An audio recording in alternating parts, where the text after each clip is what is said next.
I'll go ahead and get started with some brief introductions, and then I can pass things over to Carl.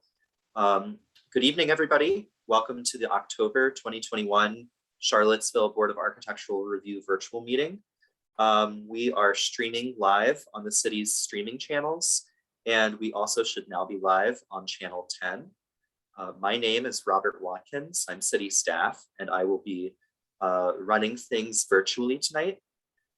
Before I hand things over to our chair, Carl Schwartz, I'll just go over a quick few guidelines. For anybody who might be watching at home, I will go ahead and introduce meeting participants who are online right now. First, we have Carl Schwartz, the chair of the BAR. We're also joined by Brett Gastinger, the vice chair. Other BAR members who are online right now include Ron Bailey, Jody Lehendro, James Zemer, Sherry Lewis, Robert Edwards is here, and Tim Moore, and Brett Gastinger. Anyway, we're also joined by Jeff Werner, who is my colleague and city staff. Throughout the meeting, other applicants or other participants will join the meeting as necessary. For members of the public who are on the call right now who'd like to provide public comment, there are several places in the agenda where you can speak. At the beginning of the meeting, we'll allow time for comments from the public for items that are not on the agenda or for items that are on the consent agenda. And then before the BAR deliberates on each individual application, we allow time for public comment regarding that application. If you wish to provide any comment for the BAR, we ask that you register for the Zoom meeting, which you can do on the city calendar on the city website. And then you can call in or log in using your computer. For applicants who are currently online already, for your presentation, I will share my screen to pages from your application for both the staff and applicant presentation parts of the presentation. So you can just direct me to go to whatever page number you'd like, and I can do that for you. And we will have short periodic breaks as needed throughout the meeting. And our chair, Carl, will direct us for when those are necessary. With that, it's time for me to pass things over to our chair, but throughout the meeting, please feel free to ask me any questions that you might have. Thanks. All right, welcome everyone to this regular monthly meeting of the Charlottesville Board of Architectural Review. Staff will introduce each item, followed by the applicant's presentation, which should not exceed 10 minutes. I will then ask for questions from the public, followed by questions from the BAR. After questions are closed, I'll ask for comments from the public. For each application, members of the public are each allowed 3 minutes to ask questions and 3 minutes to offer comments. Speakers shall identify themselves and provide their address.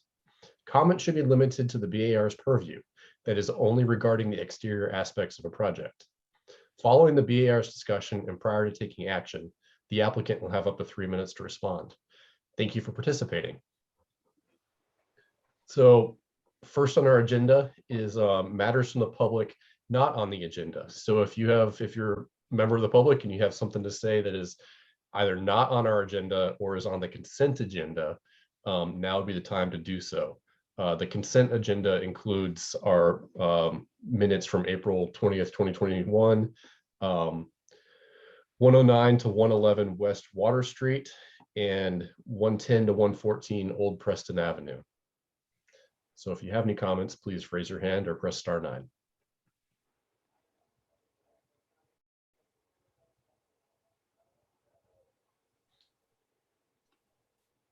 Joey, did I see you raise your hand?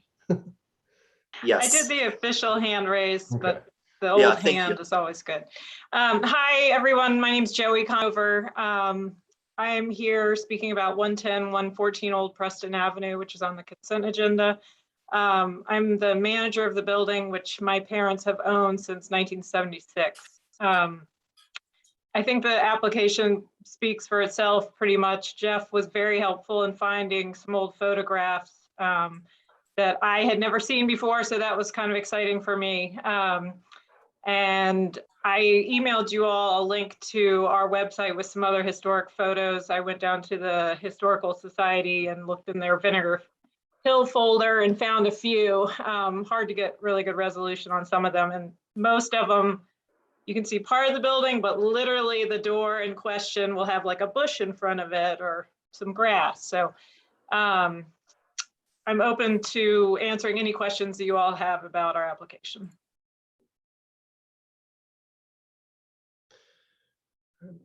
Actually, Joey, just to confirm, Yep. staff put some conditions on their recommended approval. Have you seen those? No. Oh, about the glass VLT? Yes, I'm happy to do whatever you guys need for a downtown transparent, transmittance. I just didn't realize when I got the quote to confirm that. Any other comments from the public? Robert, you see anyone? No, I don't see any comments, Carl. Okay, great. I move to approve the consent agenda. I just want to make not an amendment to it, but just to add that the consent agenda, if we approve it, includes conditions of that are listed in the staff report. Within the two recommended motions would become the approvals. And so instead of saying I recommended something in the report, they are included in the motions. And when you move to approve the consent agenda, you are approving the recommendation for approval in the staff report. Mr. Chair, I do see a raised hand now for public comment. Oh, okay. Can we go ahead and second the motion so that we can then have discussion? I second the motion made by Breck. Okay, thank you, Mr. Lehindra. So going back to public comment, Mark Cavett has his hand raised. Mr. Cavett, I'm going to allow you to talk, and then you'll need to unmute yourself, and you'll have 3 minutes to speak.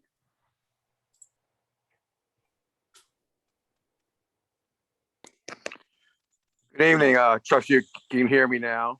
Yes, we can hear you. Okay. I'd like to see the bar involved in the flum. I've seen input from you. I think input from you is very important. Most cities feel that old buildings are important to the character of a city. Even China has saved some of their old traditional neighborhoods. Last Tuesday, I watched the end of the PC meeting when Roy Strasberg tried to water down the protections of the ADC and HCCD districts. I hope that you will not allow this to happen by voicing your concern. Preservation Piedmont has written a letter that I hope you've seen, voicing concern and asking that bar have a seat at the table. I will be sending along to you a copy of that letter at the end of this meeting. If I'm not mistaken, one of the commissioners is also a member of Preservation Piedmont. Maybe she can share the letter and speak on the matter. I want to mention a matter that I think the bar should look into. This past spring, I had a conversation with Roy Strasberg, followed up with an email confirming the points of the conversation. I live on Altamont Street and spent the last 32 years restoring my house. He told me that my block was the model of what they hoped to achieve with the flum and had a very high density. If so, why is this block marked for higher density than the rest of North Downtown? I know the answer, which is actually be confirmed by my thoughts by a former planning commissioner. The house backs up to McIntyre. The houses on this block could be torn down and apartments built with access to McIntyre. We need to have the bar become involved in this matter, in the flume, and I hope that the particular matter concerning Altamont Street will also be looked into. I did say something to Rory about it, and he basically told me that the time for making any changes to the map has passed. Yet I did see changes made to the map after he and I had talked. It should be that this block should be the same as the rest of North Downtown. I'm not concerned just for this block, but also for the entire North Downtown area and the preservation of it. Thank you. Thank you, Mr. Cavett. All right, before we move on, anybody else? Speak now or hold your peace. Okay. So I just want to read those suggested condition, or not suggest, read the conditions of approval that Jeff has written that would be part of our, should we approve the consent agenda as it is. So for the Old Preston Avenue, the glass will be clear, preferably a VLT of not less than 70%, with a specification provided to staff that the metal will be powder coated white and that any exterior weather stripping applied to the masonry opening is white, similar to the doors. And for the Water Street project, again, just that the glass meets our VLT standards, and that that information will be submitted to staff for approval. Carl, I think you Did you actually had just- those. I think you had I those think flipped. that was mixed up. Or, You had those flipped. Oh, They're I both did on the have those consent. They're both on Thank you. consent, Sorry. so you can read them both. But I the- did have those the- flipped, but they The metal will. cladding and whatnot was for the Water Street.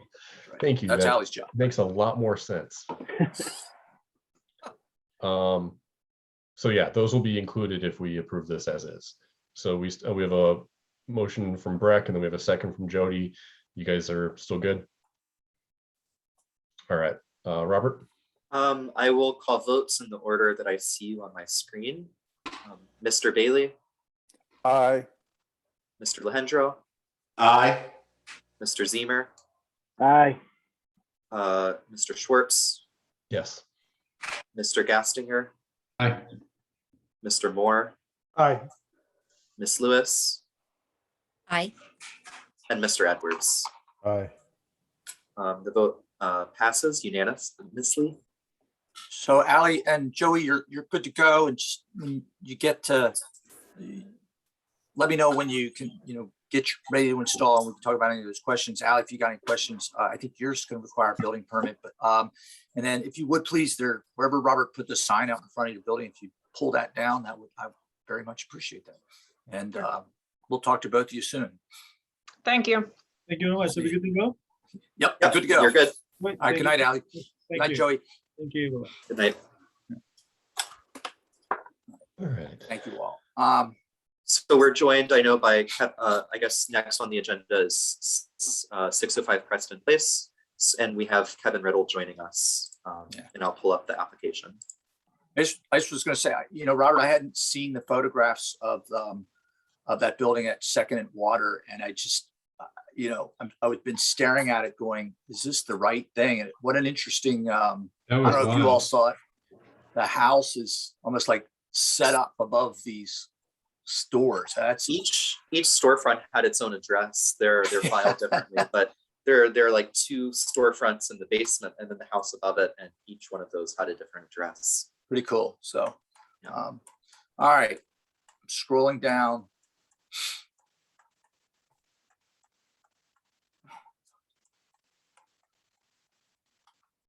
All right, so this is the a deferred item. You all deferred this, or applicant requested deferral in August. This is 605 Preston Place. COA request for a 3-story apartment building with a low-grade parking. This has been before you several times, including the preliminary discussion a year ago. So I know you all are familiar with it. And I think in the staff report, I've done my best to, I maybe should have highlighted what's changed, but primarily what you have now is, and in fact, there is included in the staff report where I compare the elevations in the sequence that they've been revised. But primarily, it's we now have a brick facade where there had been that open stairway, interior stairway that's now enclosed within a copper glass wall. Landscaping is pretty much the same. I believe there's some small adjustment in the footprint, but all in all, this is relatively the same project you had seen, except for the materiality and also, there's some changes in the door and window sizes, but not necessarily in the layout. So I don't want to take much more time on my end unless you've got some questions for me. I had a question for, Go ahead. go ahead, Jim. Okay, go ahead. I do wish that there was something about the comments made at our last meeting. I have trouble remembering Yeah, them. we don't, yeah, we didn't have those minutes available. I see what was said a year ago, but I'm more interested in what was said the last time we saw this because it has the most relevance for what we're seeing tonight. And so I would just ask the applicant as they present this to point out those things that have been changed since the last meeting and if any changes were made as a result of comments made by us.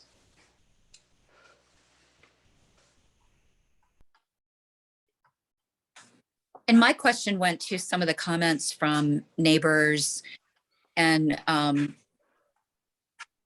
just the public about the preservation of Windhurst, the historic structure itself. And I wondered whether staff could possibly address the duty of a property owner to maintain the building and what happens if they don't. I think it's relevant to this application. Thank you.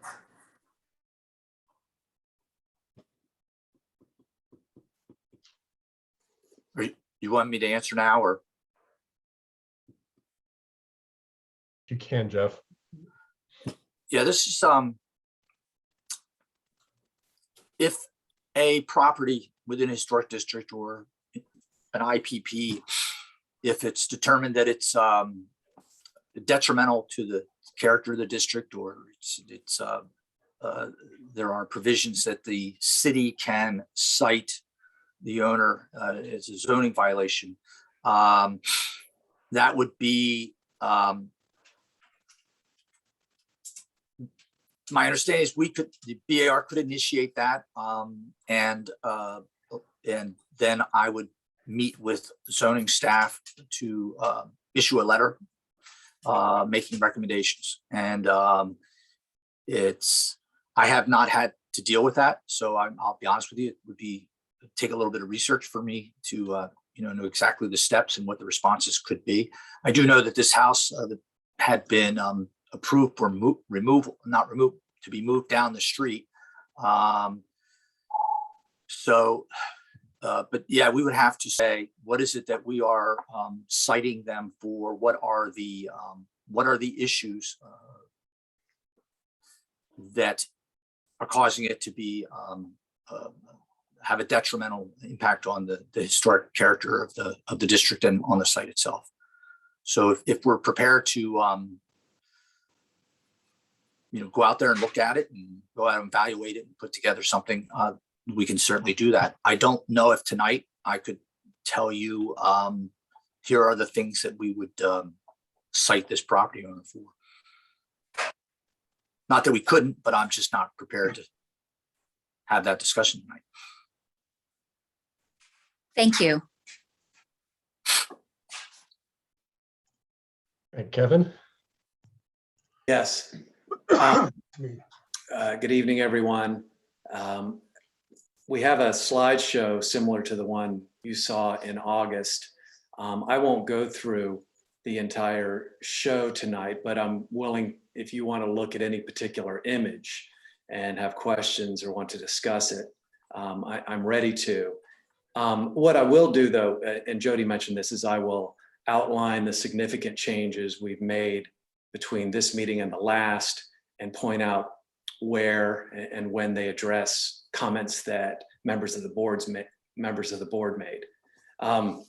But before I do, one thing I just want to kind of clarify and emphasize to start out, because I don't think it's been as clear as it should have been in recent meetings, and I think that's on me that I just didn't explain it well enough, is I want to emphasize the pretty significant efforts that we've been making all along this process to start and maintain a conversation with everybody in the neighborhood. It's been going on for some time, beginning very soon after that first informal meeting we had with you back in over a year ago now, in September of 2020. And as the design has progressed, we've hosted multiple meetings with the neighbors. October 29th of 2020, January 25th of 2021, and January 27th of 2021. We've exchanged in that time numerous emails with neighbors as well as concerned citizens with Preservation Piedmont. After the last BAR meeting a couple of months ago, we held yet another meeting on August 25th on site on the Circle that was attended by neighbors to further discuss the project. We've made a robust effort to initiate conversation with interested parties and to keep the conversation going. And so I believe we have a pretty comprehensive understanding of the neighbors' differences with our proposal. And where we haven't addressed components of their critique, it's not for a lack of listening. And I think it mostly boils down to differences in the strategies that we prefer when designing a new building in an older neighborhood. So I just wanted to open with that. And now let me go on to outline those changes to the proposal since we last saw you in August. In the last meeting, we proposed a building with a stucco exterior primarily, and several members of the bar didn't support this choice. And so we've returned in part to an earlier variation that we presented probably 4 or 5 months ago now, that's clad predominantly in a red brick veneer. Many of you, Carl, Tim, and Sherry, I think in particular, expressed reservations about the stair in the previous version, open on one side. Now the stair is enclosed, but the entry remains prominent with a copper structure replacing the open recess. Back in August, Jody, you pointed out that several of the proposed walks and adjacent site walls could endanger the 2 cedar trees. And we think you're right. And those trees are very important. And so we've relocated the north-south walk to be several feet farther away from the nearest cedar. We've eliminated a low site wall that was previously shown along the west edge of that walk. And now that walk is simply one that's poured at grade. So there won't be the kind of more significant disturbance there would have been with foundations for a low wall. There was also at that time an east-west walk that previously extended from the building's entrance straight down to Preston Place. We've eliminated that walk altogether. We realized that the presence of the trees there near Preston Place, they're so close that introducing a new city sidewalk on that side of Preston Place wouldn't be practical anyway. And so that walk that we had previously shown going out to the street, it would have basically kind of just terminated where the paving is, the asphalt is. And so we thought, better than that, why not just eliminate the walk? We already have an existing sidewalk that runs along the north side of the Preston Court Apartments. So that can be used, and that allows for a pedestrian connection to the proposed building with a lot less disturbance to the site than would have been necessary previously. In the last meeting, James brought up the potential to reorient the building with the entry facing south instead of facing the street. And at that time, it was pretty late in the meeting, so we weren't able to respond to that comment, but we have in fact studied a lot of variations on this proposal, and among them, we had considered the implications of a reoriented project, similar to what James imagined, where the new apartment building would have apparent, if not actual, frontage adjacent to the Preston Court Apartments, much like Wyndhurst has now. But accompanying this idea, we felt it was vital to pull the south wall of the proposed building so it would align or nearly so with Wyndhurst. If we didn't do this, the perception of a new frontage shared with Wyndhurst would be lost, and the west building elevation along Preston Place would also become harder to proportion without that recessed entry that we currently have created by the stair. However, this alignment with Wyndhurst would severely reduce the overall size of the building. And so to compensate, we considered, well, what would be the outcome if we added an entire story to the project, as our zoning height limit would allow? But we quickly realized not only would this introduce probably fresh new objections about building height, but we would then have to introduce a second egress stair. and that would effectively nullify any fourth story gains. And so programmatically, this solution just didn't come together. In the previous meeting, several members observed that more space between the proposed building and Windhurst would benefit the project. And so we've moved the east wall of the apartment building 2 feet farther away from Windhurst.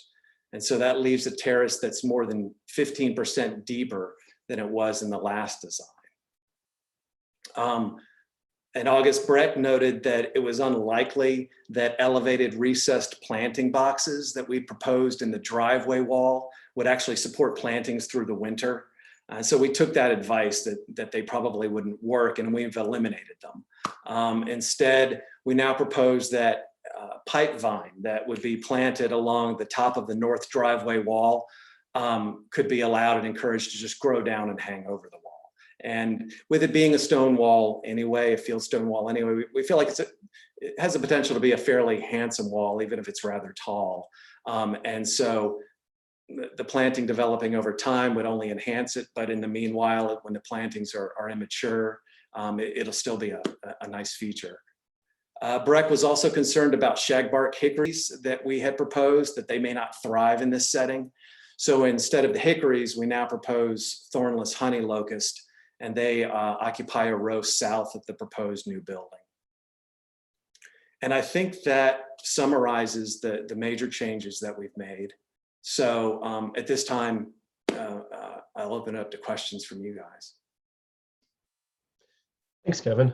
Well, first, are there any questions from the public? Please raise your hand or press *9.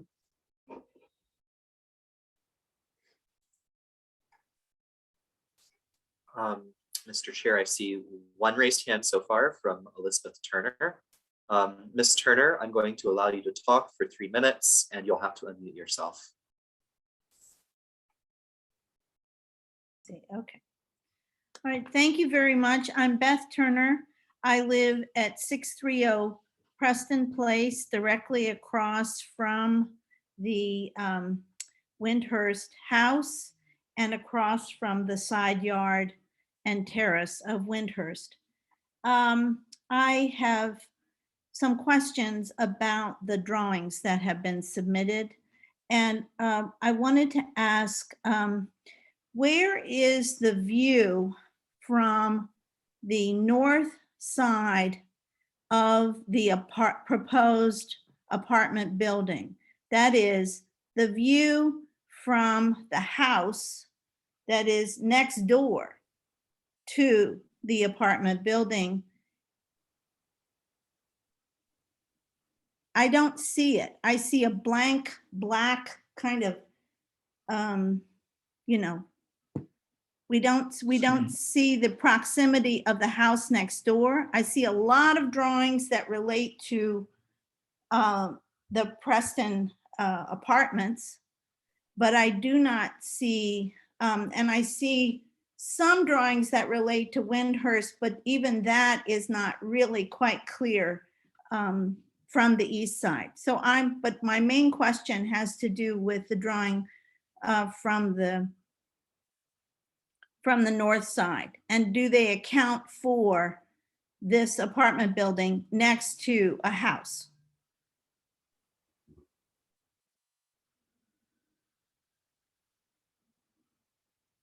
Is that not clear? Hello? Are you finished? Oh, that's my first question. My second question, do you want me to just go through all my questions? Yes, Okay. please. First question has to do with the drawing and the view from the north side. The second question has to do with the proposed grading between the Preston Court Apartments and the new proposed building and the house to the the house would be to the north of the apartment building. So I'm interested in the grading in relation to those properties and also runoff. Have they accounted for runoff? And how are they mitigating that kind of landscaping and grading? I'm very concerned about that in relation to the preservation of the trees. I realize that one of the walls has been removed, but I want to know how they're digging and what they're doing with the runoff and where it's going. Let's see, anything else regarding questions? No, those are all my questions.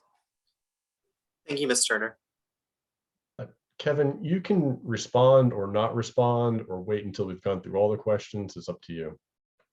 I can say a few things about to answer the questions. I believe Ms. Turner was asking about a perspective view that would look from down Preston Place from a vantage north of the project. And we don't have a perspective view in this package looking that direction, but we do have elevations. We have 2 elevations, one that's fairly expansive and that does include Windhurst.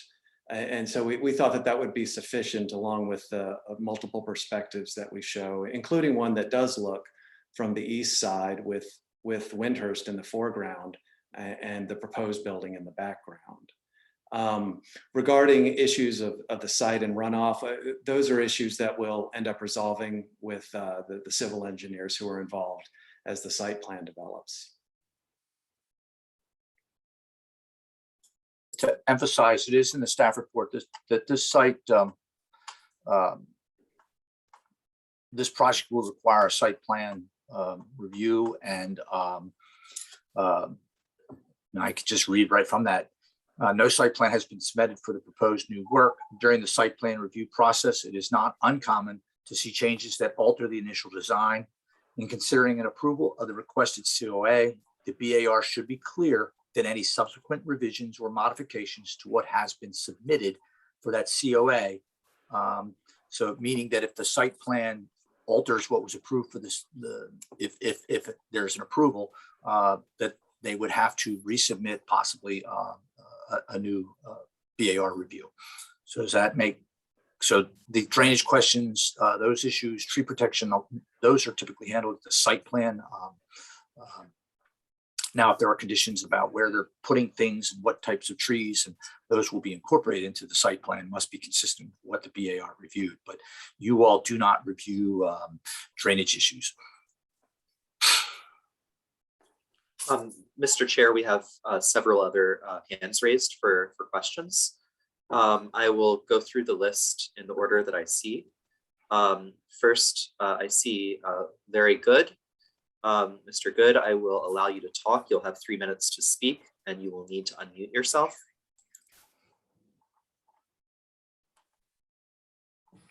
I have a question about the preservation. Yeah, if you could turn your.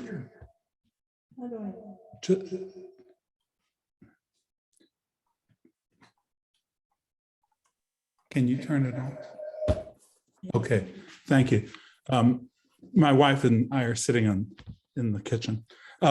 What I was wondering is, has there been any consideration, or what is the status of Windhurst relative to this building? Because on the maps, they are shown as being a single parcel, but the developers have from the start insisted that the Windhurst is separate, and then there is this development that they're putting up.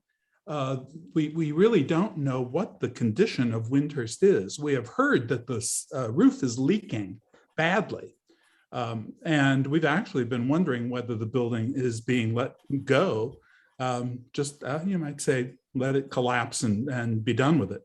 But the question I actually have is, isn't the historic building part of the parcel that's being developed? And shouldn't it be a major consideration in any design that is being proposed? As it is, it looks to me like it is being overwhelmed by a proposed new building. So that's my question. Thank you, Mr. Good. Mr. Chair, should I go ahead and call the other people for questions, or should we answer each? Kevin, it's up to you what you want to do. I'll wait for other questions. Okay. Okay, thank you. So next, with their hand raised, I see Paul I Wright. can't hear. Mr. Wright, I will allow you to talk. You'll have 3 minutes and you'll need to unmute yourself. Okay, thanks. My name is Paul Wright. I live on Preston Place, and I'm asking questions for my wife. At current, there is a massive amount of trash that sits in open cans on the tree protection line between the two properties, and I'd like to know how trash will be addressed by the building. Also, is there any place on this design for the parking of scooters and bicycles, which now currently are strewn all over the lawn of the next door apartment? And that's it. Thank you, Mr. Wright. Next, I see Mark Cavett again with questions. Mr. Cavett, I will allow you to talk, and you need to unmute yourself. I just have a quick question. I'm trying to tabulate the number of units that have been approved or near getting approved for the future land use plan to know what we actually have that will be in inventory. How many units will this project bring online? That's the only thing I need to find out, is just how many new units will we be seeing with this. Thank you. Thank you, Mr. Cavett. Finally, I see Lisa Kendrick with her hand raised. Ms. Kendrick, I will allow you to talk now, and you'll need to unmute yourself.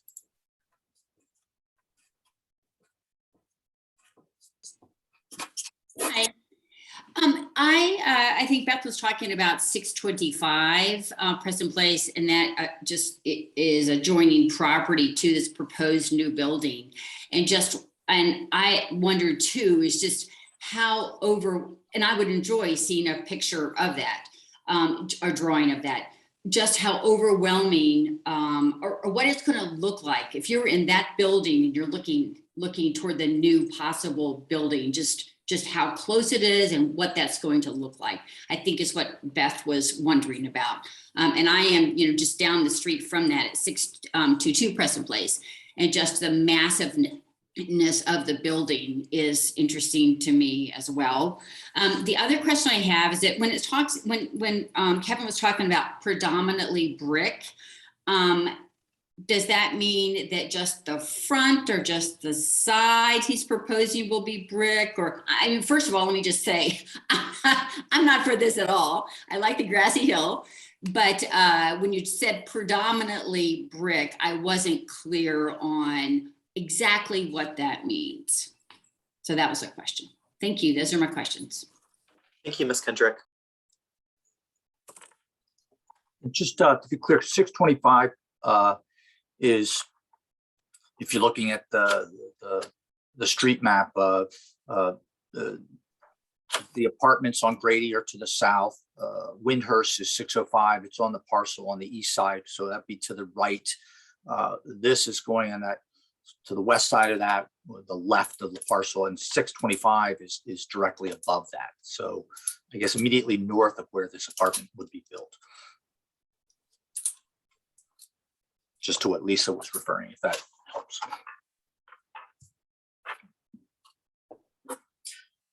And Mr. Watkins, if I could ask, I have received 2 comments sent in, one from Preservation Piedmont and one from, find the right button on my gizmo. Can we add those as comments? Well, that's what's say. So if we have not heard from Preservation Piedmont or Gene Hyatt, then Chair, it's your call. They can be read into the. I have them pulled up. Okay. I'm ready to read them if we need to. So, Kevin, if you'd like to respond, you can. Oh, sorry. No, I was just going to say, is this a time when I should address some of the questions that were just asked, or are there more to come? Actually, do Jean s- Hyatt has just raised her hand. Yeah, Ms. Hyatt, I see that your hand is raised. I'll allow you to talk and you'll have 3 minutes.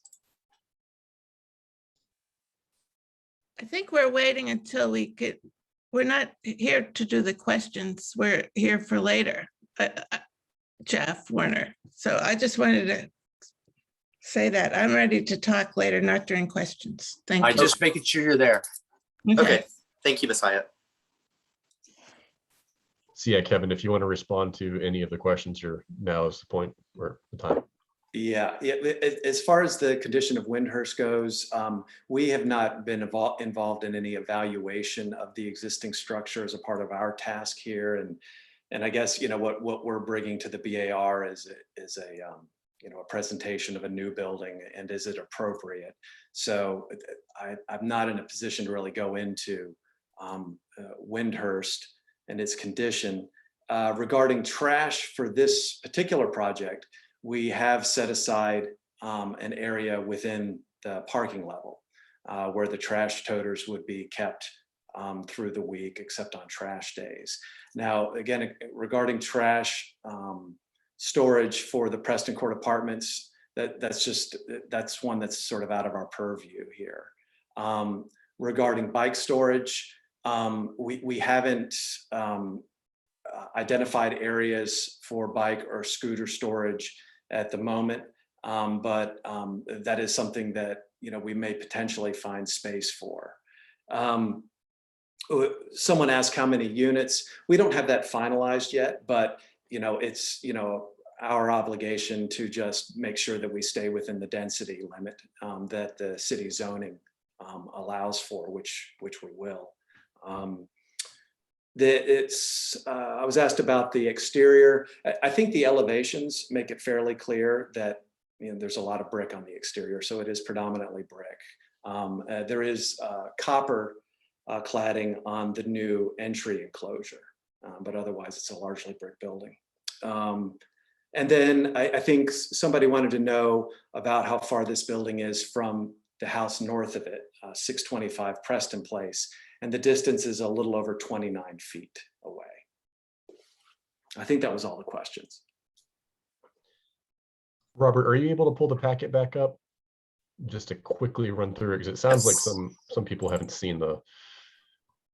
So that shows the house adjacent. If you go up. Yeah, that's a good point. You can see in that extended elevation, 625 north of it. You can see this building will stand taller. But not significantly so.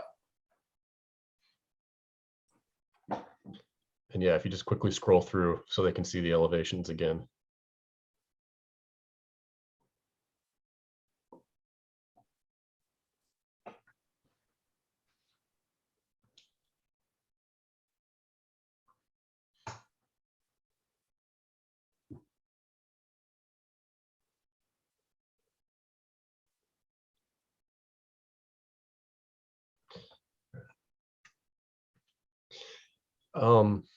Thank you for that. All right, so questions from the BAR.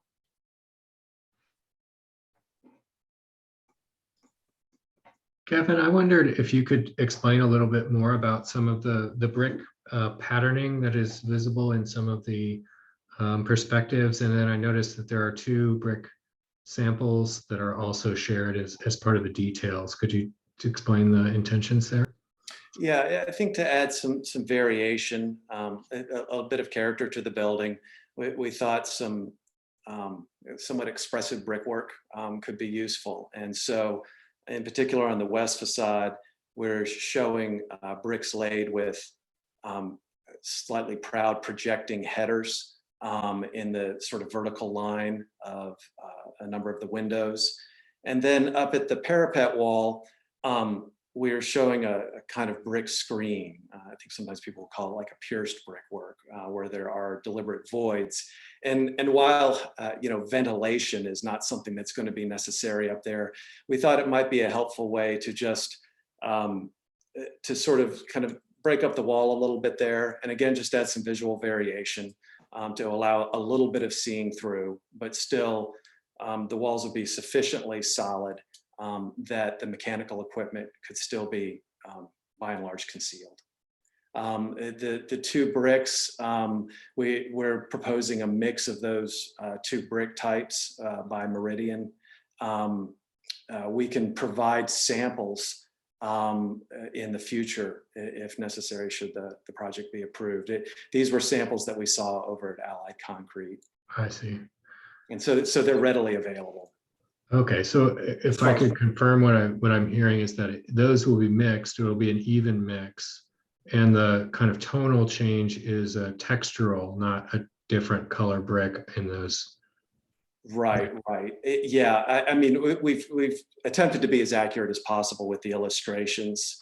You know, we're not intending, at the moment anyway, that there would be one brick set aside, say, for the headers, and not for the rest. It's intended to be a somewhat random mix, as we thought those colors would be complementary and keep the palette from being quite as redundant as it might be with just the one type.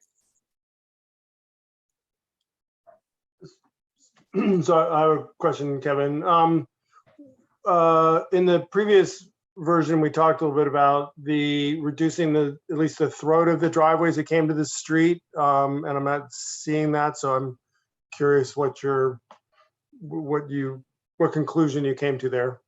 Yeah, we are proposing that it could be as narrow as 18 feet if the city's okay with that, and we were thinking that that would not be an extremely wide drive here. And it was, I think, a clearance that the owner's comfortable with. But, you know, I suppose there's still a potential option there if it was necessary to bring it down further. But we thought 18 feet was a comfortable width considering the number of cars served by this project. Right. Thanks. And that's my specific question. Yep. Thanks. Mm-hmm.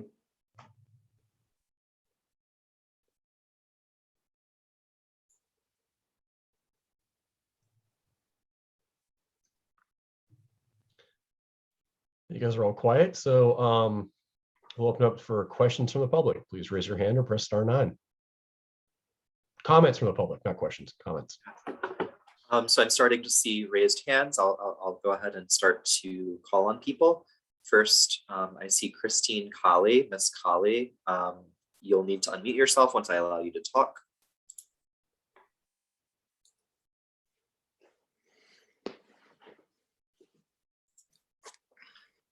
Miss Colley, you'll have 3 minutes to speak and you'll need to unmute yourself. Yes. Thank you. My comments concern the city architectural guidelines for control districts, pages 8 and 9 in the main. The idea that new infill and residential areas should relate in footprint and massing the majority of surrounding historic dwellings. The guidelines suggest that sympathetic materials is one tool that designers can use to reduce the visual impact of the mass of new buildings.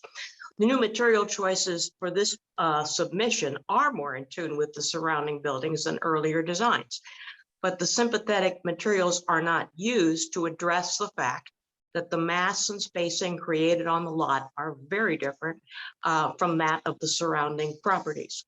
The historic district in general is open, airy, and green. Trees, gardens, lawns create an open green setting for the buildings. In this submission, built forms, building, driveways, walkways, parking surfaces, and other hardscape fill most of the lot. Green and open spaces are minimal. The spacing of the proposed building in relation to Windhurst is tight. I'm grateful for that 2 feet, but it's still rather tight and jarring rather than open and visually inviting.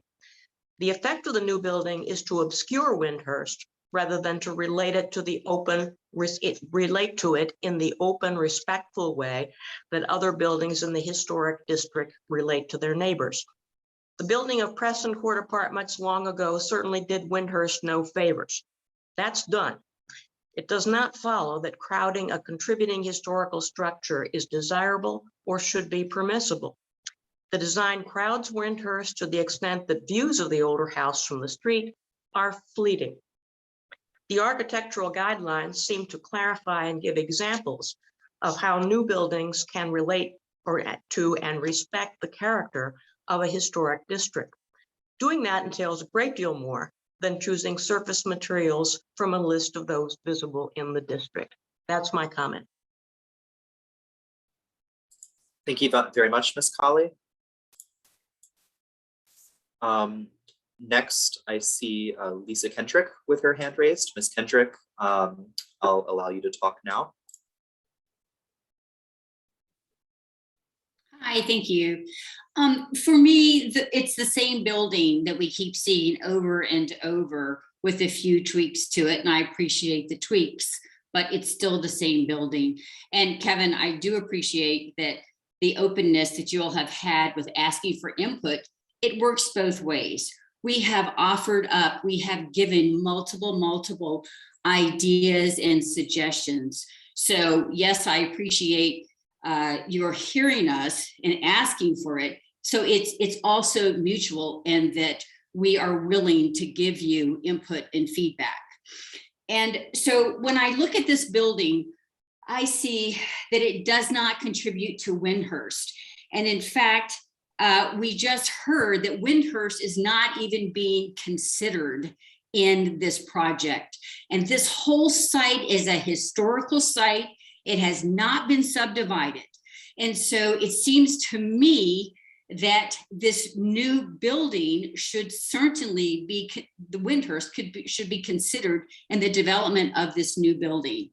It does not contribute to the historical neighborhood, and it is too large in mass, in scale. We have seen that this architectural firm can do beautiful work that is cohesive and supportive of this community in the fraternity that they just did the renovation on and they did the addition to. It's beautiful, it's respectful of this community. And this building that you're proposing on the Wyndhurst historical site does not reflect the talent that you guys really have to make this historical site even more beautiful and outstanding. So I'm confused by that because it's just a matter of the company that you're working with to say, look, you know, I want to enhance this community. I care about the effect that my building is going to have on this community, and I want to support the historical nature of it that the city of Charlottesville has already designated as being significant. And so I would like to see the new building, and I have sent multiple pictures of ideas, Kevin. You asked for them, I gave them ideas to you.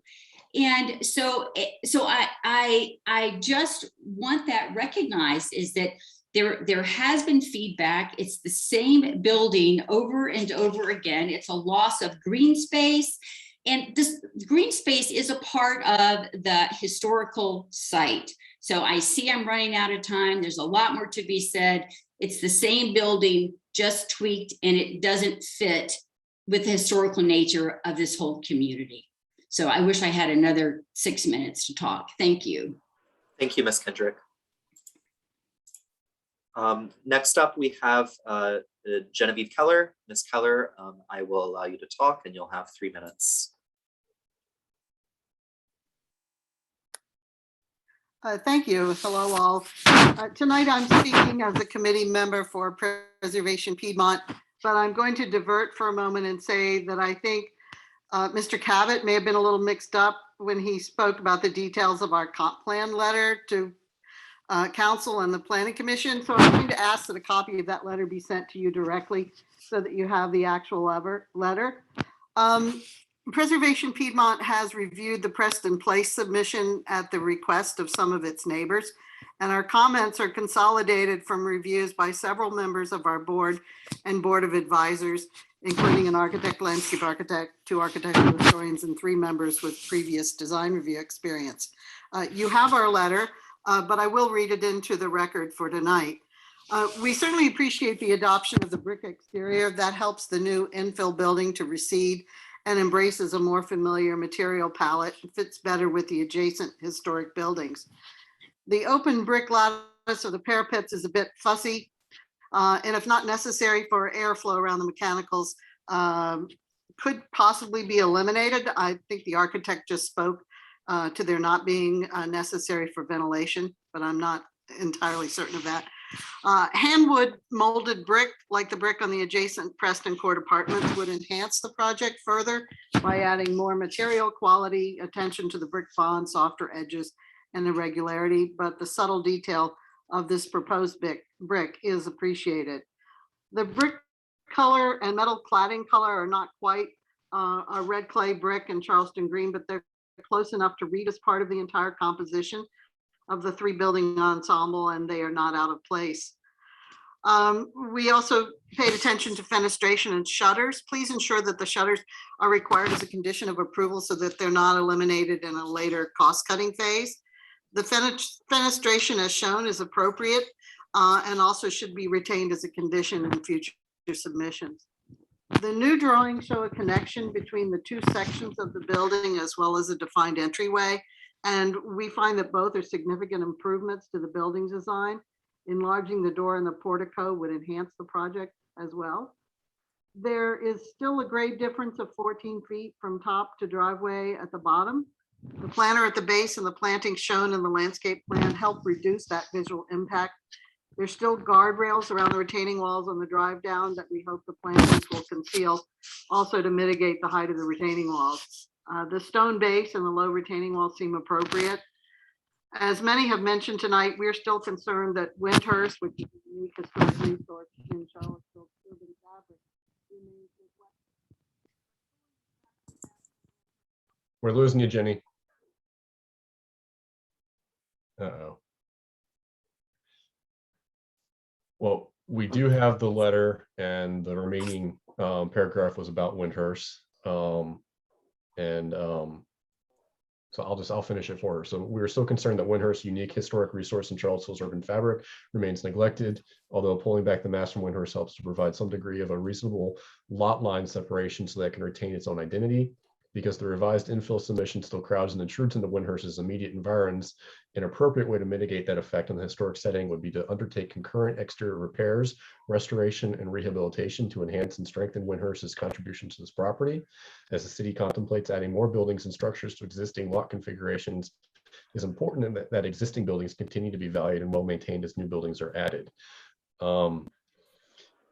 So, they asked that the BAR request a report back on how this important resource of Windhurst is to be kept in good repair. I do know that the property owner is in attendance. If he would like to speak or would like to report back to us, that is up to him. I know a lot of people are definitely very curious. Ms. Keller, I'll go ahead and unmute you unless you had anything else to add. All right. Can you hear me now? I'm not sure why I lost connection. Yeah, we finished reading the letter though. Okay, thank you so much. I just wanted to add that we are not asking that you cite the owner for this. We have not investigated the building, and so that was certainly not our intention. That is certainly your prerogative as a board, but please do not construe this as a request from us that you cite them. Thank you so much for the opportunity to speak tonight.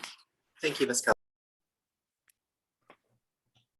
Keller. So next up, I see a hand raised from Paul Wright. Mr. Wright, I will allow you to talk now. Hello, this is Paul Wright again. Lack of. I'm sorry, Mr. Wright. I accidentally unmuted you again. I'm sorry about that. Am I good now? Yeah, I'm sorry. Okay, all right, no problem. Lack of information about Windhurst's condition is reminiscent of plausible deniability, and its historical preservation is in peril, and I would hope the board would address that as it is a connected structure on the same place. Also, trash from Preston Court on this, it will be on this property unless it is forbidden by this board. Approve a design that does not permit others' buildings' trash on it, because there is no way to address that at present. Now to the building itself. The lack of horizontal lines make the massing read currently as a slab and are in need of soldier courses and other different bricking details that would make the building fit more into the historical context and its neighbors.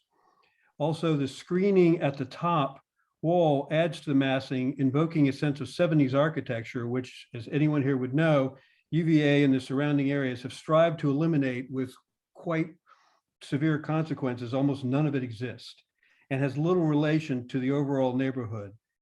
The architect, as many have said, has done fantastic projects, and I'm just aghast at why I can look across the street on University Circle or currently going up on Rugby Road and defy anyone to say that these were designed by the same people. Those buildings are historical. Those buildings have modern details. Those buildings fit within a historical design context. And yet here, the only people who will help us is you. If you don't insist on it, if you don't say that this building in this historical context needs something more, then this is what we will get. Because this is the third or fourth time we've looked at it. There is no better detailing. There is no more historical context. Only the bar can help us. And I hope tonight that you do that. Thank you very much. Thank you, Mr. Wright. Next up, I see a hand raised from Larry Good. Mr. Good, I'll allow you to talk again now. Thank you again. I wanted to respond to the architect's comments about the frequency of meetings with the neighbors. I've been to most of those meetings, not all, but most. And what I found, and I think Lisa Kendrick and Christine Colley would agree, everybody else who's been at them, is that the architect simply ignored our comments from the start. Another thing that I think is very important is that the architects insisted from the start that this has nothing to do with Wyndhurst, whereas it has everything to do with Wyndhurst. And second, that what they insisted from the start was that it is a by right design. And every time this was brought up, one neighbor or another said, but what about the historical district? What about the adjacent historical building? Oh, that's not our concern. We're doing this by right. And I think it's very important that the board really consider this question, because the Wyndhurst is shown as being part of this parcel. And the what is being proposed clearly overshadows the historical building, blots it out completely from certain angles, dwarfs it in a number of respects from the point of view of sight lines. I think that this is something that needs to be considered. I think it's very much out of scale. So I certainly agree with my neighbors in their comments about the process and about what is being proposed. Thank you very much. Did you want to comment? I want to raise my hand. Oh. I'm on Larry's computer. All right, you'll have 3 minutes to speak. Is it my turn? Okay. Sure. Okay. I would like to speak to the footprint of this building, which remains largely unaltered. I believe that the desire to maximize profit and to ignore the historic structure is a fatal flaw in this design. And I really think that we need to consider scale.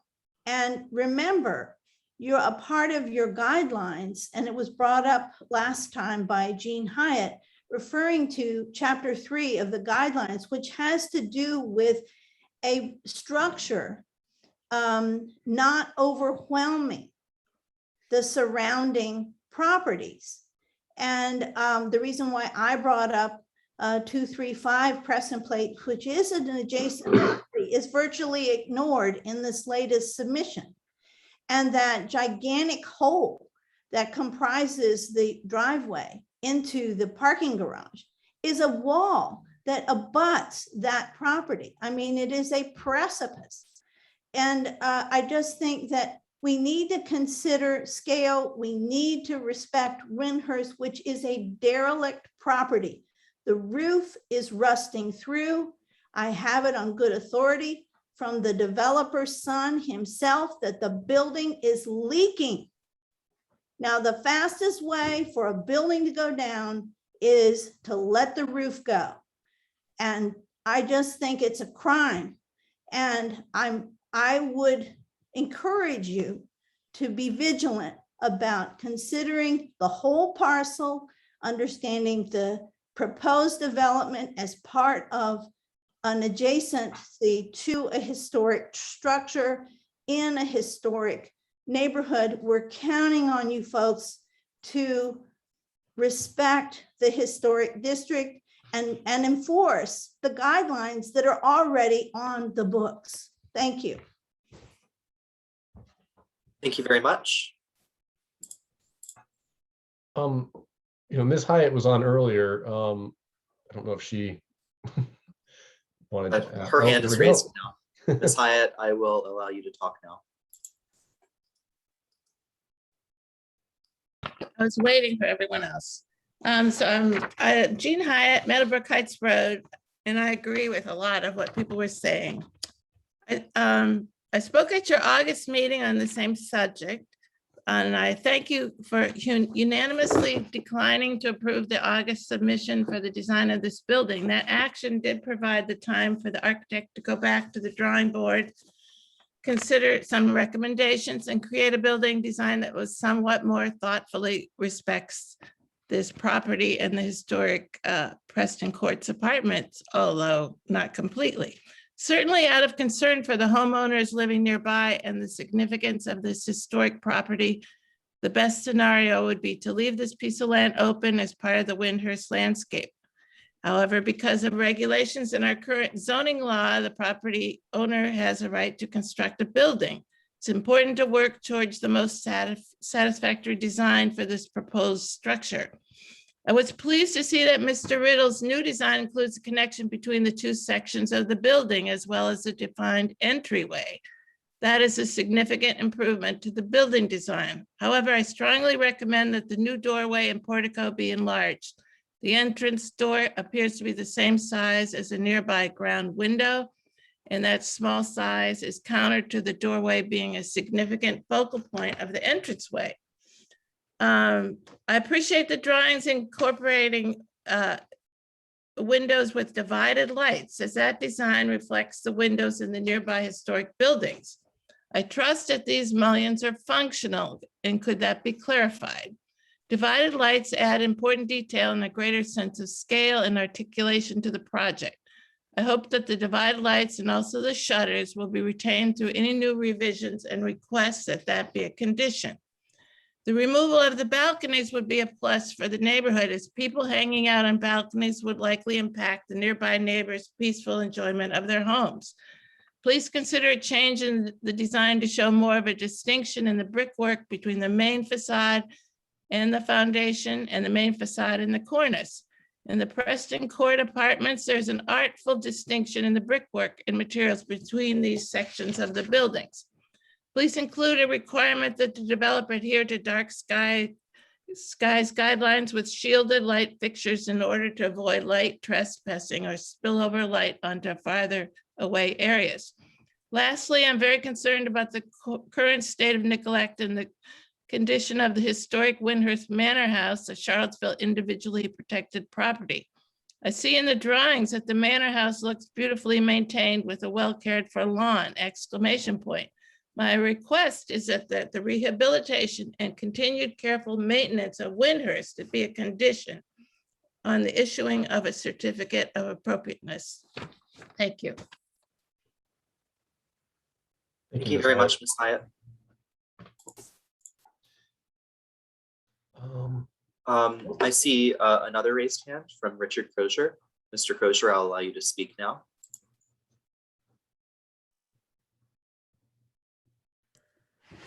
Just a few brief comments. I'd like to say that I support very much what Christine Colley had said. I think she said it very articulately and more than I could. I think the problem is very simple. The proposed building is just too big. And that's it. Thanks. Thank you very much.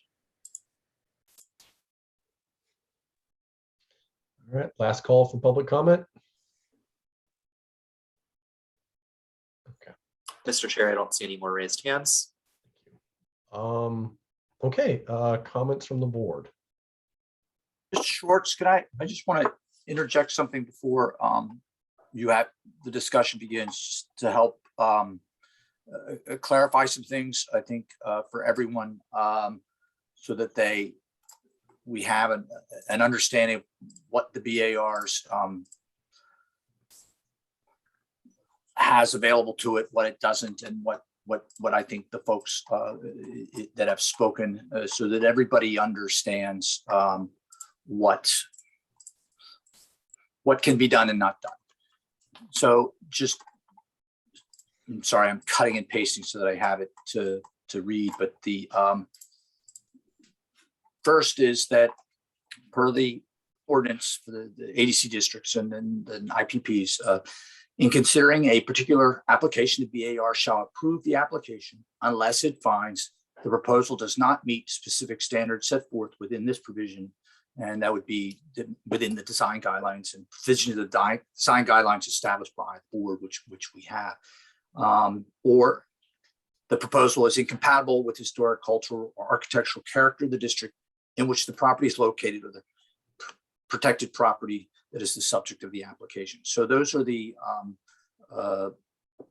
reasons for denial or approval. And in any statement of denial, then we urge, well, you all are pretty much required to establish why a denial is stated. But to add another piece to that, so that again, everyone is on the same page.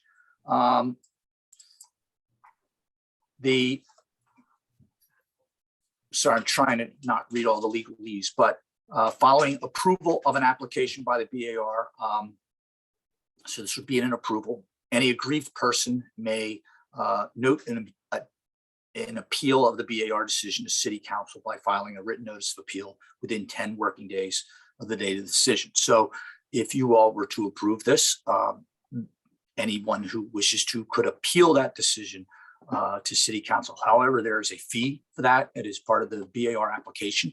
And there's a form to fill out, and if anybody wants, I can share it. And then at the end of that 10 days, then there's no opportunity for appeal. Should the BAR deny an application, the applicant may have the same opportunity, 10 days, to file an appeal and with a fee and an application form. So both on any BAR decision, approval or denial, there's an opportunity for appeal to City Council.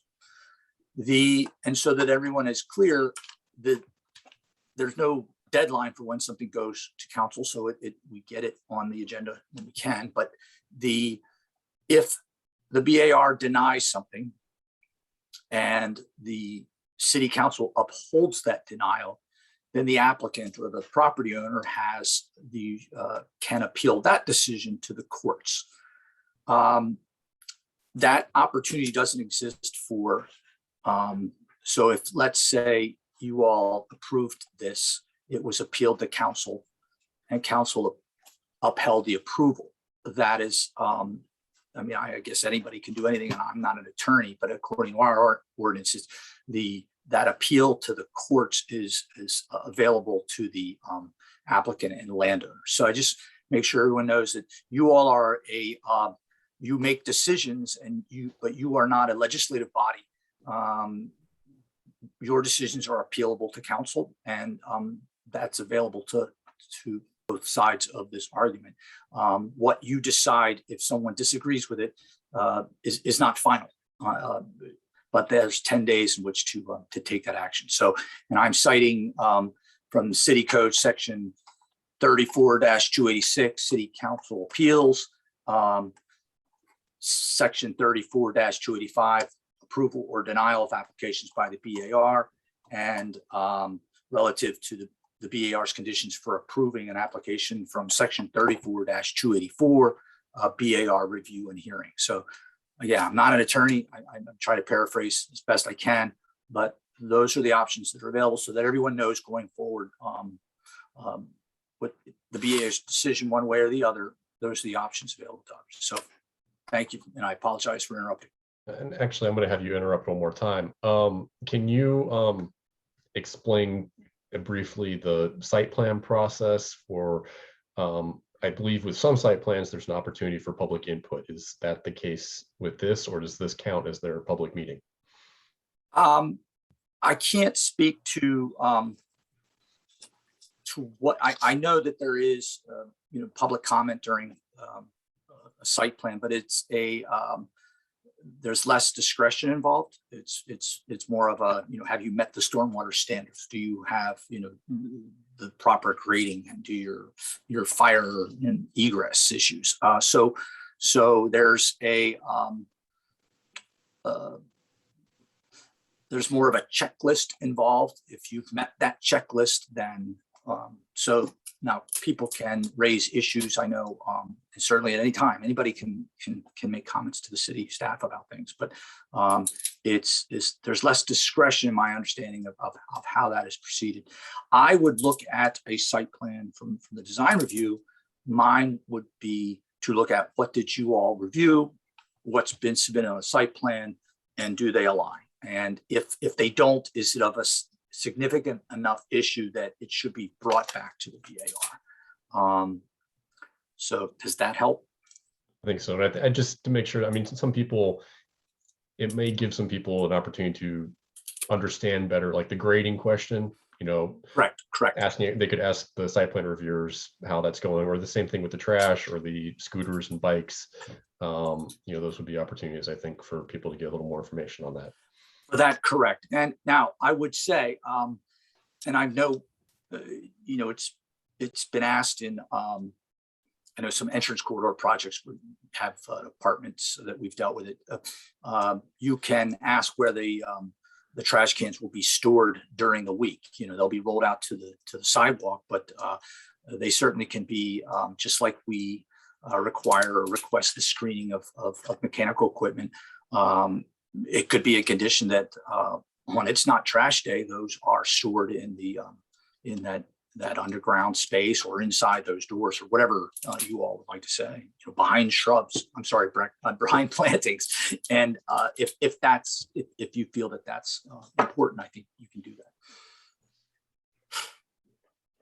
Thank you, Jeff.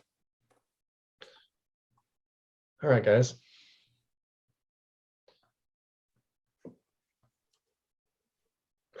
Sounds good. Yeah, I'll see if I have room to respond a little bit to the comments. I got I know this is comments, but I have a question that was kind of prompted by one of the public comments, and it's probably an easy answer for y'all and mostly my ignorance. But in terms of like the setbacks for the buildings, does that just apply to what's above grade? Because this driveway is kind of right up on that property line immediately to the north. I'm sorry, James, was that you? Your voice? Yeah. I'm sorry. Can y'all hear me? So Yes.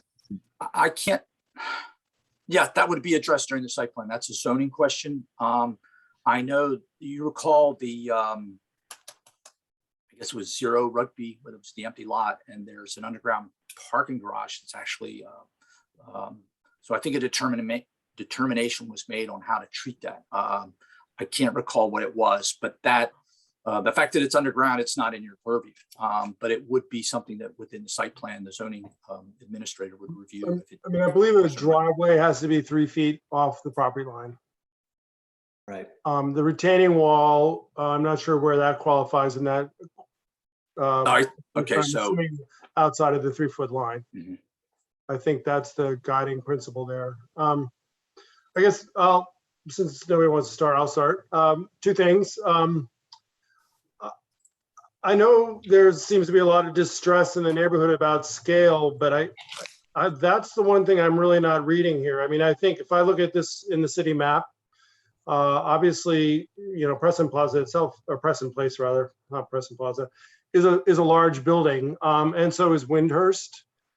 So I see it actually as being a mediating presence between Preston Place and the smaller buildings, and Windhurst footprints are very similar. Granted, the massing is different, but I also think that it does a pretty good job of starting to break the scale down.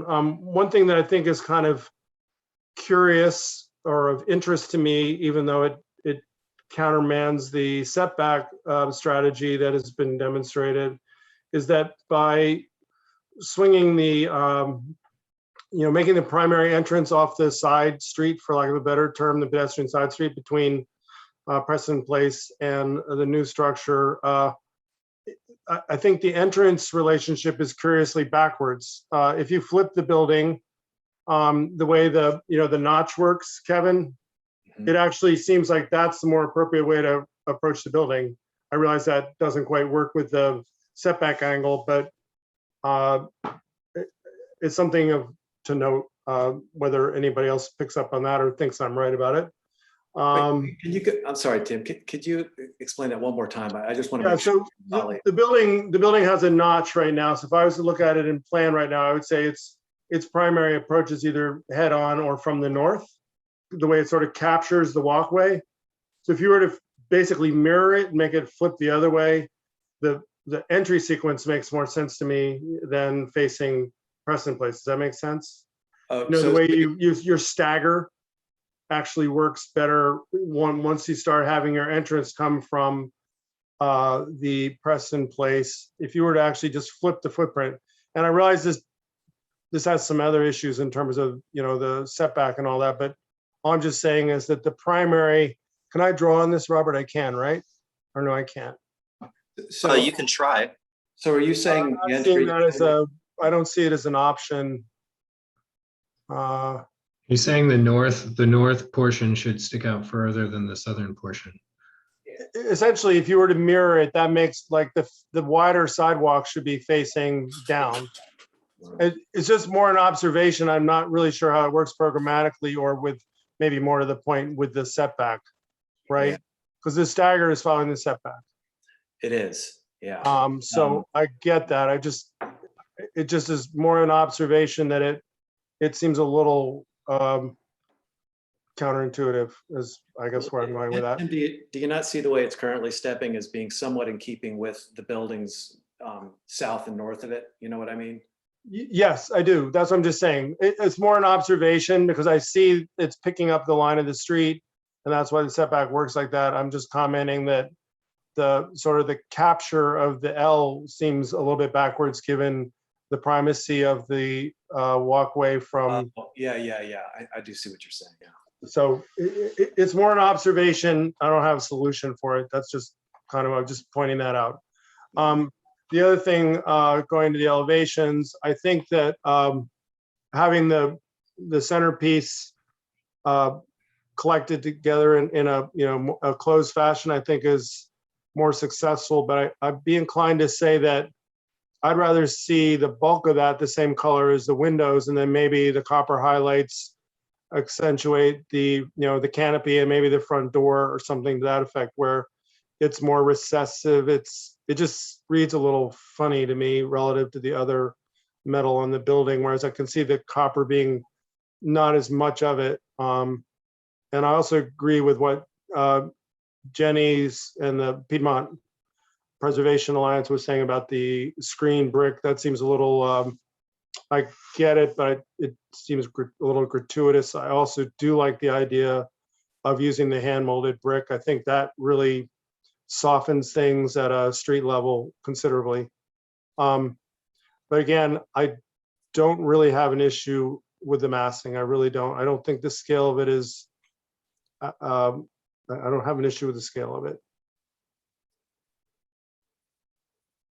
That's my 10 cents at the moment.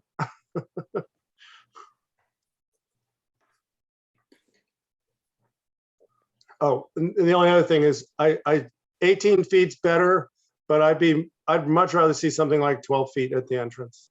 So you could get a tree in there, do something to help soften that entrance a little bit more. You mean like a tree in addition? We are Like basically a peninsula or something like that that would pinch the actual entrance itself. So if cars are coming in, somebody's got to lay by while one goes by and come out. I mean, it's not a high traffic area. I just think that that would be a more appropriate move from a scale standpoint and help create a little more separation from the house to the north. Right.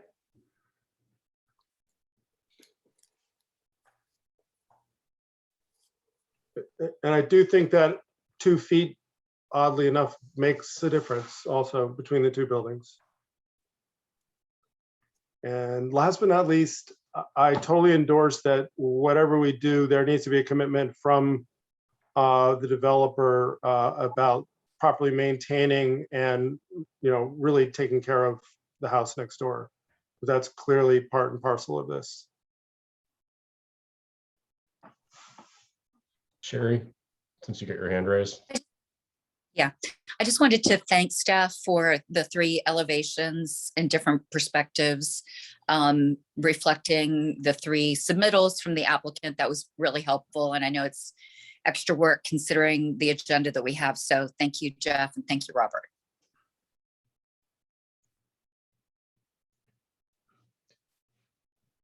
I'll go next. I've got a few kind of smaller things.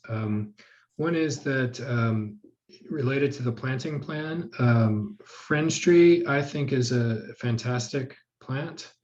I am concerned about its proposed location on flanking either side of the Windhurst entry. That's a tree that can get 12 to 20 feet tall and would substantially, if it thrives, would substantially obscure that facade. I like the way that it's depicted in the elevations, and I think something more in the 6 to 8 foot range would be more appropriate for allowing the reading of that house.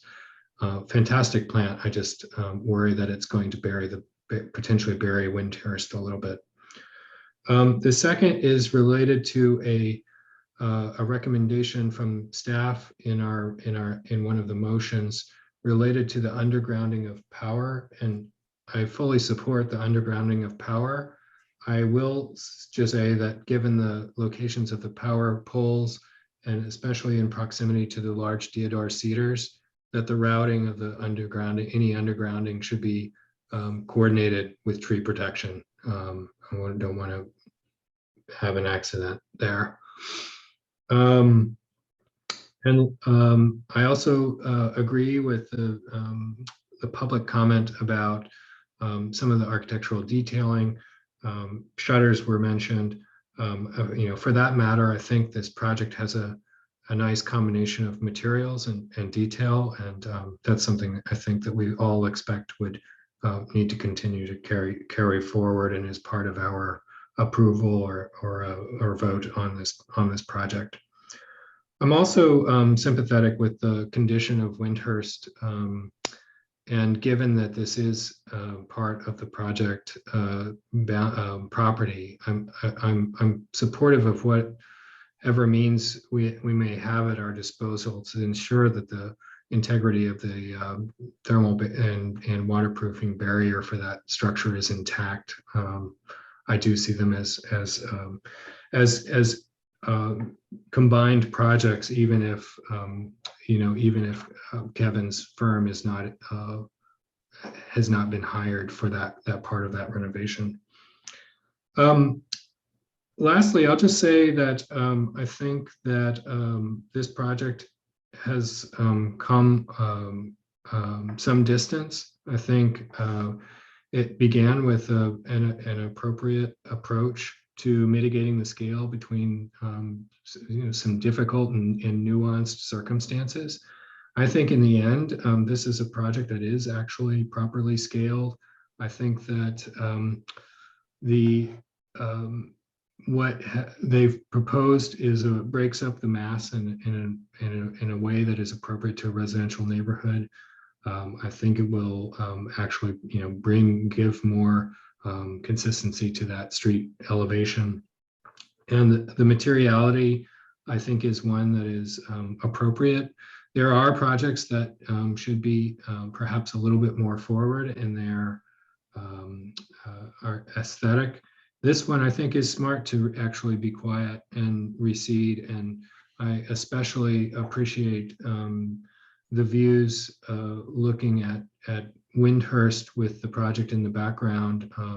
For instance, on SK 382, I feel that the darkness of the brick and the texture of the brick actually sets Windhurst out in a really nice and elegant way. So I think kudos to the architects on that. Lastly, I thought the brick detailing on the parapet actually did break down a little bit of the mass and was a useful detail. I thought it was an interesting addition. So thank you.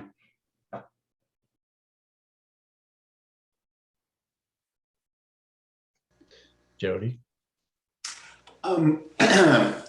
So the historic context for this new building, the most immediate historic context is Preston Place. I don't know how we can ignore that. And given that, Preston Place and its connection to the residential neighborhood is awkward, always has been. And unfortunately, it made an orphan out of Windhurst. So it was poorly conceived in terms of its location in the neighborhood to begin with. Is something that we're having to live with now. And an addition on this site, as I said, to me, the most direct historic context is Preston Place. And so I have no problem with the design. I think it's, I like the fact it's a little more modern. It's not trying to replicate Preston Place. It's changing its detailing. It's being a little quieter. I like the step backs as the building goes from south to north. I think that's appropriate. And it reduces the apparent scale and massing of the building as you're going down that side street. And I like the detailing. I like the copper. I like the screen, brick screen in the parapet. I don't have any issues with any of that. The only thing that I would ask for is that as much separation between the property to the north and this property, and if we can get enough separation to get in some larger plantings, I'd love to see that. But otherwise, I can support what I'm looking at. Thank you. Sherry, is your hand still raised? I didn't know how to put it down, maybe, but I'm happy to give. All right. Like others, I don't have an issue with the massing. I do appreciate that the applicant pulled the building 2 feet off of Windhurst to give some space and respect there. I think the fenestration with the, I assume we're going to ask for true divided lights, reflects the residential scale of apertures elsewhere on the street. And the buildings also meet our guidelines, and there are also buildings and similar outdoor spaces up and down Preston Place. The removal of the center sidewalk to reduce the disturbance to the front yard, and especially the Deodora cypresses, is a good move. There was really no sense in a sidewalk that would only lead to a one-way street anyway. So this improves pedestrian circulation by leading it south and joining it to the hardscape of Preston Place apartments. I think the change to the brick in materiality and making it 2 tones will make this facade rich and it will complement other properties on the street. The primary one, as Jody said, being Preston Place Apartments, but also other properties. I realize there's a variety of exterior materials, but certainly the change to brick is one that is a change that's familiar. It's a familiar material on the street. The only other, generally, I'm very pleased that the buildings, which were looking like separate buildings with a, as I said, Motel 7, or perhaps our share did, Motel 7 stairway in the middle, have been joined with the copper cladding. And I do think that the entryway that's been created satisfies our guidelines.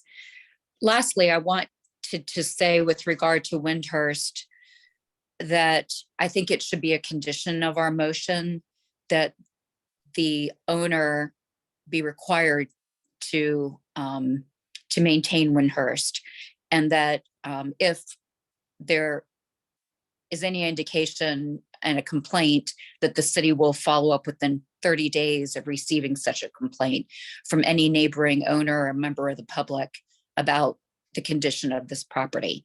I understand it's outside of a certificate of appropriateness application, but I agree with the neighbors, particularly Miss Kendrick, who note that this does impact a very, very historic structure, and we can't let it be just, by dereliction destroyed. That's it. Thank you.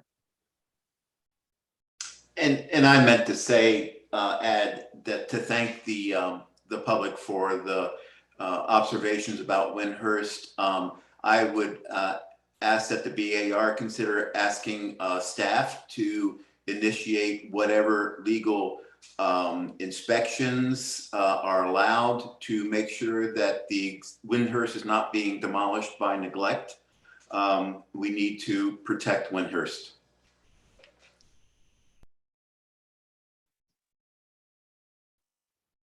If I could just jump in to say one thing very quickly, that during the meeting, the owner has assured us that there's a misunderstanding about the condition of the roof, that it's definitely not leaking for what it's worth.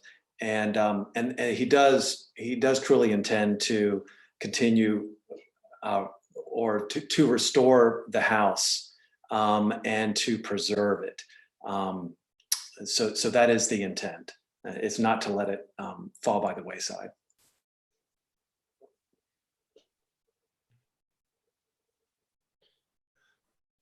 James? I think most folks have said everything I was thinking. Just want to second some of the things Sherry said. Staff's report with the 3 images comparing the submittals was very helpful. Thanks again on that.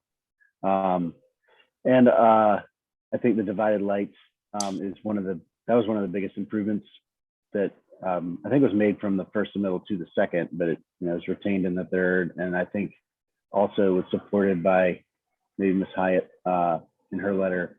So I think it'd be nice to try and make a condition to ensure that that's retained along with the shutters, because I think that really does add to the residential appearance. But everything else, I think this has come a long way, and I can get behind it. Yeah, I think it's safe to say that if it's in the application, we approve it. We want it to be there, and if it comes out, we want to hear about that and see this again if anything does change. Yeah, Kevin, I appreciate all the changes you've made. You've done everything that I've asked for from the last meetings. I mean, your detailing it's subtle, it's clean, it's still contemporary, but it also has a residential scale to it, a residential feel to it. And I think it helps this project tie itself back into the neighborhood much better. There's been a lot of suggestions tonight. I don't know how we're going to break those down. While I agree with some of them, I would be willing to approve this, as is, with I think some of the conditions that Jeff had put in the staff report. So I could start right there. And then I guess we need to figure out, from everyone else, how much, what is that approvable, or which of these conditions do we need to put on it? I think with the house, personally, I don't know how we can attach that to our motion. But I do think if there is concern for the house, we just need to make sure that staff gets on that and confirms whether, what the condition is and whether it is something that, whether it's a zoning violation or not.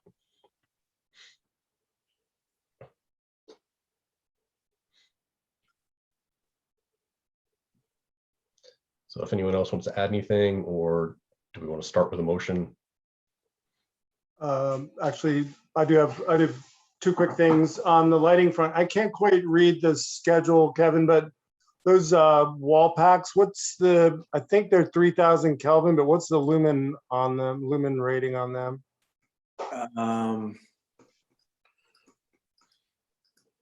Is that not called out in the, let's see if I can zoom in. I know they can go pretty brutal. It says lumen per lamp, 2,600. Okay, and are they along the wall? Yes, if you look at page, believe it's page 29, you can see a garage view of those on the wall. You can also see a couple that are called out along the driveway wall outside. And right, so that's a pretty powerful. I mean, let's see, what's a 100-watt bulbs around what, 1,000 lumens, I believe. Is that right? 800 to 1,000, something along that line. Mm-hmm. So I guess one question I have is, are these going to be controlled or dimmable? I don't know that that we plan for them to be dimmable. They are intended to be motion activated. But I mean, we're glad to consider as a condition of approval some reevaluation of those lights, or that we might seek an alternative if the particular fixtures called out here don't quite fit into the guidelines. But do you see them as maybe falling outside of what is prescribed? I'm just a little nervous about their lumen output, and then also just simply you're in what is actually a pretty dark neighborhood with a lot of trees and all that sort of thing. So the effective amount of light you actually need to see in there can be pretty low and be very effective. So I just would worry about light pollution. I know somebody mentioned dark sky. We don't have a particularly good handle on lighting codes still at this point, but for instance, I know that your office went through, maybe not so much your office, but certainly the owners of the Standard went through some pain and suffering on the West Main lighting. And I kind of like to avoid that. And I think one way to do that is, if you have a dimming package on these, you can fine tune it even to the season, Right. And it just seems like that would be advisable, particularly since we don't want to draw attention to that underground area. Yeah, agreed. So that I would prefer to see that you have some controllable, not so much the fixtures. I mean, the temperature range seems good, but I just think you want to be able to not just have motion detectors, but be able to fine tune the actual lighting level. Yeah, I think this particular fixture does come with a dimming option. It did look like it. That's, I mean, what I could read. And, its bug rating looks like it's pretty good, and you have it mounted low, so that all is good. But Right. I just think you also don't want that to read as a light well, particularly in, that scale of a neighborhood. That is one of Jeff's recommendations, is that all lamping is dimmable, and that the color temperature not to exceed 3000 K, and the coloring rendering not to be less than 80, preferably 90. So we've got that built in. Okay. Mhm. Just being, OCD about it a little bit. Lighting is reviewed also part of the site plan, so they have to do a photometric. And so that is another time, an opportunity where I double check. Yeah, for the project photometric thing though isn't the best gauge of this either, unfortunately, you know. So anyway, Could we I just also think that include- having the dimmability and having the flexibility would be good. Ron, you were saying something? Yes, could we, looking at the staff recommendations, could we put the recommendation to, for a 12-foot driveway as opposed to an 18-foot driveway in that? Yes, we can. That would be one of the, yes. So we should recommend a width. So that would be a, like you had with Oakhurst, a month ago, 2 months ago, a recommendation that the city traffic engineer consider allowing flexibility. So that can be the motion there. I think I put it in there, but I mean. Yeah, I guess our concern is that if it's unlikely that city engineering will be okay with it, can it be a condition, or are you hoping to apply leverage to the decision from the city? By code, the BAR can make a recommendation. Okay. That then you all are able to use in your working with them, and it's in the code as to be applied in historic districts where there are constraints like this, or we want to keep things, the driveways not as large, also to try to protect the curb being stone that we have. So there's reasons for the BAR to make the recommendation, but that's all they can make. There may still be an issue that the traffic engineer can't make the change for. Okay, we understand. And then I have one more question, Carl. How does everybody feel about the brick as selected? I mean, the Preservation Piedmont was suggesting a hand formed brick, and I like that idea, but I didn't hear anybody else second it. So maybe we stick with what they've got. I just wondered. I like it, but I'm not going to vote against what they've got. Got it. Yeah, I feel the same way because there's certainly a financial implication. Yeah. So some of the other conditions that were talked about tonight were the fringe trees in front of Windhurst. To modify Jeff's undergrounding of power to make sure that it's done so with tree protection. Talk about pinching the driveway further. I think some people mentioned the pierced brick. Are we generally okay with that? I think There's also a recommendation about archaeology. It can't be a requirement, but it does fall within that, something that you have recommended for sites of this nature, or the BR in the past has. So it might be a recommendation. I don't believe you can make it a condition. Yeah, that actually wasn't in your list, but I remember you mentioning that somewhere. Okay, so Just below the Yeah. same staff recommendations, Mr. Chair, just right below it. right below that. Okay, I Page thought I 6. remember seeing that. Yeah. So the other thing was that Jeff had recommended was the existing stone walls and curbs when the public right of way. So protect those, provide documentation prior to construction, and if damaged, repair or reconstruct to match prior to final inspection. Does anyone have any concerns with that? That sounds good, but several of us mentioned some concern about with the condition of Windhurst. Right.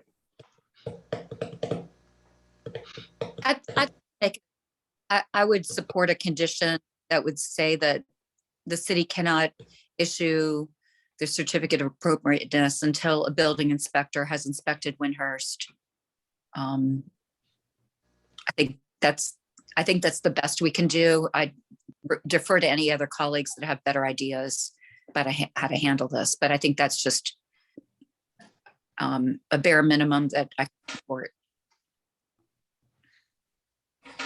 I like that. Jeff? I like it too, but can we do that? Any idea, Jeff? Not gonna touch it. I am I'm not a lawyer, and I know I that, mean, I think if, yeah, I know which if we we're can allowed. go ahead. Relative to maintenance issues, I know that there's provision in the code that allows us to cite property owners, that the zoning administrator and I can have a conversation about. I honestly cannot advise you on how to incorporate that into a motion. I just simply can't. So I'm not going to try. If we were to put that in the motion and the city had a problem with it, would they just strip it from there? And the rest of the motion would stand? Is that kind of how it would? Sorry, I just can't. Yeah. If it's, It if seems- it's any help here, the owner has informed us that presently his plans for Windhurst are being reviewed by the Department of Historic Resources. And so I don't know if any of the kind of information or evaluations that come from that could be useful in the motion you're making. I don't have information about the schedule, about when an evaluation would come from that body, but it is currently being reviewed.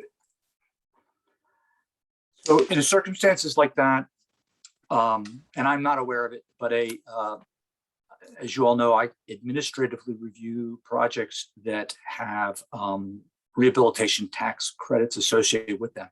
Now, the tax credits are not always applicable to all work. So if a piece of the work is there something else, then we would bring that to the BAR. But there's been a couple of those that we've looked at. So, but I'm not aware of anything. And I would be, what happens there is then the BAR staff, DHR staff,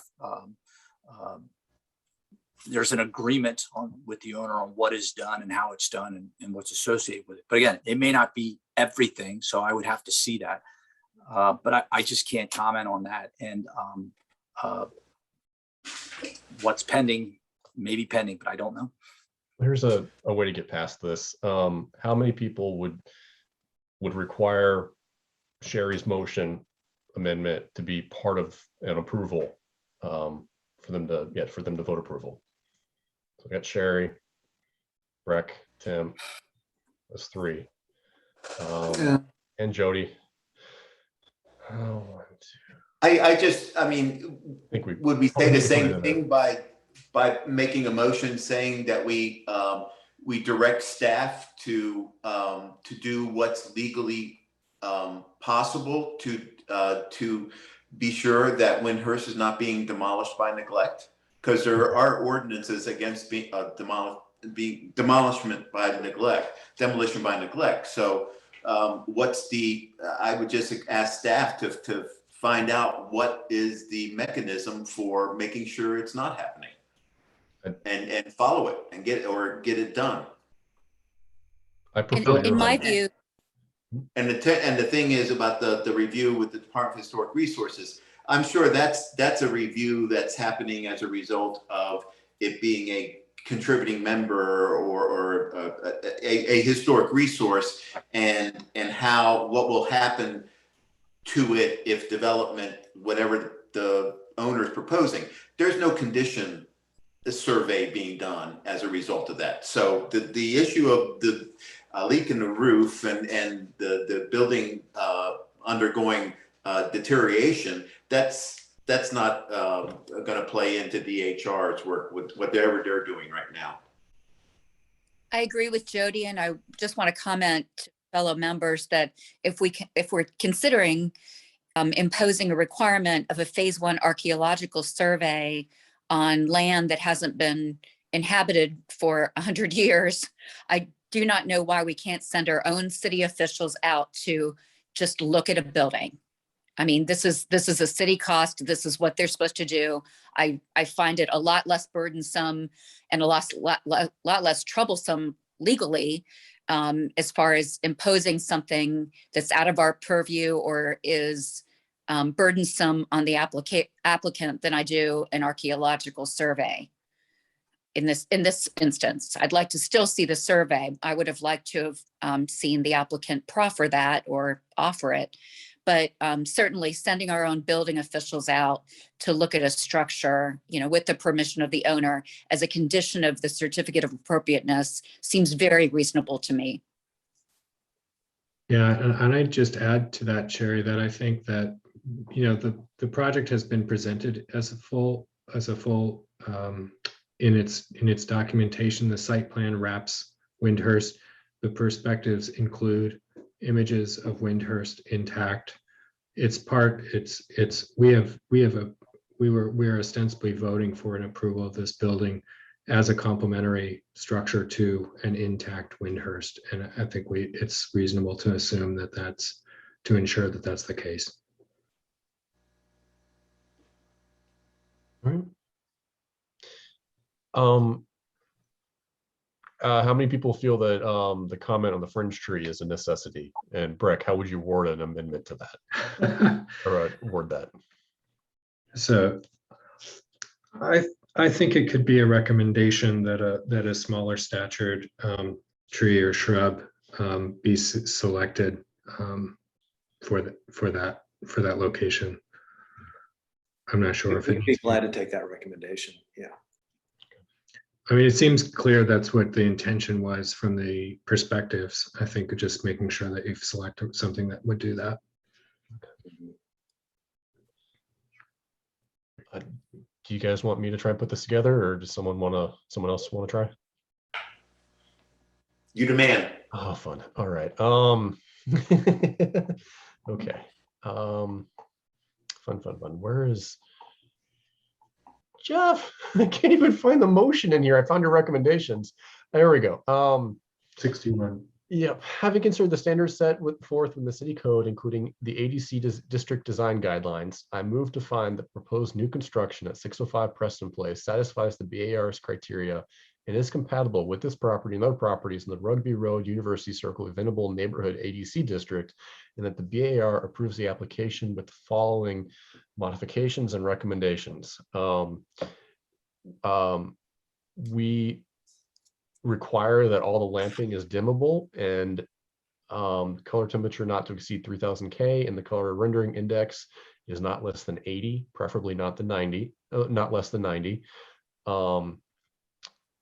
We recommend undergrounding the new electrical service, and if that is done, it needs to be done with tree protection. We require that during construction, you protect the existing stone walls and curbs within the public right-of-way, provide documentation prior to construction, and if damaged, you repair or reconstruct to match prior to final inspection. We make a recommendation to the city traffic engineer that the proposed driveway be 12 feet wide or as narrow as possible.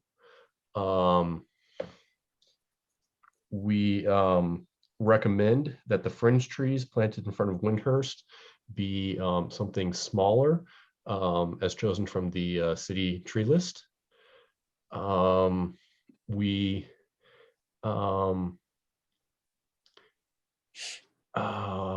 Let's see. I don't want to word this. We recommend that all archaeological resources are protected with mitigation measures should they be disturbed, and a phase 1 archaeological level survey is performed on the site. And we require that city staff will follow up on the concerns about Windhurst and inspect it to see if there are any zoning violations concerning the in regards to the historic district. So did everyone, I had a difference between recommendations and requirements in there, and I just want to make sure that was all made sense.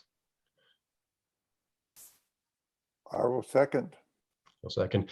And before we vote, Kevin, does all of that make sense to you? Yes. This is your 3 minutes to respond if you want. All of the conditions are acceptable. Okay. So we have a second.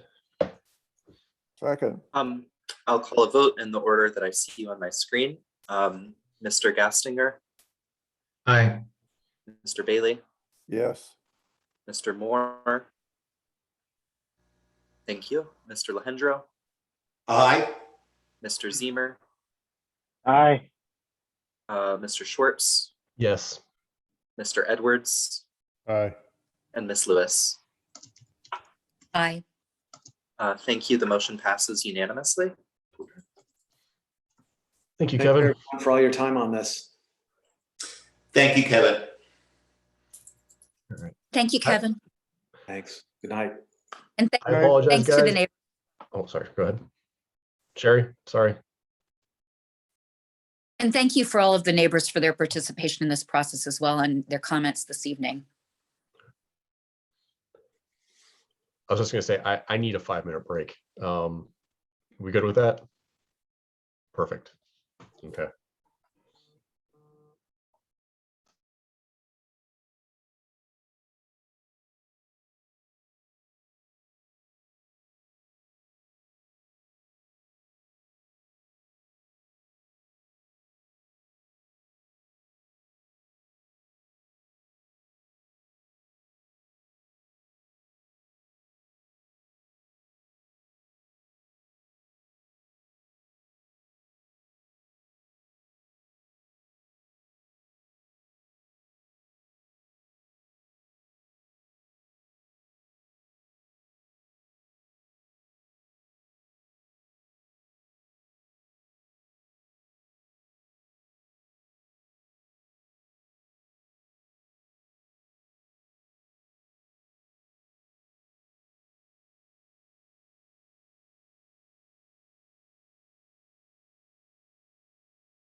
So I saw Sherry.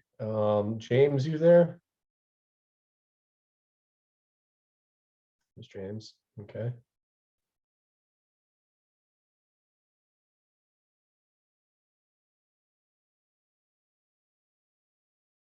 Jeff's still hiding behind a Post-it note.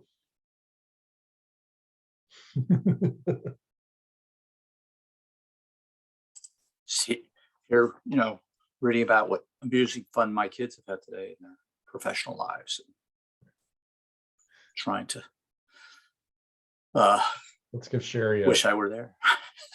Maybe one more minute. Oh, there she is. Okay.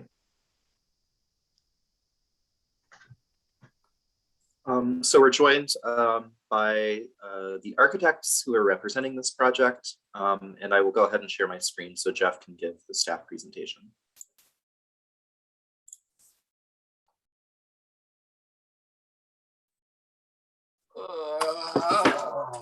Let me find.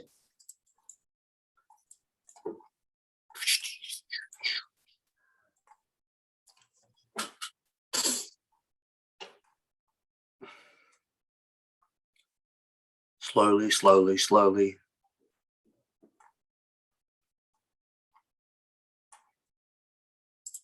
And just while I'm pulling this, thanks guys. On the, I do try to share those visuals of how things have changed because it's sometimes the only way I can see what's happened. So, but I appreciate that they're helpful to you all as well. Robert, forgive me. All right, we are on 45 14th Street Northwest. This is a COA request for a phases 2 and 3, which would be the renovations and then a later rear addition, actually a rear addition and a larger rear addition in phase 3 for this project. In talking with the applicant, I said that they could request them at once. We just would all have to understand that what the conditions would be, validity, period of validity, things like that. But and also phase 1, if you recall, was you all reviewed some repairs to the front porch and other things in April. Also, that's when we had a preliminary discussion about phases 2 and 3. But this is a 1920 four-square colonial revival. It is a contributing structure in the Rugby Road University Circle Venable ADC district.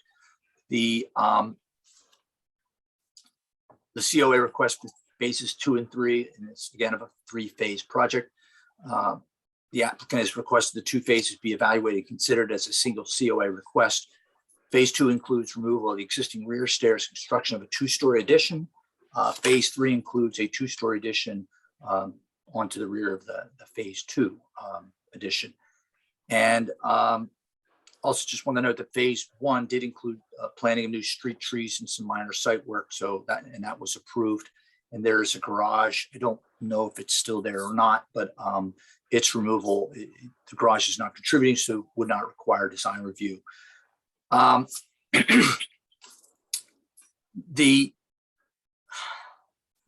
are so just showing that in phase 1, the 3 new trees there along the street, and then there's in the current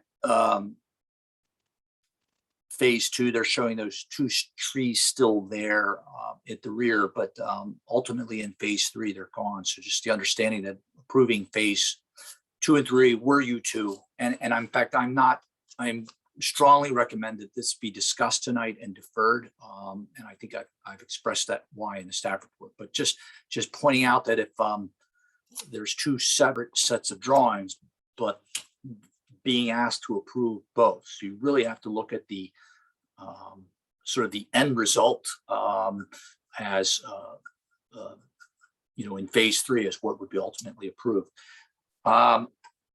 Again, the first phase is the removal of, the second phase is the removal of, there's a 2-story porch and stair at the rear of the house. This would be removed, and I believe it's a single story. No, I'm sorry, that hyphen addition would be added.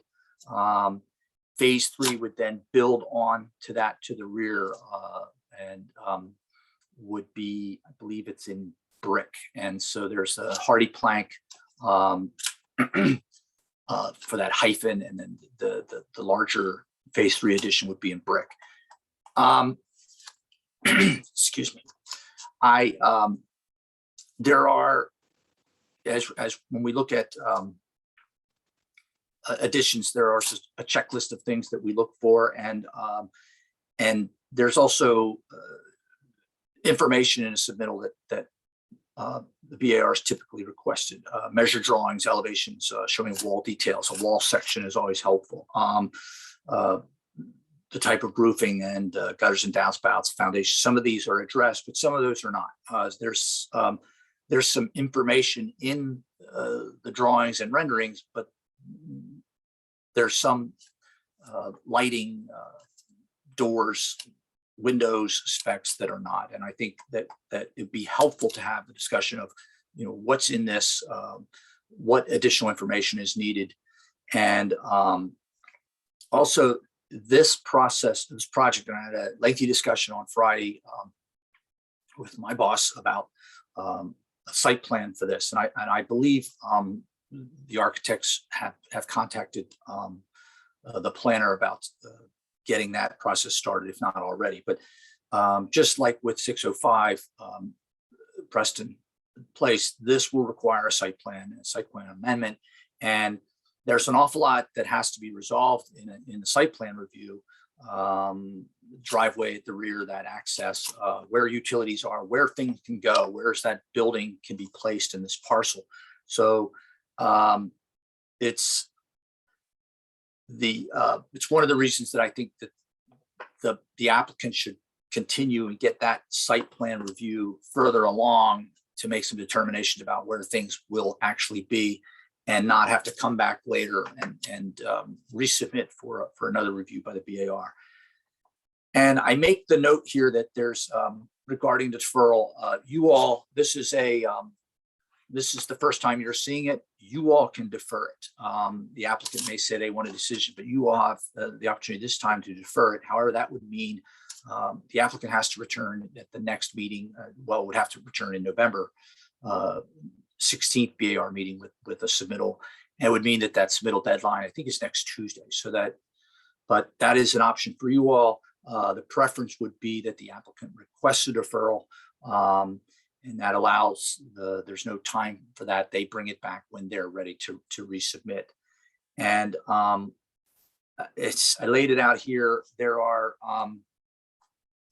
just to be clear on the 18-month period of validity, you all can extend that. You did that actually with a demolition that you extended it by a year. And believe it or not, that lapsed last month. So that's coming back. But a period of validity for a C, some very clear criteria.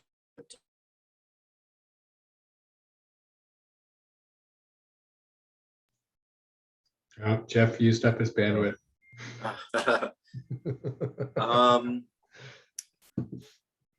I can, do you have any other questions for me regarding the period of validity for COAs? I feel like Jeff was wrapping up, but I'm happy to answer any questions in his stead.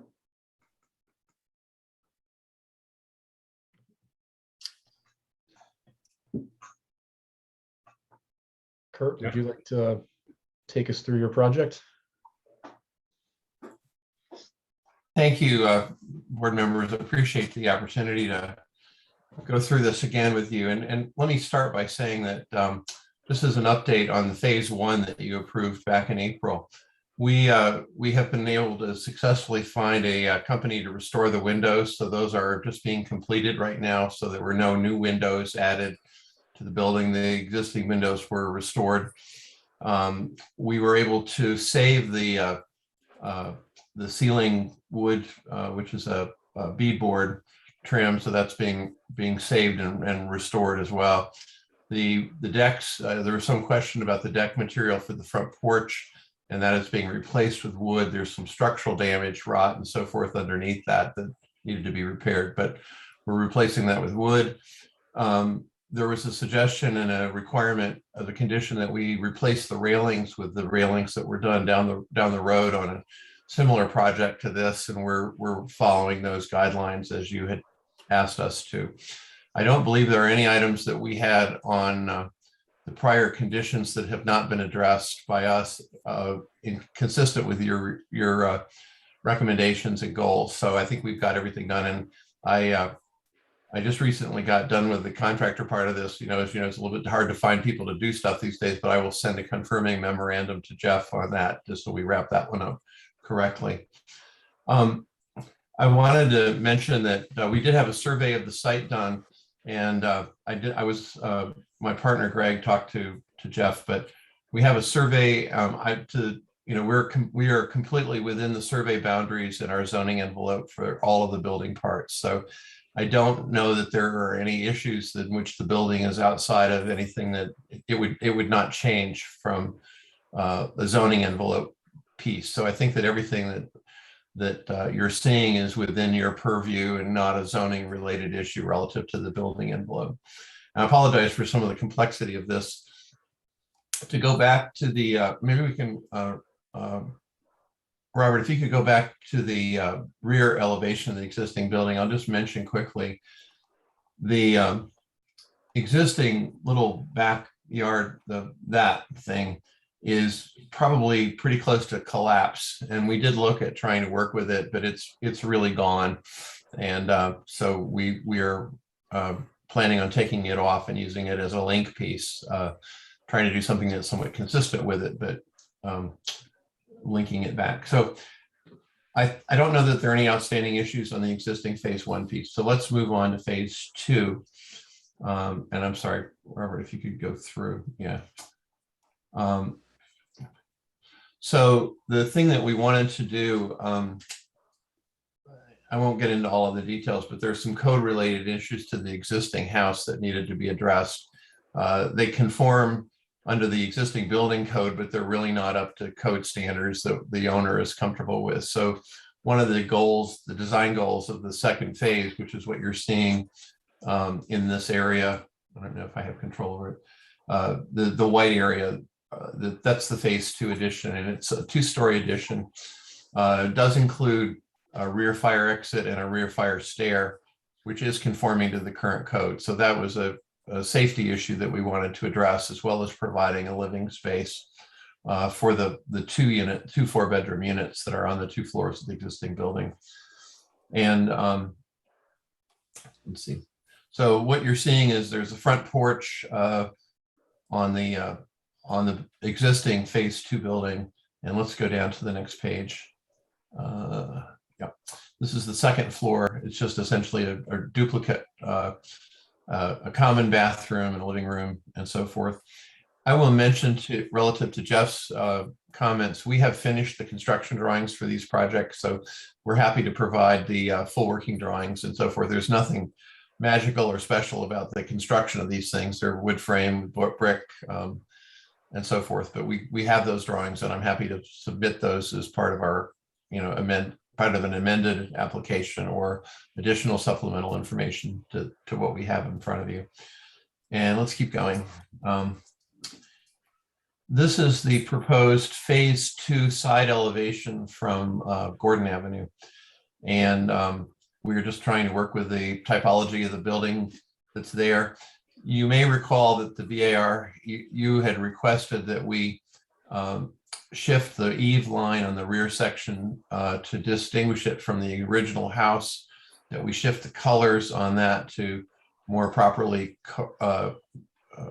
contrast the existing trim and roof, so forth, with the other from the existing house with the new addition.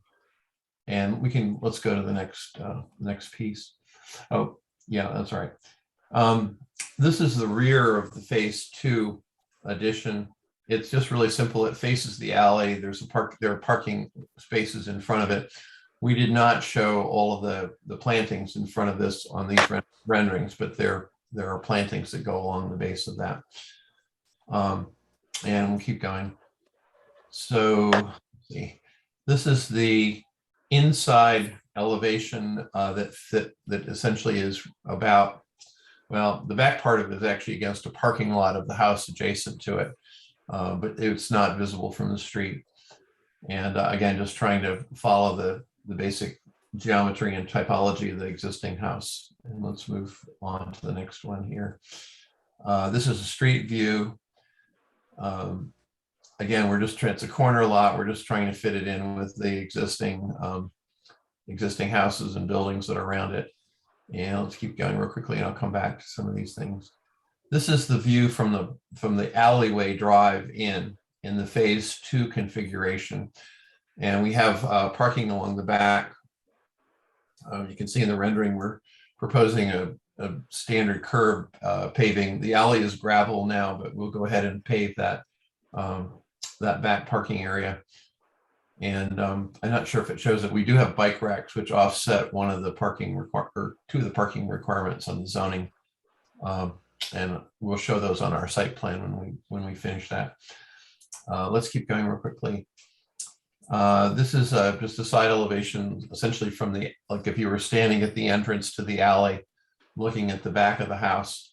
And you'll see 2 entrance doors. The one on the left is the door into the main floor of the ground floor unit of the existing house. And the one to the right is the door to the stairway that goes up to the upper floor addition section. And let's keep going. And this is the back of the phase 2 addition. And this is the oblique corner from the adjacent house looking back at that backyard. There's quite a bit of yard there. I think it's about 30 some feet between the back of the building and the parking edge. And these are the specifications for the windows. I will point out that these are the exact same window type and so forth that we did on the project that we did down the road that we had referenced together that we did for Lane Bonner. And so these are consistent with a similar addition that we did, I guess, about 3 years ago, probably up the street toward 17th Street. And it's just really straightforward roofing, hardy plank siding. We've picked the trim colors to match your recommendations on the contrast that you had asked us to provide. And these are the windows. I don't know why this is showing this. This is showing a muntined window, but these are just straight 1/1 double hung. So ignore the little inset muntins. That's an error in our drawing, but we'll fix that. Let's keep going. I'm not sure if that. Okay, so that's phase 2. And Carl, do you want me to do these together or just keep going and then we'll come back and talk about them, or you want to do them in parts? I don't care either way. I think I would continue on. Okay, so the current plan of the owner is to go ahead and build the second phase of the project right now. We're working quickly to try to get the first phase done for the January occupancy, and I think we have a shot at making it. We would proceed right on to the phase 2 work, and I am aware of the validity period of the BAR approval. If the board sought to extend this for us in order to save your workload down the road because you liked what we had done or we had agreed on what we had done, I would certainly be happy to have any extensions you were prepared to offer on this. Although I think there's probably a high probability that we'll build it within the envelope of the current approval code. So this is the view from Gordon Avenue looking at the addition, and we adjusted the buildings to fit the recommendations that you all had given us in April relative to the offset between the buildings and the way that the porches and the other pieces worked. The door that you see there is the door to the ground floor of the rear addition section. The stairway that you saw in the phase 2 addition is split and serves both the upper floor apartments. So there's no other entrance door. It's a common entrance at that point. And let's keep going here. This is the existing building, keep going. And so the new addition, we can go on, that's all right, Robert, just go on to the plan. The new addition essentially wraps the existing phase 2 addition. So it's completely encapsulated by the phase 3 work. And it's on 2 floors or 2 separate apartments. And that's fine. This is the Gordon Avenue elevation showing I will mention that the end of the porch is cut off by the new addition. It effectively joins that stairway that you saw in the earlier part. So it's overlapping. It's effectively wrapping the end of the phase 2 addition and encompassing that stair piece. So this is the elevation at that side. And yeah, and this is the rear elevation. We tried to do a little bit more long-term harmonious design on this, just because it's going to be, it's brick, it's against the alley. It will be the permanent solution to the design down the road. And it's got parking within about 4 feet of the back of the building. So, and keep going. This is the elevation from the adjacent house. I don't think this will ever be seen, but it's the connector piece on the other side. And this is the same oblique view from the alleyway looking across the house. This is the view from up the street a little bit, looking at the alleyway, the parking, and the way that that sort of sits together. And a close-up of the rear entrance and so forth. And I'll just mention, and I'm not sure if we all remember what the discussion was that we had back in April, but we took careful notes and tried to do everything that you had advised us to do. We agreed with the consensus opinion of the board. And as far as I know, we've been consistent with implementing the recommendations of the board at that time. So I hope that we're coming to you with what you had asked us to do as completely as we can make it within the normal range of, you know, what we needed to do to build the building. So, and let's keep going. And again, this is the rear elevation a little bit better. You can see some of the plantings and so forth that we're anticipating there. There are some nice trees across the back of that. I'm sorry. There's some nice trees across the back. We're saving those. Jeff mentioned that there were trees that we're removing. Most of those are not survivable trees anyway. They're old, they're damaged, and if they had been something that we thought was worthy of saving or working around, we probably would have tried to do that. But they're just not. They're not viable trees. They're small caliper, and they've been badly banged up by cars and kids and everything else, and are not really salvageable. So. And this is the material palette, basically the same thing. We picked a contrasting brick color, again, at the recommendation of the board, and the colors and so forth are the same palette as we had on the link component. And let's see, I think that's most of it. I'll mention a little bit about, Jeff had mentioned the site plan. As you probably know, the city utilities are a bit of a mystery in places. And right now our contractor is out excavating down to try to find all of those, which is why we haven't submitted the site plan yet. And as soon as we are successful in identifying the size and location of all of the utility pieces, we'll be in business with submitting the site plan to you. And I'm happy to answer any questions that you have on this. And thank you for your time and energy and helping us to do a good job of this. I'm anxious for us to do something that will help that corner a little bit. So thank you. Thanks, Kurt. Well, let's start with, are there any questions from the public? Please raise your hand or press *9. I'm not seeing anything. Yep. No, Mr. Chair, I'm looking at the list and I don't see any raised hands. All right. Questions from the board?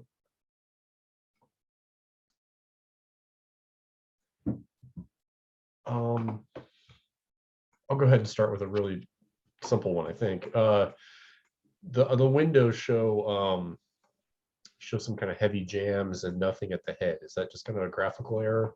Yes, Okay. the windows are the same one that we had approved in the prior edition up the street.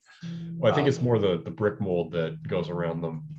Yeah, we can give you additional detail on that will match what we want to Okay. submit. All right. Some notes here. I think that was my questions, because you explained why you did the different color. I guess we told you to do that. And I thought it was a good idea. So we also modified the eave line to drop it a little bit so that the roof lines don't conflict with, they don't pretend that they're emulating the existing house fascia boards and so forth. So.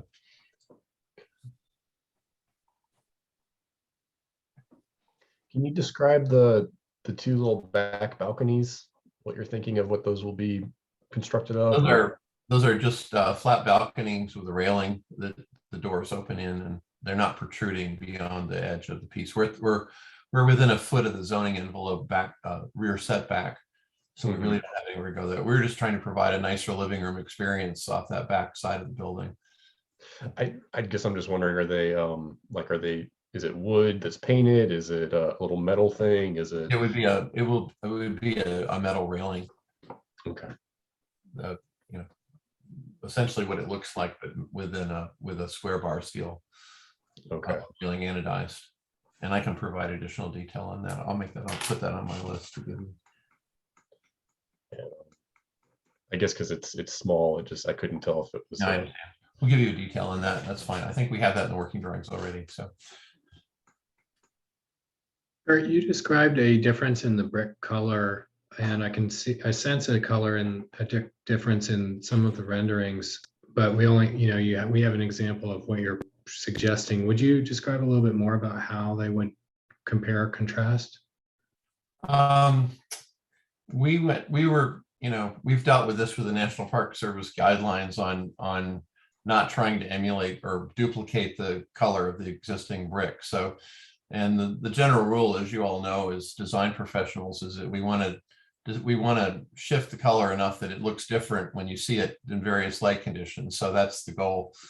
And I think we did that. If there's a question about that, we can certainly refine the design intent of the selections that we did. I'm pretty sure that the samples that we provided you, in fact, do that relative to the existing the brick color. We just got a new color thing that's going to give us a better ability to match the brick colors without having a problem with that. It's been hard to get those exactly right because of the lighting and the variation in the existing brick that's aged on the existing house. But the design intent is that it be a contrasting red brick that is differentiable from the front house brick.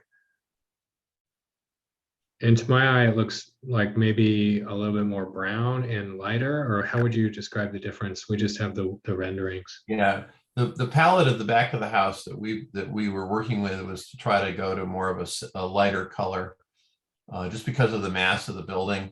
It reduces the visual mass of it a little bit on that alley corner if it's lighter. And obviously it's a subjective call, but we did think about it. So.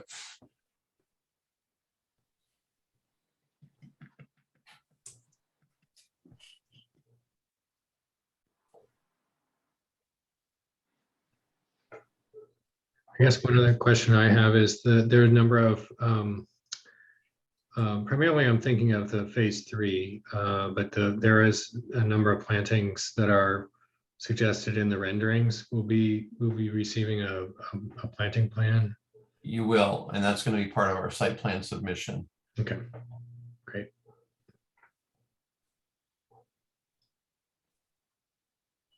If there are no others, we can always ask more questions later. Are there any comments from the public? Please raise your hand or press *9. Something. Carl, I don't see any. All right. So comments from the board.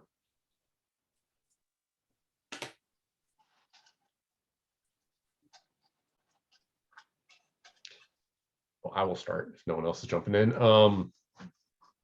Kurt, I wish I remembered the April meeting better. We actually got the minutes from that meeting to review for our consent agenda, and it still didn't seem to help me a whole lot. I think you've, you know, I think my one concern is just the change in colors just seems a little funny to me. Because I don't think that it's obviously going to be new construction. You know, even the brick, it will be obvious that it's new brick. The windows will be new. So you're just continuing the roof line. And I know our guidelines are kind of picky about, you know, breaking the roof line and all that, but it's, I mean, you're recessing the roof line, so it's not like it's totally continuous anyways. So I guess that's just the color kind of, I'm not sure it was necessary. We were following your suggestions, but I thought it was not a bad suggestion. Now, whether we got the colors right or the contrast right or not, I'm open to suggestions from my colleagues or professionals in this area as well. So it's pretty open-ended. I mean, the National Park Service guidelines want there to be a differentiation, and what that means exactly is really anybody's guess. But throw it out there, and we'll do our best. So, well, that's obviously a very minor comment. So it's I mean, color is easy to change. Yeah, I mean I think we talked about this in April. I don't remember if anyone had any severe concerns about the size of the thing, so I'm not going to talk about that. It's you know, yeah, just leave it at, I think the color was I would just like to see that reinvestigated, but I'm happy to do that. We'll be happy to talk to Jeff and staff about that, or if you want to have a review, we can certainly do that and look at some options. We would not object to that at all. I'm curious what others have to say. Relative to the brick color, I kind of agree, but I also feel like it's really impossible to evaluate the brick with the perspectives they're fine perspectives for what they do, but relative to color, they're washed out. And so it's just really hard to tell. We know from the existing photos that that's a really rich red brick. Yeah. So just seeing the two photos of either a brick panel against the existing, I could be swayed either way. I think the project is very straightforward and appropriate for the context. Just needs a little bit more detail, certainly seeing the landscape plan and some clarity about the brick intentions. Well, let me suggest this, Brett, if you're open to this. We have this new colorimeter technology that we can actually do a better map of the exact color frequencies and so forth, hue and so forth of the existing brick. And although we're sort of limited in terms of what's available in the marketplace, we could come back to you with a review sample boards of what the actual color is. We may actually be able to get some of the brick as we do the demolition of that little chunk in the back and present that to you. And I'm happy to go through a review session with the board on that if you want to make that a condition of approval. But I think if we're still stuck with COVID issues, you know, you could also drop off a sample panel. Yeah, we can do that too. Somewhere. We can figure that out. We can put a sample panel next to the existing building, and you can look at it that way if you want to. Yeah, that's the only way it would make sense. I frankly, I don't think that, I think it's impossible to match the existing bricks. So to my mind, you just come as close as you can, and it'll be distinct enough to be able to tell it's a later addition. I agree with the comments about with Carl about making it deliberately different. That worries me. I would just say get as close as you can, and it's going to be different just by its nature. Yeah. That's a subjective comment. I'm open to consider the park guidelines, you know, typically lead us in the direction of doing something that's contrasting so you don't mistake the old with the new. This is such a small little building and such an intimate scale. If you wanted us to match it, we can certainly do that. And the shift in the roof lines probably are enough, along with the difference in construction, to articulate that. I guarantee you the mortar joints will be different, and the mortar color will be different. There's so much that's going to be different. Even if you try to match it exactly. Right. I agree. It's going to read as a different building. We've never succeeded in matching these things on historical restorations very well. And in general, personally, I favor a contrast than a badly matched attempt, but I'm open to your thoughts on that. So. Well, putting a brown brick addition on a red brick building is, that bothers me. Yeah, and I don't think that was our intention. So we'll clarify that for you. Okay.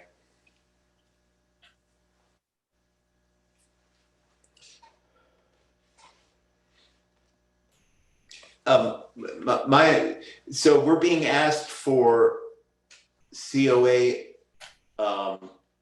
approval for phase 3 at this point, but I'm worried about approving something that we know that the windows are shown to be wrong, and some other details are wrong on the packet that we've received. Is that what we're being asked to do? So Jeff has suggested that we treat this, that we defer this because it does need a little more information. It needs a landscape plan, it needs some lighting. So good. Yeah, I'm comfortable with that. Okay. So a deferral though would defer phase 2 and 3, correct? Correct. But we should, have a good faith conversation so that when Kurt brings it back, he knows exactly what he needs to do to get us to approve or to approve it. I would appreciate that. Thank you. I guess I'm just want to be considerate of his schedule in that if he's coming back next month and still trying to get phase 2 complete by January, that may be tough. Not necessarily our problem, but Kurt, would it help you if we went ahead and voted on the COA for phase 2? Yes, it would. Okay. Anybody have any? I'm sorry, that would avoid the brick problem. So. Okay. Yeah. I don't have a problem with phase 2 as it is, as it's been presented. Just if I could, just toss in there again, I don't want to gum up the works. I really don't. There's some details. There's a porch columns details. There's just some minor things that maybe just to know what we're getting and what it is would be helpful. It's just putting that out there as a way to cover my bases. And but I think that would be wise to split these up. And I think that would help them in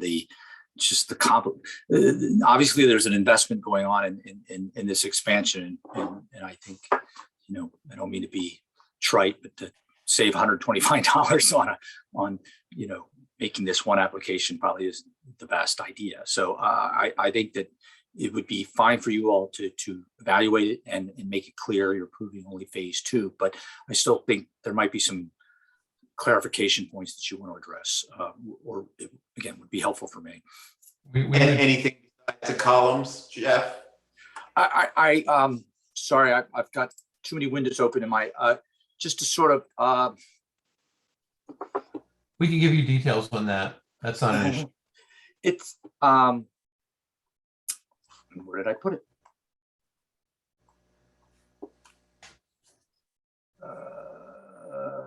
Well, it just seems to me that we should hold it to the same standard we ask other people for. I mean, there's nothing looking to me like it's going to be a problem. I just think, Kurt's already got the construction drawing, so it seems to me as long as he shares, the eave detail, the column detail, the fascia detail, just so we're consistent with how we treat other people, just seems like the most critical item here.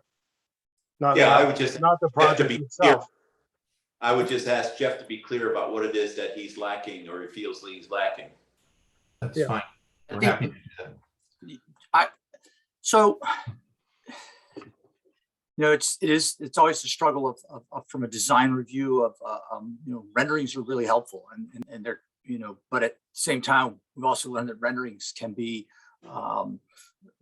they illustrate, but they're not construction drawings. And I've had things come in where it's like, oh, well, it looks like the picture, but that's not what it was. So I just, I look at this and I see sorry, I'm scrolling up. I see a porch detail. I see, so it has a porch ceiling, it has a porch columns, has porch flooring. What are they? Is there, it's not Trex, it's not, and so, typically we've done little awnings on the backs of buildings on West Main and asked for a section through how that's be attached to the building. So I'm not trying to beat up on Kurt or anything. I just want to, it comes back to us, and then it's like, gee, is that what we approve? So I would be more than happy if you wanted to make approval of the construction drawings a condition of approval for phase 2. We're happy to do that. We're close enough to be able to do that. It would be helpful to us not to defer it to November just because of our construction schedule, if that's possible.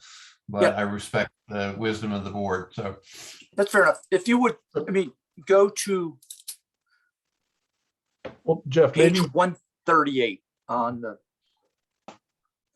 I have to tell you, I was really have been against having all of these as one continuous document, but Jody Alejandro, you got that one right. This I'm starting to not mind this at all. So, so we have a porch that's a prominent feature here. There's an interesting corner board there. There's a water table. I just want to make sure that we've gone to great length in discussing column details. So is there something going on here that needs to be expressed and articulated that when it comes in, I'm not catching hell for? Right. Well, let us provide you with the construction drawings of what it is, and we'll do that as part of a conditional approval if you're willing to do that. Well, I'm Kurt, fine with Jeff. Let me stop you for a second. I'm sorry. So Kurt, I think if we can't have Jeff administratively approve anything unless it's been fully described to us. So like we can say, all right, Jeff, you can confirm that what we've discussed in the meeting has been achieved and has been met. So if we're going to approve this phase 2, we're going to have to kind of pick out some of these details in this meeting right now, and everyone's going to have to feel comfortable with you verbally telling us, yes, that's what that is, that's what that is. So for example, the porch columns appear to be round Tuscan columns. Is that what we're seeing? Are they wood? Are they PVC? They're wood square columns because they're a secondary column from the front porch. Okay, so wood square columns. Is there any exterior lighting? Yes, it's in the ceiling of the porch itself. It's not surface. It's recessed lighting in the thing, and the ceiling of that would be beadboard. The deck below on the porch is a wood deck, similar in type and construction to the front porch deck. Okay. How does the meeting meet the ground? How's the building meet the ground, both at the porch and along the siding edge, for instance, where the siding hits the ground? Is that brick or concrete, or what is that? Yeah, it's a concrete sub piece that sits there, and the front of that edge will sit up on it.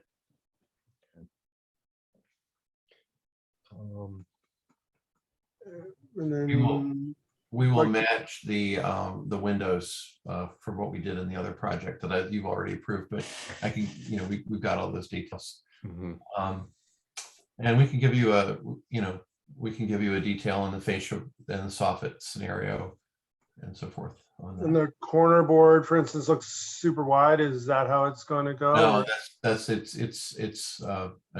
a narrower one, consistent with the width of the hardy plank. What's the porch floor? The porch floor is wood. Okay.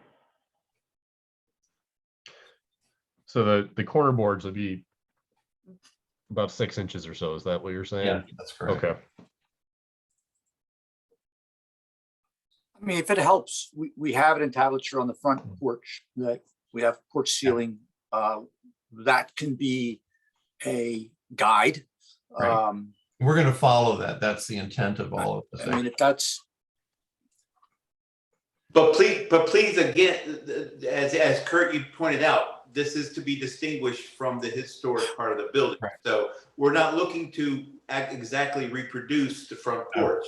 It needs That's, to be distinctly different. yeah, that's exactly why And- we're going to a square column rather than a round one, because it's a Yeah, secondary this is part a of the secondary- typology. This is a secondary porch anyway, so, Exactly. you know, simplified details that give the character without exactly matching. Right. But the proportions need to be familial and consistent with an appropriate proportion of the front of the house, the other trim and so forth.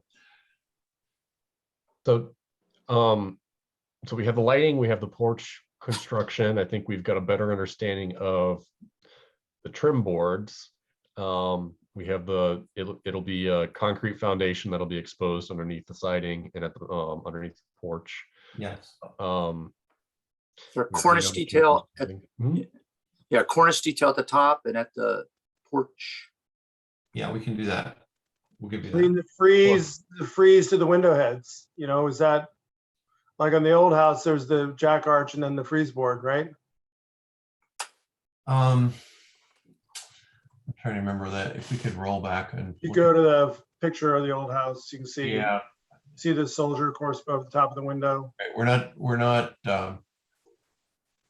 Let's see where we got it. So the rendering kind of implies it's doing the same thing. Yes, that's correct. Obviously, in phase 2, there's no brick, so that would not be Right. the issue for now, but we would include a detail for that in the phase 3 submittal. But the phase 2, you'd have a wide frieze board above the top of the windows. Is that Yeah. the intent? That's correct. Okay. What I'm trying to do is get you to verbally describe any of these questions. That's the only way we're gonna be able to approve this tonight, because I what's understand. gonna happen is I Jeff think will we're on have to. I think we're on the right track here, so Okay. let me know what else you want. We'll Yeah, get- no, we're just teasing out things. So, there. can you describe I mean, it looks like a typical standard eave. Is It there, is. what type of soffit's going up there? Is it, It's going to be a hardy plank flat, okay, and the gutters are not the existing house is a Philadelphia gutter that we're repairing, keeping. These are just going to be regular, anodized aluminum gutters. So okay. Set on a flat fascia, like a 1x6 or something like that. exactly. And then, so the reason I was asking about the header thing, which is back to what, Carl was asking, is that it is the way the brick mold's working is a little confusing. But you're thinking on the new brick, you'd have the same sort of your frieze board wouldn't land on the top of the window. No, Right. we would have a soldier course on the brick section in the back to be consistent with that detail. And Tim, let's forget about phase 3 for the moment, if that's, Oh, okay. yeah. Well, no, but does sort of speak then, I guess the windows in phase 2, then they're fully bound by a flat casing that makes up the difference of that jack arch, right? That's correct. In order to line up. Yeah, and I can see this either way. I thought this was more appropriate because it's really a secondary part of the typology of the building. And it's more modern. It's of its time, more without the frieze board. So Well, I was just wondering about taking the frieze board down to land on the casing legs altogether for the new part. we could do And not have that, basically have a distinction there between how the window heads are handled. okay. Just, That might be a very wide frieze I'm board. putting that out there as a question, that's all. I would, my personal preference is what we have drawn here, but I could see it the other way if that was important. I think for simplicity, if we are going to vote on this tonight, we probably want to leave it as he's drawn it. I see the phase 2 piece as a separate part of the building, and it was to be secondary to the main house, and it's Right. of its time. So I don't know that it needs to mimic the detail of the soldier course on the brick part of the building, but that's just my opinion on it. So if we voted on this tonight, it would be without a full landscape plan. I think we understand what trees are going and staying for phase 2. Yes. Are we comfortable with that? Breck, I'm looking at you.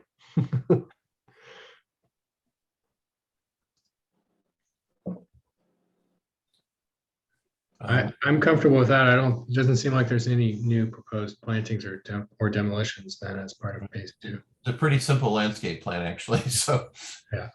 So Jeff, are you catching this? And is there? I am. I mean, there's a sorry, my mom's calling because I'm all of a sudden distracted. I mean, I understand and it's being expressed verbally, so there's a record here. I mean, it's hard to build in I wish we were sitting here with a chalkboard and just scrolling it all out and it would all, we'd be done. So I'm trying to envision it in my head as you speak, and it's good, but it's just difficult to not have a piece of paper and say, all right, what's this dimension and that dimension? And again, I'm trying to, and Kurt, just a little bit of background is that we, I don't know, gosh, 2 years ago, things came down to us that there was no, staff had no, unless it was an administrative review, staff had no, we could not defer decisions to staff, and things had to be addressed completely and not incrementally. So it's one of these where things just seem to make perfect sense at the moment, and then 2 months from now, I'm looking at a site plan or a building permit, and I'm you, I spent almost a decade on the board, so I'm right. what you're dealing with right now. So. These are the things Mary Joy didn't tell me about. But so I'm not. As I said, I don't mind if we take the time tonight. In fact, I would almost say if you guys want to, we can talk about the other things, and you've got to doodle a sketch to resolve this and bring it back. Personally, I just like to say I don't think there's really much objectionable in the proposal altogether, and I think we're spending way too much time on this project, frankly. Okay, I agree. It's a simple building, really, and if it were more complex, I would agree that it needed a lot more fiddling around. But it's not that hard. It's not that complex a building. I mean, also, just this is a process question, which we're not going to solve tonight. But there are programs out there, Jeff, like Bluebeam or even Acrobat, where we could have a live screen where it could be marked up and easily annotated and be done. Put that in the CIP. Yeah, I will. But I agree with Breck. We're sort of overthinking this from my perspective. So I think you can make a motion that verbally lists out the things that we've discussed tonight, and then move on from there. Does that sound good? The motions are on page 20 of our packet for anybody who wants to make a motion. What was that number? 120. 120. Okay. All right, I will give this a try. All right, so having considered the standards set forth in the city code, including ADC district design guidelines, I move to find that the proposed phase 2 only alterations and construction at 485 14th Street Northwest satisfies the BAR's criteria and is compatible with this property and other properties in the Rugby Road University Circle ADC district, and that the BAR approves the application, and as has been verbally confirmed in this meeting, those items include the porch will have wood square columns, with a beadboard ceiling, a wood deck. There'll be a concrete foundation. The corner boards are going to be approximately 6 inches wide to be consistent with the siding. There's a fiber cement soffit, a standard aluminum gutter, a tall frieze board on top of the at the top above the window heads.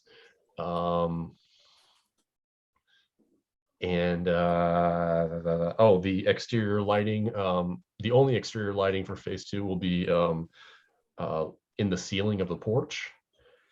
We'll have 3000 Kelvin. Yes, will be less 3,000 Kelvin or less. I have it memorized. This would help. Lamping will be dimmable. We'll have a color temperature that does not exceed 3000 K. And it'll have a color rendering index of not less than 80, preferably not less than 90. Thank you, Jeff. Thank you, Jeff. And the color of the siding and trim should match the paint color that's on the original house. I'm going to throw that in there. Blue is okay.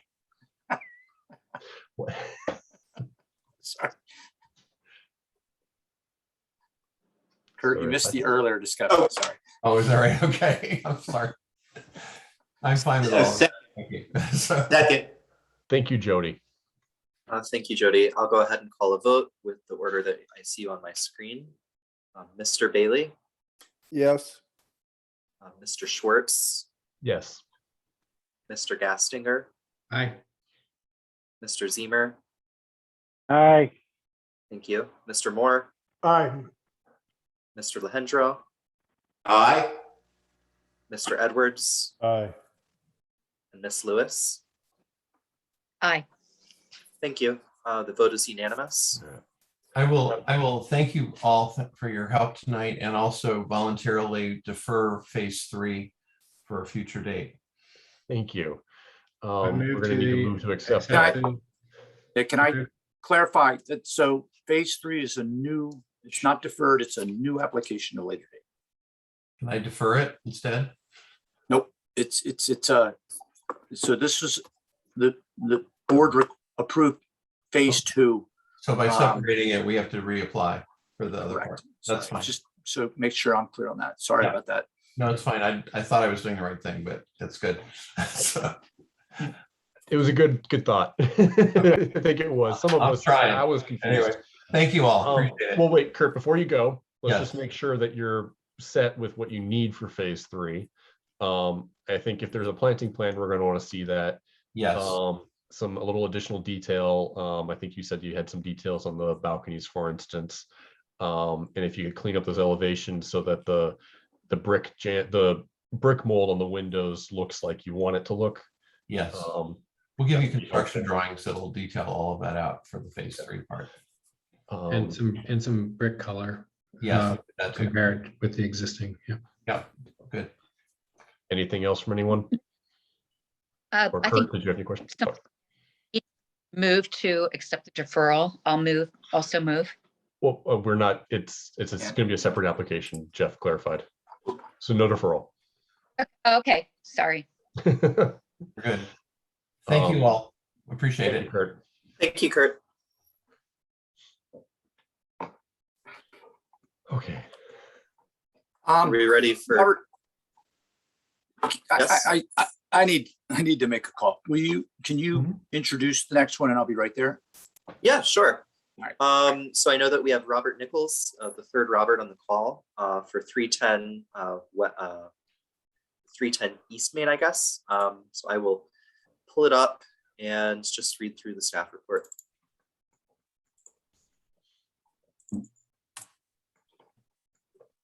Or summarize it. Yeah, I can summarize it. So the building was constructed in 1916, and it's had several facades, the most recent of which was replaced in 1982. And it seems that the south facade was added at the same time. The COA request is for alterations to both the Main Street and Water Street facades, which would alter the two facades that were installed in 1982. I'm just looking for highlights. So Jeff highlighted two questions. Do the existing facades together or singularly as part of the mall or a single structure contribute to the historic character of the downtown ADC, and should they be protected? And if the facades are to be altered together or singularly, are the proposed changes consistent with the ADC district design guidelines? Jeff points out that due to the unique nature of the existing facades, the BAR might consider applying components of the design standards for both new construction and for rehabilitation. And we don't have details on the type of glass to be used yet, and we might require that as a condition of approval. And with that, Robert, I know you're online, and I can go ahead and zoom down to your part of the application, and can scroll through for your presentation. Okay.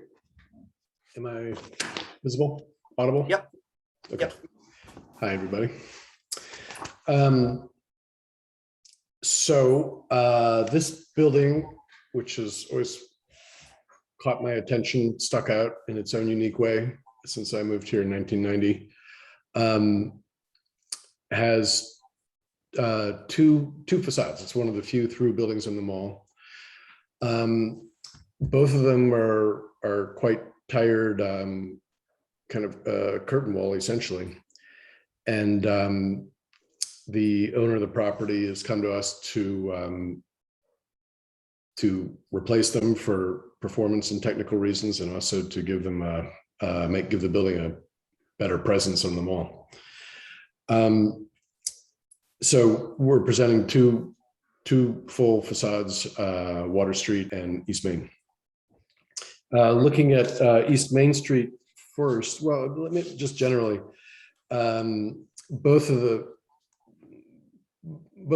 both faces of the building have that kind of familiar proportional rhythm that shows up often on the mall, of the a narrow component that's associated with circulation and entrance to the building, particularly entrance to upper floors, and then a wider bay, maybe 75% of the width or 60%, dedicated to, especially at the street level, display of retail merchandise and goods, or entrance to the retail level. And so both these facades are kind of working with those proportions, particularly the mall side. One of the conditions that's going to remain in place is that elevator that in the current state creates that convex circular shaft that's made of glass. While we're doing away with that enclosure and that shape, the elevator that's still going to be where the vertical circulation is taking place in that building. And so we've worked on that and kind of keeping that as a vertical element and a proportional element on that on the mall facade. What might be, let's see, why don't we scroll to page 4, where we home in on the mall elevation. Oh, I'm sorry, not 4. Is that 4? I think. I had a renumbering. Sorry. Is this? Let's see. No, it's my fault. Are you showing? No, it's. I'm sorry. It's wait, I'm sorry. There were 2. Yeah, Robert. There were 2 submittals, and it's the second one. I understand. Right. My Okay. apologies. The second No, one. that's all right. Yeah. So we were between the, forgive that incomplete model and elevation of the hardware store building adjacent. The kind of vertical proportions are correct, but there's a lot of detail that's missing on that. The rendering of the neighboring building.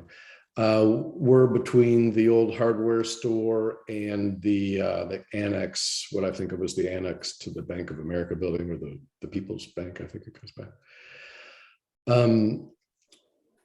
We are so I described the kind of A-B proportion there, the vertical proportion associated with the elevator, then the larger proportion that's associated with the storefront, the retail function, and then the occupiable, what in this instance will likely be office space above. And that's being conceived of as a relatively straightforward masonry frame, brick masonry frame,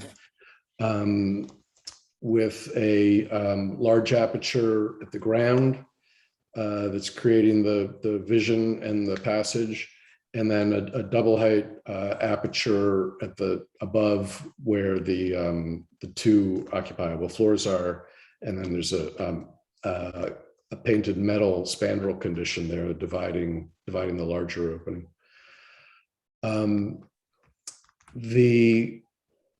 Just immediately to the left of the retail display is the entry to the retail area, and also the entry into the main. Actually, there's straight ahead is the entry to the building proper and the vertical circulation. If you enter that recess and turn right is the passage into the retail space.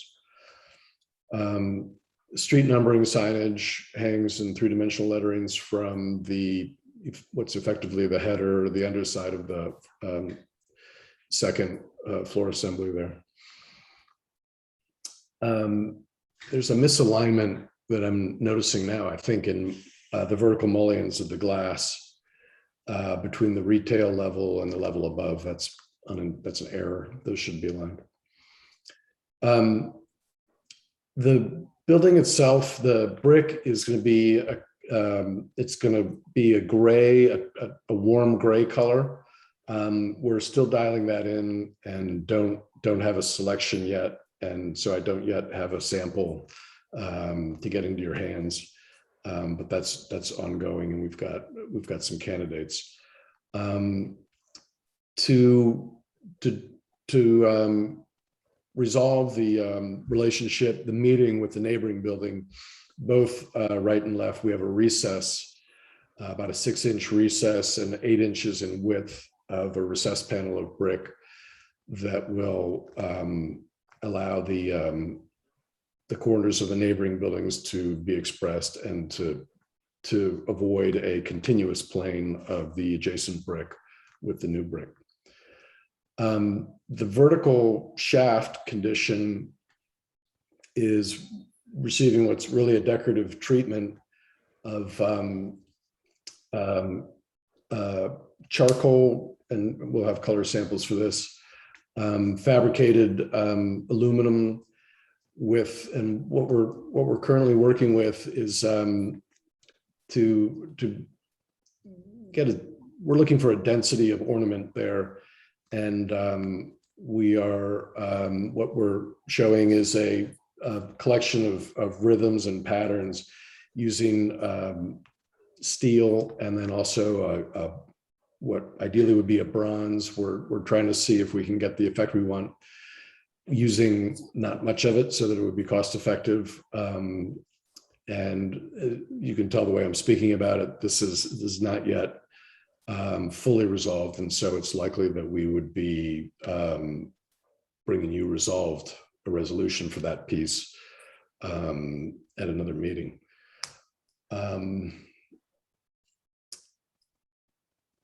I think that is what there is to say about this elevation. If we want to scroll to Water Street, we've passed. You go back one more. On this side, we wanted to, we're working in an idiom of what we've done a lot of work on Water Street, and always think of it as the slightly gruntier, heavier duty version of what's happening on the mall side. This is either the back end of those buildings or historically light industrial or storage warehouse buildings in their own right. And so we've developed this facade, aside from the brick panels that bound the facade right and left. The infill is all conceived of as kind of industrial metal profiles, and that allow us to increase the glass size we are interested in just for the same reason that lofts in New York and elsewhere have these lighter frame systems to get as much daylight in here as we can. We've got a very narrow building and a very deep floor plan, and so we're paying close attention to daylight. Obviously, we can't illuminate this whole building with this face, and this is south facing. We also have solar and glare issues, heat gain and glare issues, and we've faced those before and have strategies on the interior addressing that. But this facade is largely about a lighter metal structure that's creating these frames for relatively large apertures. Here we have a similar proportional strategy. Obviously, we don't have the what I think of as the curse of that elevator. So we've got we have vision above that, the narrow bay. These windows are showing white here, but that's an arbitrary, that's just an artifact of the rendering. They are clear, but we do, the detail that I'm showing here with this, this effect of that apple behind that glass is that we're intending to handle spandrel conditions with a frit, a coating that creates diffusion in the glass. And so that's going to be the source of concealing the structure and the fire stop behind those horizontal bands.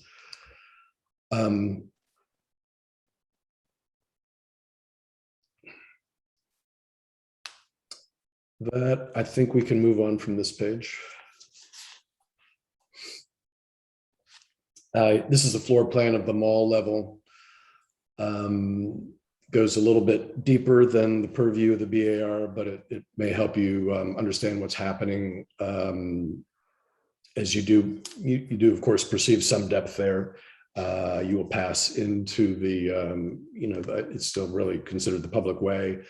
Once you cross that threshold, at least up to the point you get to those doors, and you can see still the relationship of the elevator to the treatment of that shaft condition.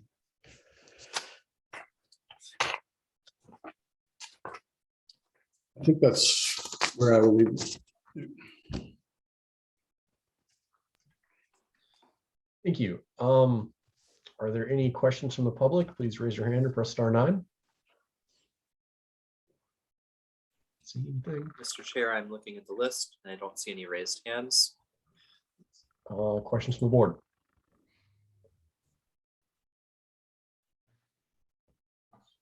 I just had a curiosity. You've shown the address on both the East Main Street side and the Water Street side, 310.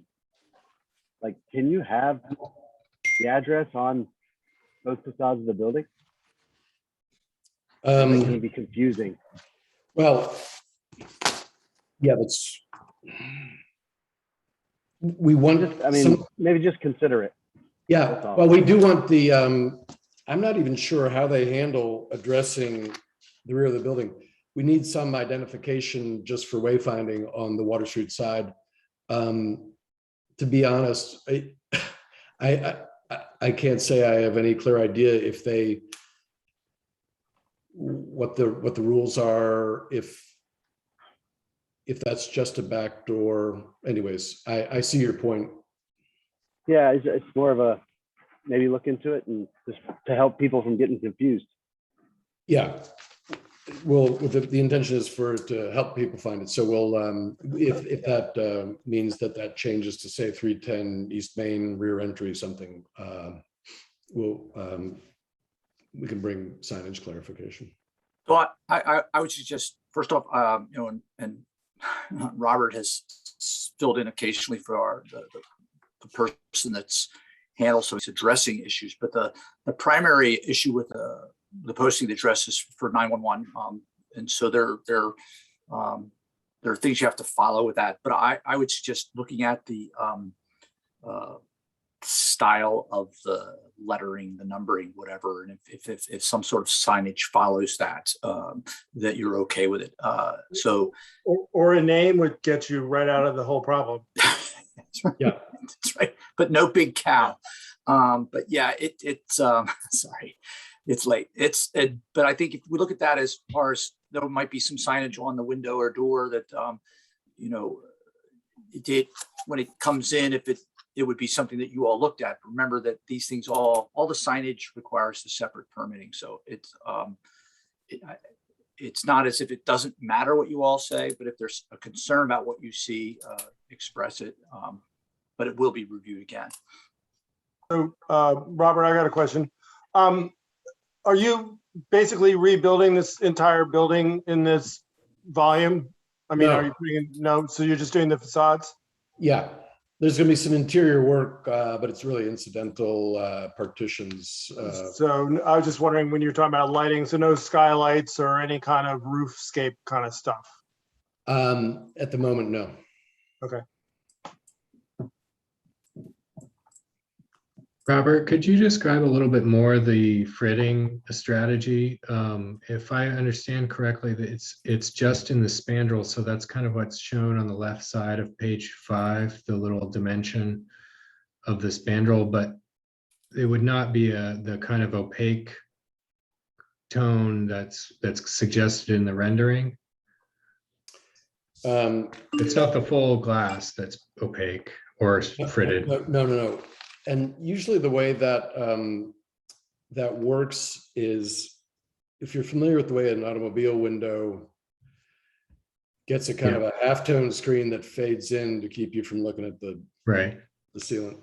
And so if we're looking at Robert, we go back to the page 5 on that, I guess the second edition of the document. It's really, so the spandrel in the narrow portion above the street number is where the floor assembly is. Right. And that is concealed by just opaque metal. Yeah. And I then, see. Yeah, gotcha. And then on the other bays, there'll be a transition to the frit. Obviously, the floor assembly continues, and it's at that same horizontal band. Gotcha. Okay, and then related to that, in the rendering on the Main Street side, I don't know if it's a figment of the modeling, but there seems to be some different tonal values to some of the glass panels. That's not relative, that's not any fritting or anything. No, and those would be uniform, and I noticed that too, a little too late. I'm not sure exactly where it's coming from, but for uniformity, you can refer to the panel on the left, and I'm also a big fan of the nice clear glass that you see down at the movie theater, and that well, especially on the north side, it's easy to provide that. You know they had to replace the glass in the movie theater, right? That's why. Just checking.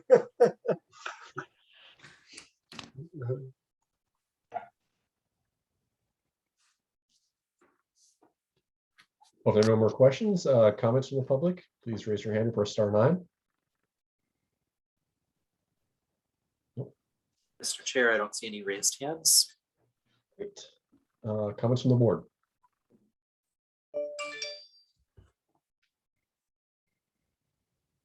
All right, I will start since you guys are quiet. Robert,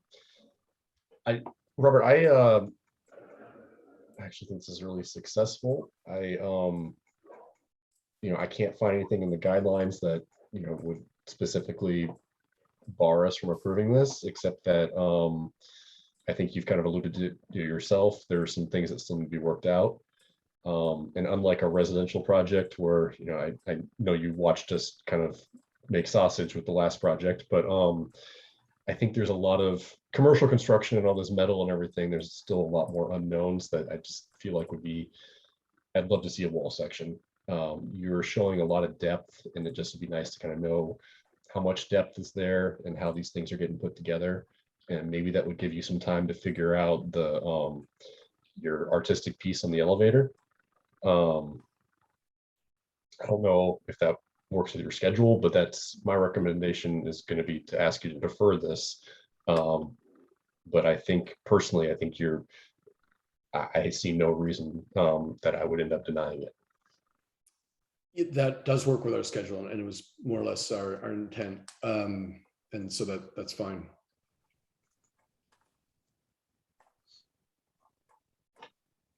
I think it's really elegant. I like it. I like the approach. I like, even though, you kind of had a sour face about the elevator, I think it forced you into really nice vertical proportions. And even maybe learned from that and taking it to the rear facade. I think those are pretty successful. I think I'd love to see this. I would like to follow up with just what you just said, Breck. It seems to me that like for your solar control and not just a relationship between the two facades, but on the south facade there, that maybe you could pick up some cues or at least some elements from the elevator facade and repeat those in the back. I mean, not verbatim, but that might be a way to address the fact that it is south facing. And that's also what I was asking about skylights. Just thinking about ways to bring light into the center of the building, and carry that language through some more. Are you thinking? Are you talking about application on the rear, on the water street facade, just in that narrow bay, or? Maybe not. I'm thinking it might be a way to kind of take it to another level, but also be able to actually control sunlight. Yeah, and do you have an interest? Do you think along with that you would be glad to see what I would call again density of ornament? See that? Yes, and depth in the facade.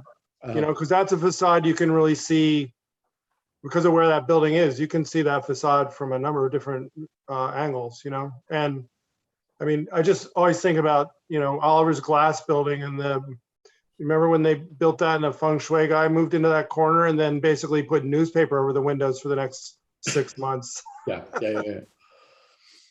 And you are, right now that facade gets pounded with sun, but I think you have an intriguing language starting there, and maybe it picks up at a simpler level, but it gives you some depth of field for your facade on the south side, but also deals with solar control. Mm-hmm. Okay, I'm glad to have that comment. I have no comments or objections to what's being proposed, but I am a little sad to see the Jetson sort of glass facade go. That was it's such a strange facade. It's such a strange thing to see on the mall. But Do you want some of it? Do you want some pieces of that? Sort of like a mini Portland hotel. That cylindrical glass thing on my house, but I don't think my wife would like it. So no, thank you. That'd make a nice outdoor shower.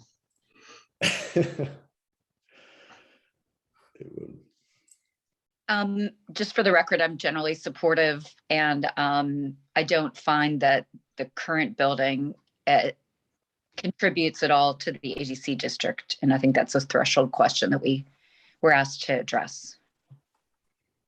I agree with Sherry.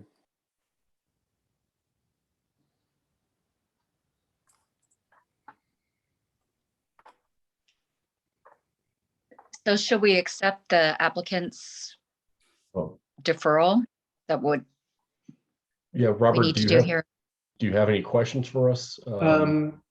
No, I don't think so.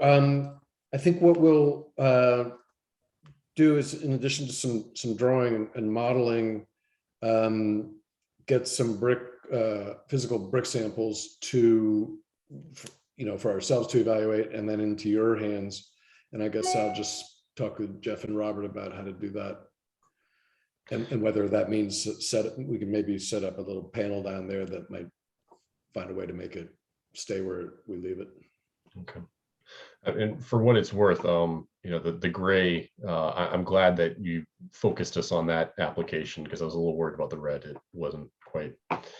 So yeah, stick with the gray. That's great.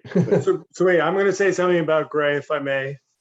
So You may. you're using gray and you're going to use light with it and make it do something different sometimes. I think one of the problems I have with 600 West Main is I think they thought the plan was to use light, at least some level, to enliven that facade at night, and I don't think it does. And it seems to me that how you handle the depth of that elevator panel and all that, I think you could do some very interesting things with light. Same thing on the other side. I mean, obviously the glass part is going to act more like a lantern, but Right. how you deal with the sort of integrating that elevator facade and lighting it, I think could be very interesting, but I also think it should be very interesting. Yeah, which is 600? Blue Moon That's the Blue Moon Diner. Oh, yeah. Yes, right. I don't think it worked. Okay, and then I will scrutinize that as well. Well, Robert, would you like to request a deferral? Yes, please. I'll move to accept. Second. I'll second it. I got that from Breck. I'll call a vote in the order that I see on my screen. Mr. Bailey, Yes. Mr. Schwartz, Yes. Mr. Gastinger, Aye. Mr. Zemer, Aye. Mr. Moore, Aye. Mr. Lehendro, Aye. Mr. Edwards, Yes. and Miss Lewis. Aye. Thank you. It's unanimous. Thank you. Thanks, Robert. Okay, good night, everybody. Good night. Thank you. Everyone okay to keep moving, or is anybody near break? Mr. Chair, I'm going to leave the meeting. I'm generally supportive of the two historic conservation district, or three, sorry. Two in Woollen Mills, one in Locust Meadows. But I'm just going to leave the meeting and leave that preliminary discussion to fellow members. So thank you. All right. Thanks, Sherry. Thank you, Sherry. Have a good month. Night. See you, Sherry. All right, well, let's get through at least one of these and then we'll try a break after that if we need to. So, yeah, so just all three of these are conservation districts, and various questions from the owners, and so we just said let's put it out there for you all to take a look at. And something that, to be clear, within a conservation district, there is no requirement for preliminary discussion, which is a bit odd. I think on a residential project, I mean, that's okay, but I'm recall that the Martha Jeff neighborhood, one of the big concerns was what would happen as the hospital area changed. So something to make a mental note of when we review the ordinance. But so there's no requirement for a prelim discussion. But the opportunity we have here is that within a conservation district, I have a lot more latitude for an administrative review. And for additions and small buildings, we've even done the approvals where I consult with the chairs. So I'm allowed to do that by the ordinance. So for this first one where we're talking about the construction of a residence, it's brand new. And I think that that's, I think we just have to have the discussion about what they need to bring it in for the approval. That's not something I would look at administratively. The other two, very much believe we can get to that point. And the one, in fact, on Chesapeake, I'm just not sure if it's not visible, and sort of what does visible mean? So a little bit of a discussion about that would be helpful. So very quickly, and I don't know if Jen. We have Jen Oppenheimer on.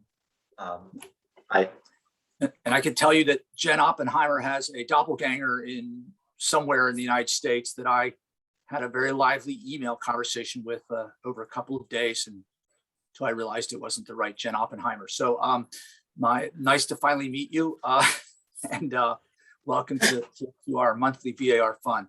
So this, guys, is for the VAR. This is a, hopefully you've taken a look at the staff report, but it is just a discussion of what we hope will be a COA application for the construction of a residence.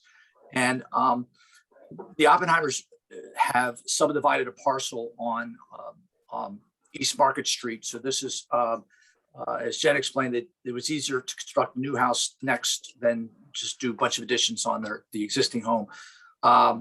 And so that's what they're looking at here. And it's I think by sort of all the evaluations that I gave it, similar to with a new house constructed in Rugby Road District a couple months ago, and just sort of looking at the setbacks, the massing, the scale. The only thing I found was likely the spacing between the neighbor to the east might be a little bit slight, but otherwise, I didn't see much to take issue with at all, other than there might be some details and materials that the BAR would like to have some clarifications on, and I think I threw in a list there. So if Jen and it's up to you all if you want to have a conversation, but it's probably easier just to turn it to the BAR and let Carl, can you sort of lead some Q&A about on where folks, what they see in this, and then we can give and I think Liz is on the call as well. So Liz is the architect. Actually, Liz, you're on the other one. That's sorry. Carl, I'm going to hand it off to you. And right. Well, I'm curious if we do still do questions and comments from the public just for these anyways, right? I think I'm not sure. I'm looking at who's in the public right now. And anyways, are there any questions from the public? Please raise your hand or press *9. It's like not. Okay. Board, do you guys have questions about this? It's pretty straightforward. Comments from the public, please raise your hand or press *9. No. Okay. I think we're just missing a list of materials, and that's it. And this is pretty much, as far as I'm concerned, ready to go. I think just a site diagram, a little bit more than what we've got here, some of the key dimensions would be useful. I think the house looks, definitely appropriate and within our guidelines.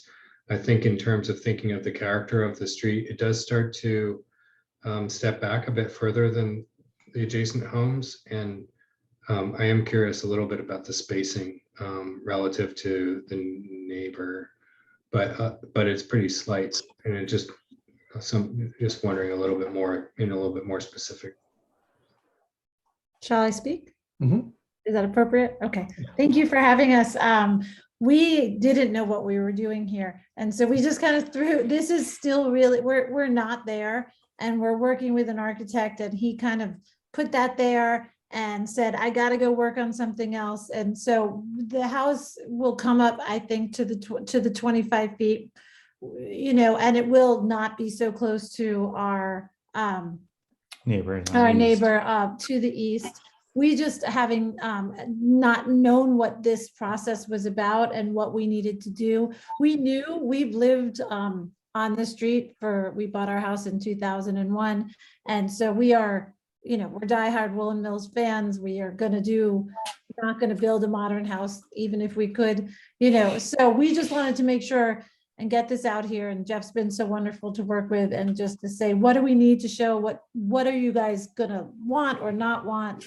And so we didn't want to punt another month, even though we're not 100% there. And we wanted to just get it over to you. So we're glad that we're on the right track. I have one or two other questions when you get to it, and on just things that we might be able to do or not do. But again, we were just kind of putting our toe in the water here. So actually, I do have kind of a question for you. Do you all want to have off-street parking, or would you prefer to have a front yard with the cars parked in front of it? And this is a hypothetical, slightly getting you in trouble question, but go ahead and do you know what I'm asking? We 100% want off-street parking. If you lived on this street, cars that get hit and Ours have. and Our ours trees have been our taken down. Yeah, trees have been taken. I mean, we 100%. And in fact, in our current house, we just have one, and that, we're hoping for two. It's a really Side by important side. part of our lifestyle to get that. Yeah. Okay, just wondered, because it's nothing to do with your project. It's just that I just have a bone to pick with the city requiring it. Because there's require off-street parking. Yeah, because the reason being that you slow traffic down if you have cars lining the street in a neighborhood, and it actually acts as friction if there are enough cars. But if it's scattershot, then your cars get hit. So Yeah, anyway. say based on us and our neighbors over the years, it's not working very well on East Market around this street. So sounds like literal friction. Many Yes, rear yes. mirror has been taken. So Got it. Well, it's a pretty narrow street too, so that's part of it. Yeah. Just wondered. Thank you. Thank you. Yep. You guys said you had some questions for us. Why don't you go ahead with those? I guess we're just trying a couple things. I guess one question we have is about solar panels. And if we did want to do solar, would we be able to have solar panels facing the street, or what is the guidelines on that?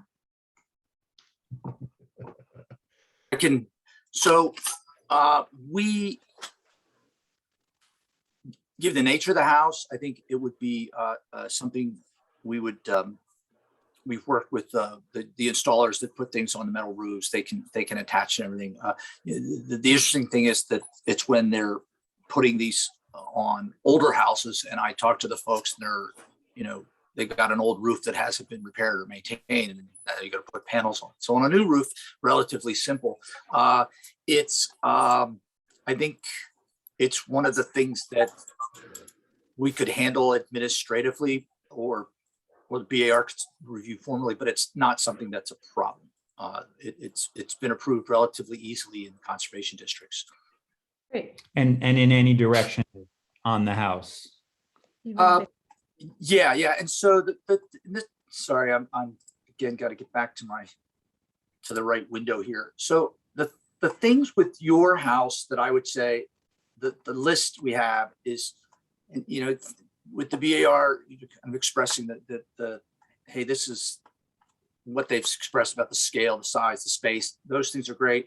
What the three of us need to do with Robert is to nail down just these details. All right, what is the roofing? What's your siding? What's your foundation? And not getting into complicated things, just knowing what the materials are. And I don't know if you heard the tail end of the last discussion, but just the kind of what are the details that you'll be doing, just so that we understand it, or I understand it when I review it. But as far as putting panels on the house, that's not a problem. I think you've been working with the planners on the subdivision, so you've kind of tackled all of the driveway and issues like that, right? I think. The driveway issues? Well, when they did the subdivision, didn't you have to work? Were you working with Carrie, who was the planner? So you've gotten all through the driveway and all that stuff, and setbacks. So that's where the building goes. So that's taken care of. So what we have, if the BAR is good with the shape and its location and so the general design, the three of us can hammer out the details on what kind of windows, kind of doors, but it's really focusing primarily on this front facing facade. What happens on the side and the rear are within a conservation district, less of a concern, and certainly in the back we don't look at. But so really look at the front and say, all right, what do you got? What's it going to be made of? And I think we can work through that. So what's your schedule with your architect on that? How do you?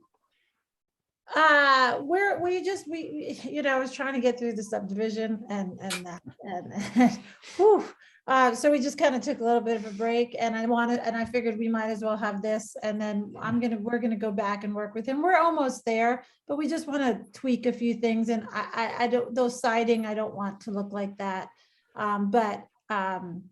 You know, we're still just working on some of the things, and then of course, when we come back to you, do we need to have the landscape plan too, in terms of where we're having trees and, you know? I think also one of his ideas of moving the house, and I understand what he was trying to do all the way to the east, was to try to save our maple tree. But I'm not sure that it is salvageable based on the roof structure. So, I mean, those were some of the questions that I just had in terms of how far do we need to go in the next month before we resubmit it? We could accomplish a lot in a week. You know, and you had asked me to hold on to the formal application, and I did. And you know, the deadline is next Tuesday, but all that would mean is we get this. We know you're still on the agenda, but you and I, we have a week or two to kind of just get some. And if we don't know, we can express, you know, what we're shooting for. I just really concerned with the BAR okay with sort of how this thing looked and felt, and I think I've heard they have. As far as trees go, you know, if you're planting street trees, that's great. That is part of what is encouraged within Woolen Mills, but we don't review landscape plan for historic for conservation districts. So you want to plant corn in the backyard, have at it. You know, that's not part of the review. But I think what I'm hearing from the BAR is this is in good shape. Bring it back with some of the materials clarified, and that's what I can work with the Oppenheimers on. And we look at this in November and get them building. Does that sound fair? Sounds great. So just to, I don't know if this makes it any easier. You know, the ordinance says that applications that have been previously reviewed by the BAR can be, we can authorize final review by you. Thank you for that. So that's correct. If it sounds like you guys are still tweaking the design, but I'm curious if is the rest of the board comfortable with just letting Jeff administratively review this, or would we like to see it again? I think probably from a content point of view, it's probably there, but I think from a procedurally, I think, you know, the public needs to be an agenda item that people can comment on it. If there, you know, for full transparency. Okay. Yeah, that was actually my only big question was, I mean, I scaled these dimensions, guys. I didn't have, it's just kind of using the rough, the plat and kind of guesstimating from what information we had. So, but as long as the neighbor at 16, 17 isn't here screaming, I take that as a good sign. So I'm not too upset about that spacing. Very good term with her. Okay. I mean, my house, you know, I'm 6 feet from my neighbor, so that's what happens. She trusts us. Okay. If I was 6 feet from Jeff, I'd be screaming. Yeah. Well, you're different. Breck, I might just add, Breck, for what it's worth. I'll have to go back and check, but I think I did actually send out notice letters for this item because it was originally an application item. I see. Okay. Well, then I do think we need a measured drawing of the location of the building and not an approximation. Okay. But I think it easily could be a consent agenda item or a administrative review. Well, that's the thing. If we want, we would just need to make a vote tonight to allow administrative review, or we're going to end up seeing this again. So I just want to make sure where we stand with that. I trust that Jeff and Robert can work through this with the applicants. But that's just me. So I just kind of want to see where we all stand on that. We'd be in favor of administrative review only. Okay, that's 2. Anybody else? I'm totally fine with administrative review. Okay. Yeah. Well, then let's vote on that. And then we'll, Jeff, you guys can work on this on your own schedule. We actually have precedent for new construction in Woolen Mills, surprisingly. So we have some references to go to. So I think it should be painful or painless And We're working with you, Jeff. I mean, come on. you know, I'm going to be 59 in 2 months. I'm catching up with Tim. I'm scared. All right. I stand by my 6 feet. All right. I'm good to go with what you said. I move that we authorize administrative review for this project because we have previously Second. discussed it. Okay. I'll call a vote. Mr. Bailey, Yes. Mr. Schwartz, Yes. Mr. Gastinger, Aye. Mr. Zemer, Aye. Mr. Moore, Aye. Mr. Lehendro. Aye. Thank you. And Mr. Edwards. Aye. Thank you. All right, Jen Lemuel, I'm sorry I didn't say your name. I didn't have it in front of me I have Jen's written all over and No problem. so, but let's touch base, not tomorrow, but let's touch base Thursday or Friday and get this hammered out. Sound good? Well, thank you for being the easiest part of the city to work with. Yes. I got to call my mom You're back. and never tell her- going to hear that again. Oh, that's me. Well, thank you all so much. We really appreciate your faith in us and we look forward to working with you, Jeff. Thank you. All right, guys, thanks. See you. All right, what's next up? see It looks Eric like is- 700 Locust Avenue. That's been right. joined I by bumped- Eric. I bumped in, I should have kept the Woolen Mills in order, but that's fine. So this is another, similar set of circumstances.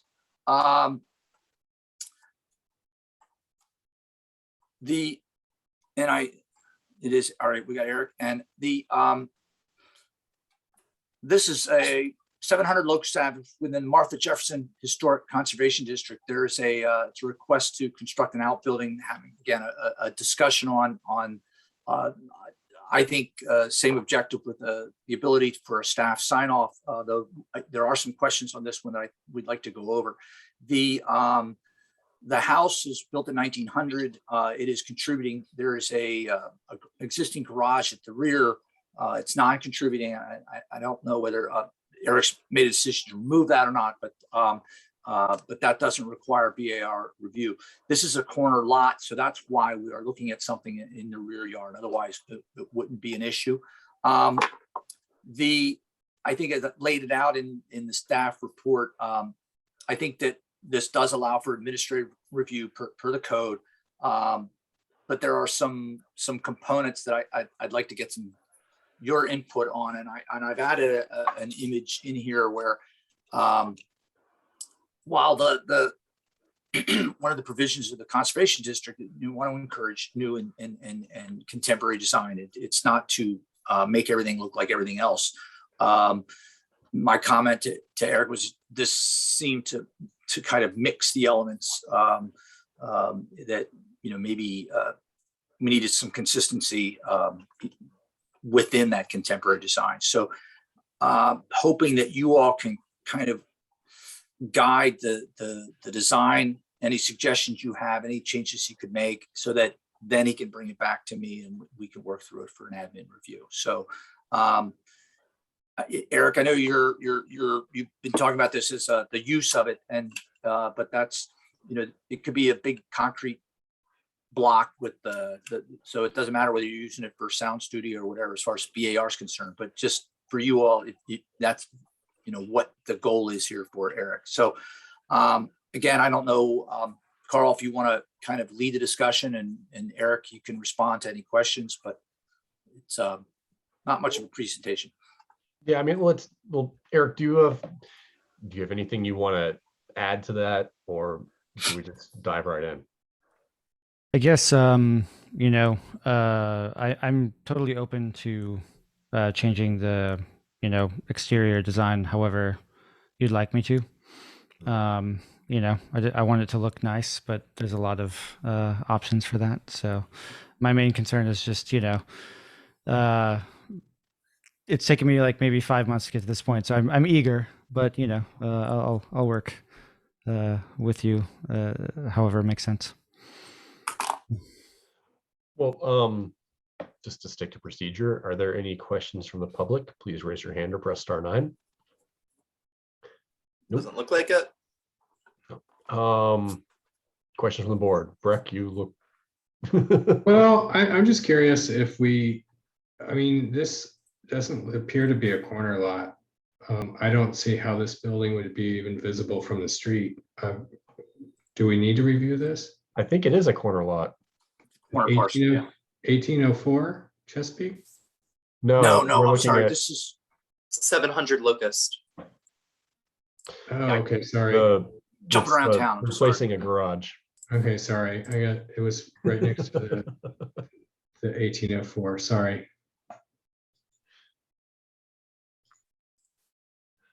I have a couple questions. You've got the kind of fin that cuts through the building, and it's labeled with black wood paneling. What is that? Plywood painted black? What's your thought on what that is?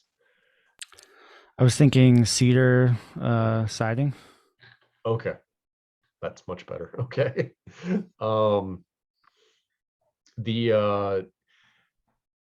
It says that the eaves will match the existing house, but the existing house has rafter tails and kind of some more decorative elements in there. Is that the intention, or was that what is your thought there?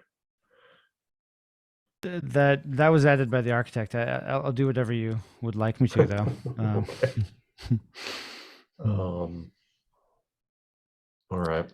He unfortunately couldn't make it tonight, so I'm doing my best. Okay. Well, that's fine. Any questions from anyone else?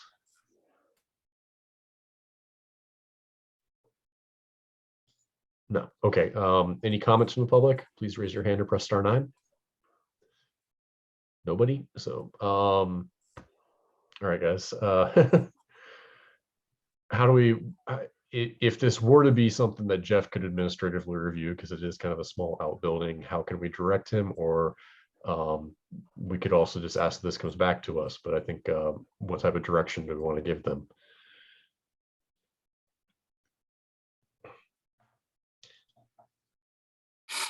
And I guess I will go ahead and start. Or Breck, you were going. Well, I mean, I think there is a little bit of detail. This is going to be very close to the street, and it's unclear how close to the street it'll be. And it also involves the demo of this. It's unclear. You are demoing the existing garage? I am, yeah. It's just a non-contributing cinder block garage. Right.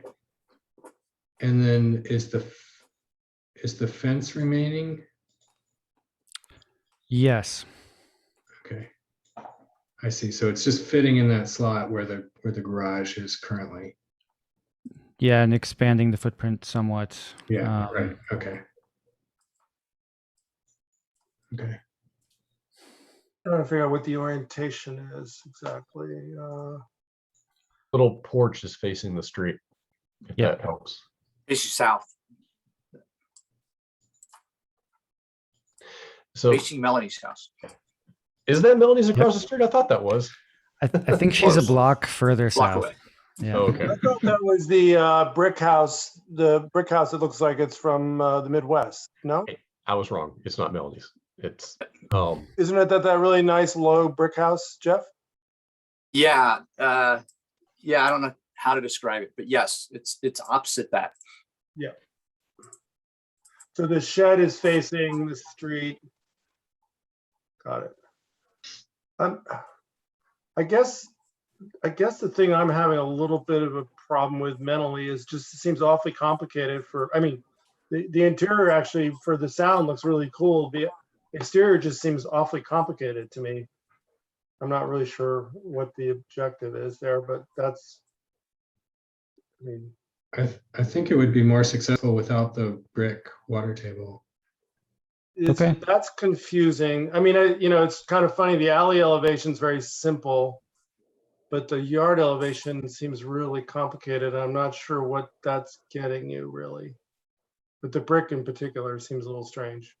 Well, I think the brick is the one thing that, because our guidelines are so light on this, that's the one thing I can actually latch on to, because it's if you did see brick in this neighborhood, it would be used structurally. In here, it's kind of sticking out beyond the face of the siding, so it feels more. It's artificial, and it looks artificial on this, which I think that's the. I kind of struggled to find things in our guidelines that, I mean, we don't have something that says don't put a black fin diagonally through your building. So it's. I mean, I just buy the brick morph. It went all the way around it, like, you know, took care of the meeting at the ground. So it's like 6 inches of brick, and then there's some consistency. Just it's a little hard to wrap my head around. Well, I mean, the form is, yeah. I mean, the form is a kind of a, you know, it's an interesting framed wood structure. So I think it just let it be that, and save some money and not put brick at the base. Yeah. Yep. That work. Is it? Should I reply? I don't know. Dive in. Sure. Go ahead. So yeah, I think I would even prefer to just do, say, like cedar paneling the whole way anyway. I think that was also the architect's flavor. So I'm happy to just kind of go uniform as far as the exterior goes. The differences in height are for acoustic interior reasons. Because the point is, it's going to be a recording studio for me. So.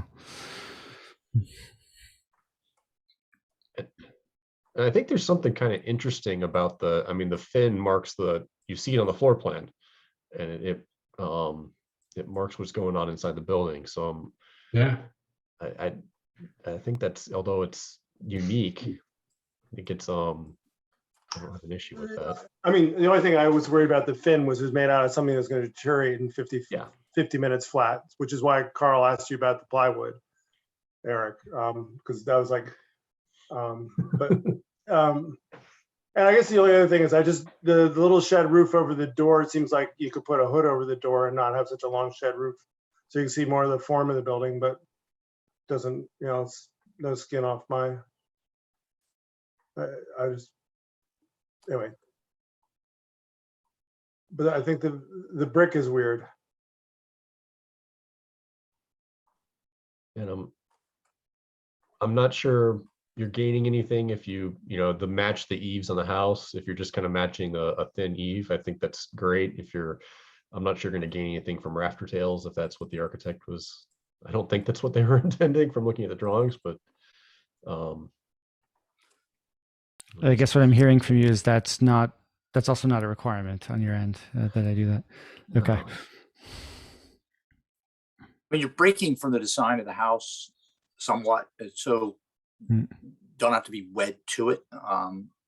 At the same time, it gives you and when the builder says, what's this supposed to look like? You just point to that. So, and having been on the builder side of things, it sometimes helps. I would offer that that corners cost money in construction. So if you've got the curious roof line is you've got to contribute some additional costs. So I don't know whether you get into a value engineering piece of this, but that's just something to think about. I would agree with you all. I think that getting rid of that brick or doing it all the way around, that was one of the other. It doesn't have to be. It could be just the one section. I thought would fine. The detail of the black wood fin, I don't quite understand. If you've got some suggestions or ideas or guys, that would be helpful. But the other piece of this, if you want, is because this fits into the criteria where I can approve an outbuilding, a small building with consulting with the chair, is that if Eric gets further along, it's something I can circulate and just have a conversation with you all about and make a decision. I have no problem doing that in the conservation district. Hopefully we can do more of that. So my goal tonight was really get your initial feel on this sort of eclectic design, and I think you've responded to it. And Eric, I think we've got something that we can then get resolved between you and I and me working with the chair. Does it sound like I have a conclusion there? Yeah. right. And because it's an outbuilding, I don't think we need to make a motion on this one. No. And all right, Eric, you and I have our work cut out for us. So Okay. Thanks a go lot, back to everybody. yeah, go make music. All right, thank you. All right. Cheers. Finally, we're joined by Liz Sloan for the other Woolen Mills project. I can share my screen, but I'm sure that we'll want to. So, and I'll just dive in. So this is 1804 Chesapeake Street. We're back in the Woolen Mills Conservation District. It is a contributing structure. Tim had asked me earlier if it was an IPP. It's not, so that's helpful. So this is an addition to the rear, and so you've got the original house, and then there's already a single story addition on the, I guess you would call it the southwest side. So this is sort of building on that and extending further back. The roof line is, floating in space, slightly higher than the ridge line of the historic house, but from street level, you'd never see that. And I believe it extends, I couldn't get a dimension, but just a foot or two. If you're viewing it from the street on the side, the addition has a kind of a bump out from the wall of, I guess it'd be the west wall of the house. So visible from the street, yes. Significantly visible relative to the scale of this, I would say no. It's just a fine line here on if this even requires a review. But I would have no trouble reviewing this administratively if it did.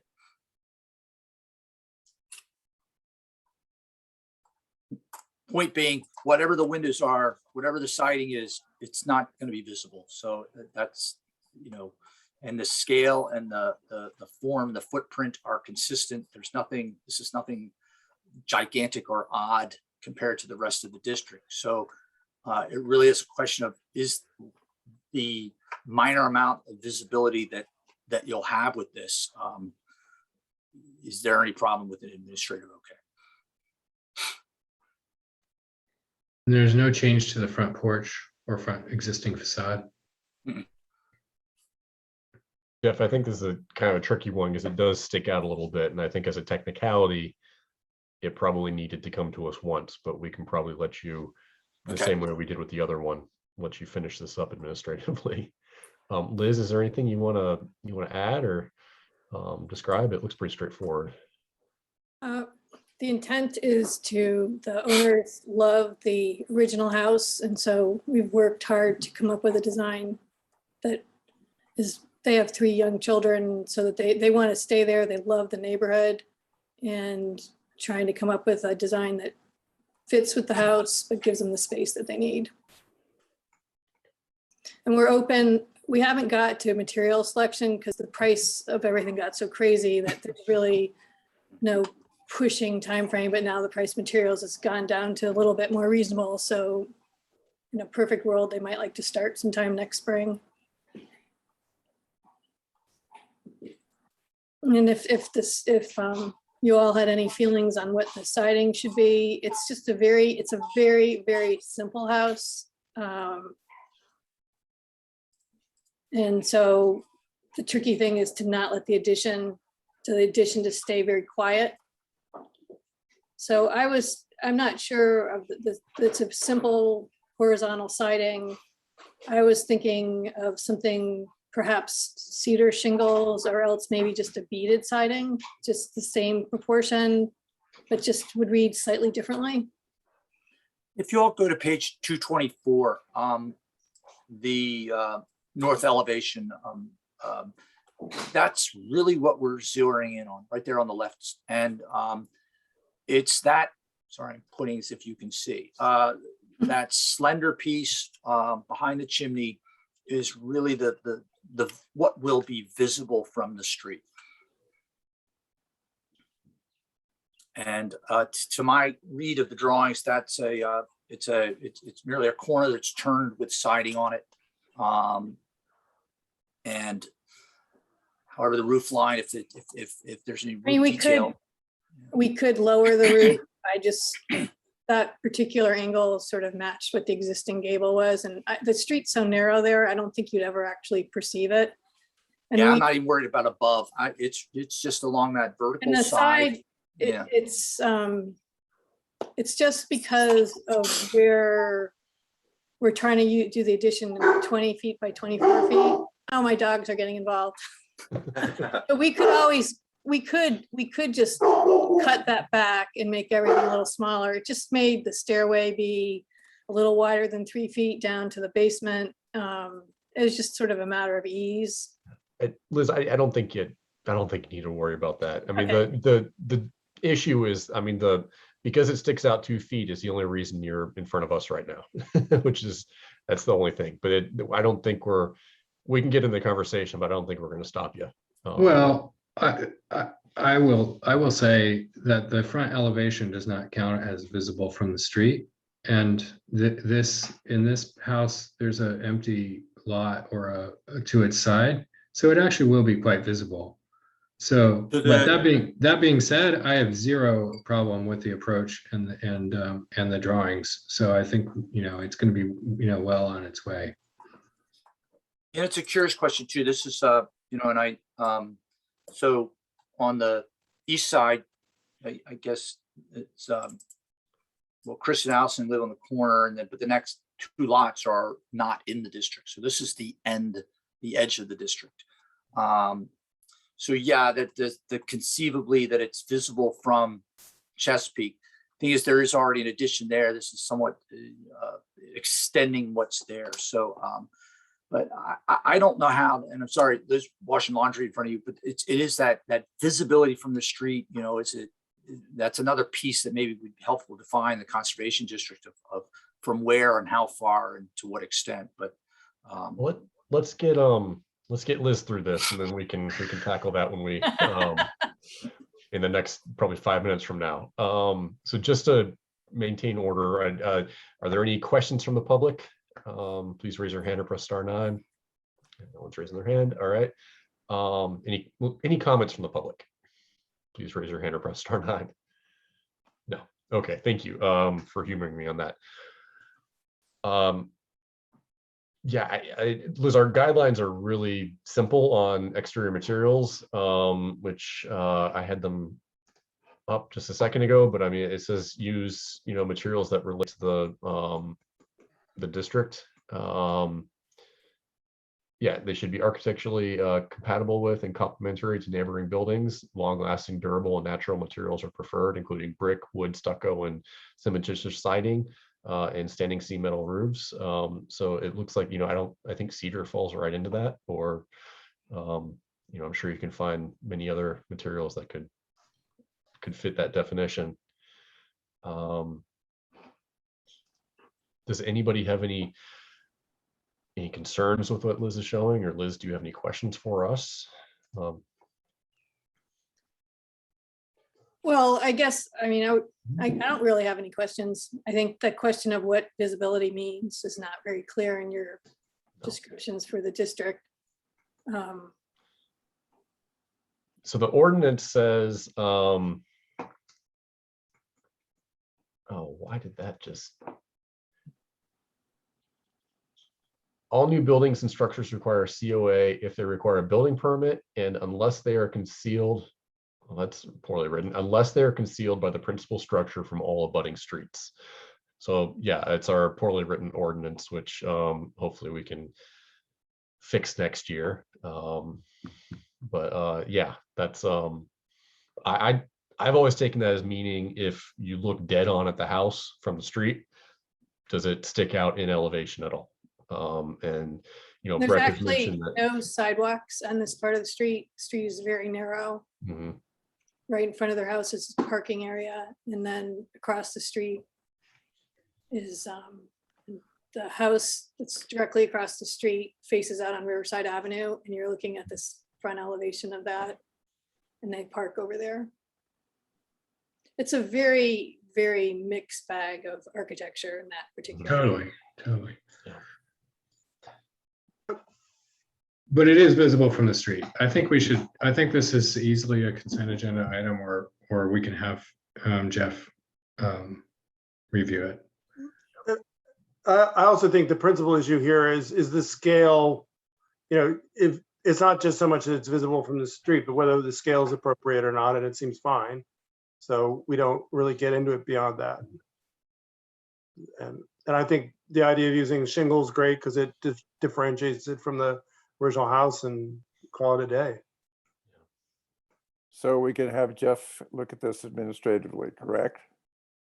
Yes, but this one, I think we do need to make a motion on it, because it's not an outbuilding or a, small structure. So, Was this one advertised? No, this one was not advertised. We're happy to come. We're not on any time pressure. Oh, okay. Next I was week. gonna say, I approved there's one on Hazel Street where I reviewed an addition, single-story addition with, and I thought I had that ordinance section in here. But, yeah, may approve and application for minor accessory buildings or additions. So I guess if you don't call it minor, but that's where I saw it, the accessory addition, buildings or additions. So This why one don't might we, be borderline because it's as big as the house. Yeah. so So the addition is 75% the size of the house. We're happy to come back in front of you again. It's no problem. if you do, I think it'll be a consent agenda item.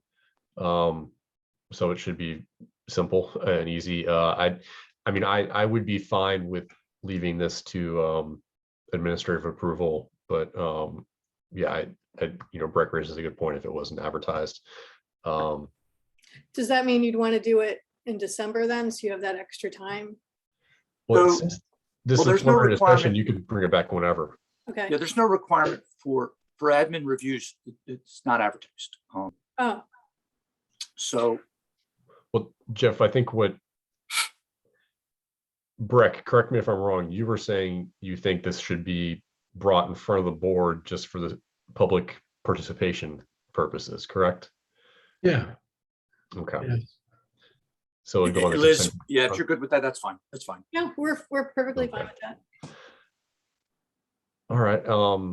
Yeah, so it sounds like nobody has any concerns. It's a great project. I'm sorry you had to stay up all night to find that out. No This is the problem. problem with preliminary I found it discussion very goes to the end. amusing and you all are doing wonderful work.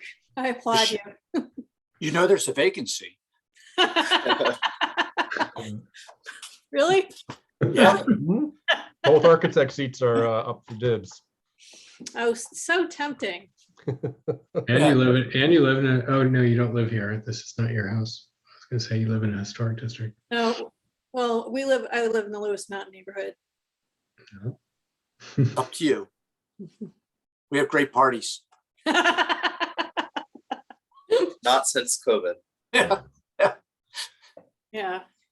All right, so no motions necessary. Liz, you and I have we can have a conversation. And just if you want to get it for next month, next Tuesday's the deadline, but there's no application Okay. fee for the conservation district. So So we just need to get the owners to sign and they need, Already- should they talk to the neighbors that have the abutting property? The house to the west is empty and the woman died that lived there about 2 or 3 years ago. And then the neighbor that's on Market Street is they're friendly with, and then their neighbor to the immediate east is the one that it has the most impact on, but it's, all by right. Well, we have a process of mailing out letters to all Okay. the abutting and same block neighbors. So we'll take care of that for you. Okay, great. Just make sure you've got a list of materials on there. Well, Jeff will work with you. But just to make sure that it's Okay, fairly, all right, yeah, Liz, wrapped up. thank you very much for your work. Good night. good night. Bye. Okay, so quickly, for you all, just to recap a couple things, and I know everyone wants to go. I'm not going to take long. James Fries, who's the new director of neighborhood development, was on earlier, and I hope to introduce you all. I've met with him. Solid guy. I'm really excited about working with him. But looking to November, I would like to have you all vote, or I would like to recommend that you all vote on chair. And it's something that's typically done supposed to be done in November. I don't know why, but it's when you are supposed to have your annual meeting. And I realize there will be new members, but I think that going into the end of the year with knowing who the chair is going to be, and it will be of value, I think, to all of us, just to have some stability. But I put that out there. Leave it up to you. Certainly would like to by the end of the year have some idea on these awards, but I don't want it to. I mean, it doesn't have to happen. So if it just feels too much, that's fine. Tonight, I didn't expect to go to this late. We have, and I'm gonna just have to bring it up in November, but yesterday, Robert and I walked the mall with Craig Fabio, and there's a lot going on around town, and I mean, I think that the situation with 605 Preston is somewhat, an example of this. Is that, yeah, we can go cite people and write them letters and say that you're violating things, but it's not as simple as just dropping a note in the mail. In order to follow up and enforce and all of these things takes time and work and resources. So I want to use those wisely. Robert and I are stretched right now about as far as we can be stretched, and walking the mall yesterday was eye-opening. And I want to encourage all of you to go take a walk. There's I don't know, this proliferation of planters all over the mall that I don't know when they popped up, but there's every kind of color and type, and we have some strict rules about that. So myself and the zoning staff are working on. There's some clear things that are violations, and we're gonna act on them. But there are some things on the mall that we simply don't cover. We have nothing about the catenary lights. There's nothing. We've kind of had a loose guide, but we don't have any rules about it. There's photographs where you can all go and look, where people are just zip tying things to their railings or using electrical tape. You see, power cords everywhere. It's not in the BAR guidelines. So there are some things where I want to have a conversation, say, hey, is this fine? Yeah, good. We'll let people do it. But then also there are some things that we don't cover. There are granite countertops showing up on the mall. We've got unfinished wood, look like workbenches showing up on the mall. We've got tents strapped to trees. So it's frustrating, Tim and Carl, that I'm losing your institutional memory on some of these things. But I really would appreciate your observations on the mall and any recommendations, because it's I don't want to say it's a free for all, but it's a little bit overwhelming. I mean, we made Red Pump paint all their furniture black when they had it brown. That one's an easy one. That's an easy one.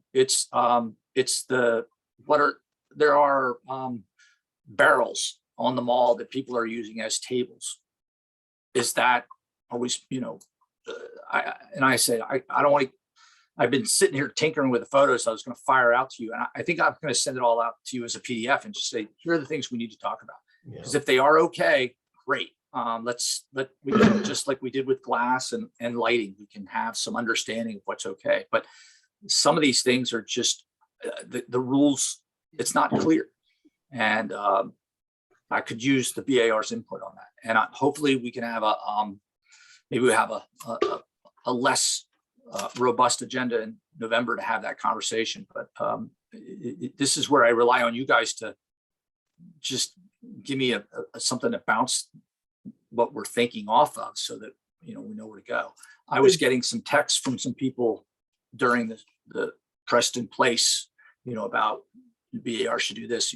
People that I know in the community are happily watching the preservation world, but I just understand it's we're not omnipotent, and I the idea of having to me driving around town and finding everything that has to be cited. It's just, I don't know if it's not, it couldn't be done.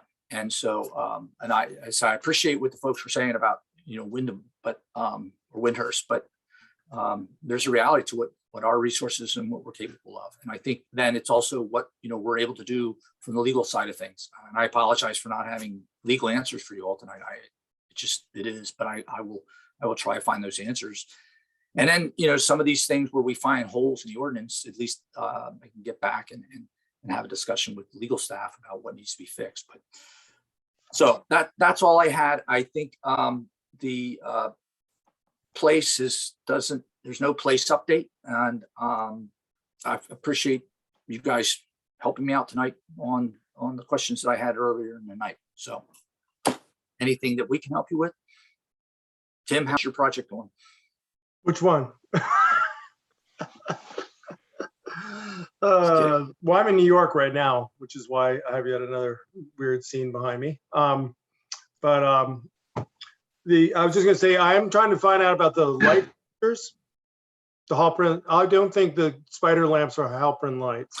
I think you're right. I think those were something that Mr. Huja kind of swooped in there kind of after the fact. So I think there's some things that are venerated that aren't actually true to the design. So I'm trying to find out if I can find out exactly what it's supposed to have on it. I think Beth Myers might know because she was starting to, talk about the historical resources. So if I have, Robert and I had a meeting today with DHR about the mall. And if anybody wants to go, but there's on that, I'd love to ask a couple of questions of you all so that Robert and I have a sounding board on what we're doing with Department of Historic Resources on that cultural landscape study. So, and you all are one of our advisory panels on this. And I, sorry to keep you on, but you can adjourn the formal meeting if you like. If a couple of you that have been following them all are willing to stick around for an extra 5 minutes, we could use some feedback. I mean, does it make sense to? It's James, creepy. we lost. It's just creepy, James. James. Whatnot. Does it make sense to? What? Can you not? Sorry, James. That didn't come through. I gotta go. All right. I gotta go. All right. Hi, James. It scared the heck out of me. I don't know about you guys, but that was just. You just slowed down. So it said you can formally adjourn. This is but it's and Patrick, you don't have to write anymore. And see you, Robert. So no, not that he can see. Yeah, no, you're still here.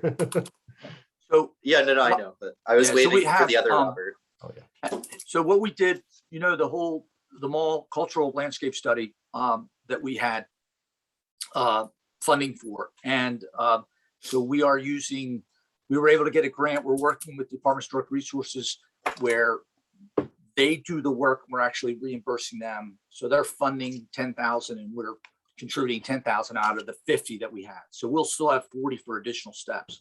This first phase is it's sort of that reconnaissance level evaluation, that initial evaluation for possible eligibility for the National Register. And so the question came up today, and Laura Knott is working on the team, but the question was, well, what are the elements we should document? And like they asked about the cafe furniture, is that part of what the document of that space? The lighting. Because they're planning to survey both features that will contribute and won't contribute to the historic district. So they will be surveying like the contemporary signage that was installed in the early 2000s. They will be surveying, I guess, the tree grates that weren't installed by Halpern. So they aren't just looking at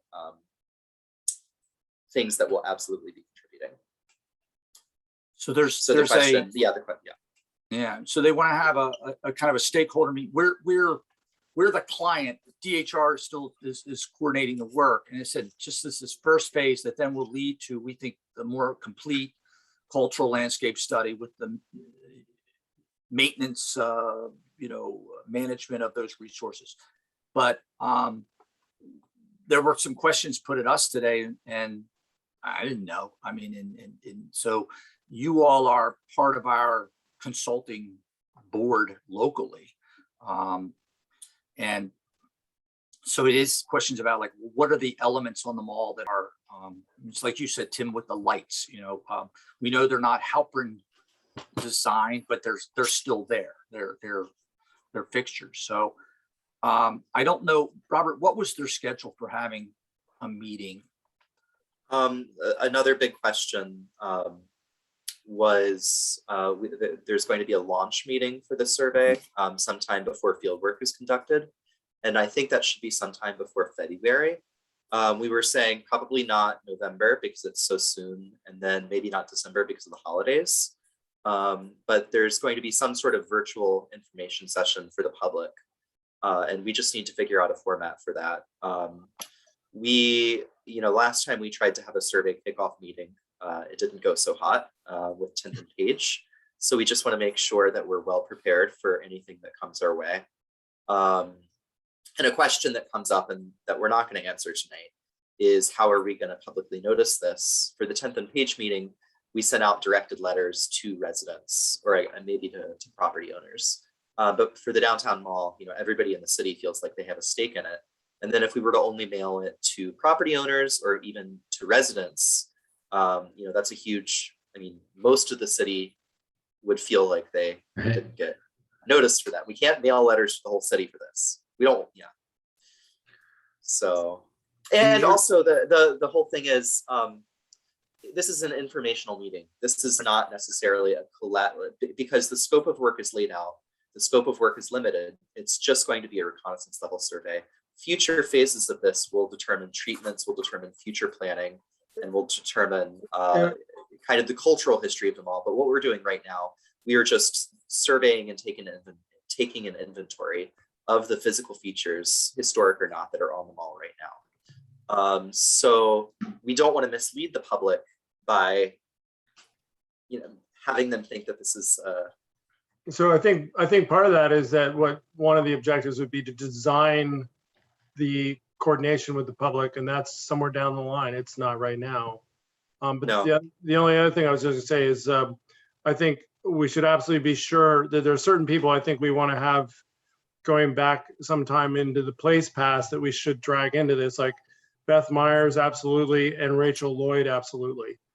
I think those two should definitely be part of this discussion, just because they've got a lot on their, as well as Laura Knott, they all know kind of where this all started from, and I think we need to make sure they're included in this initial. Yeah, and they are. They will be. Their names came up repeatedly today, and I think why they have Laura involved with that local flavor. But as far as I think when questions come back to Robert and I, as far as how should we treat this, or how do you all view this, or what's your perception of this element of the mall? I want to count on the BAR to be our advisory body, at least locally. Maybe not formally, but it's something that I want to involve the BAR in.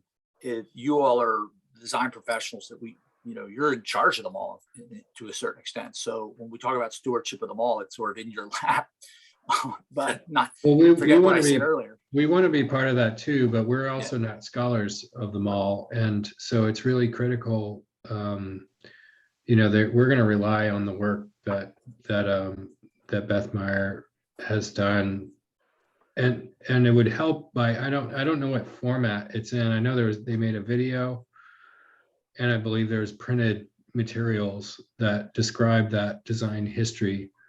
That would be really critical to get for us for the advancement of the work that you guys are doing. But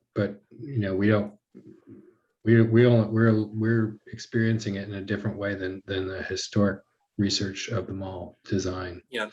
We're putting together a robust bibliography for the consultants. Yeah. We have a bunch of information, not only the stuff that's been written or produced about the mall, but also the drawings that we have, the specifications that are in our the old hall printing. So we may need to have a information session for ourselves to be effective stewards in this conversation. The question too is, and I said to the consultants today, is that, we have limited funds and we really want, what comes out of the other end is a decision-making roadmap primarily for the city to begin to approach, treating them all and understanding them all. And then how do we maintain and make decisions about it? And less a history of the mall. And so that was where that question of sort of what is it what are the elements that are there that are, when they ask us, that's why I said, forget about the cafe furniture. We talk about the cafe spaces, we can talk about the VAR has purview over certain things, but, I'm not asking them to go out and map each chair and make a determination on that. So, but you all, I don't know, maybe disagree on that, but I hesitate to spend a lot of money compiling a history of the design when that's pretty well known. But I know that's just sort of how I'm approaching it. And so I'm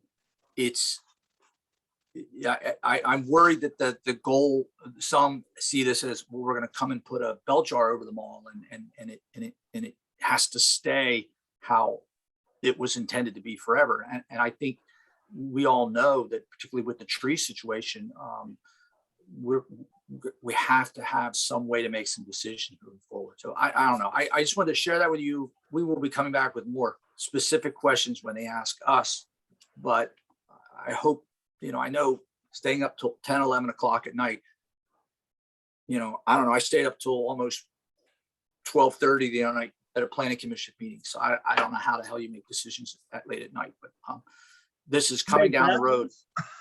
Yeah. Sorry. I'm not making any sense. Right.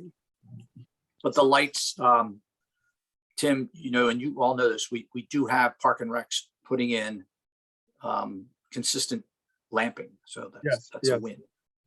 The thing is that at Code Building, when they went to put the lights back in, nobody knew where the wires came from or went to. It was literally they're like, oh, we got to put these lights back in. Where do we plug it in? So I'm like, so probably under the trees there somewhere.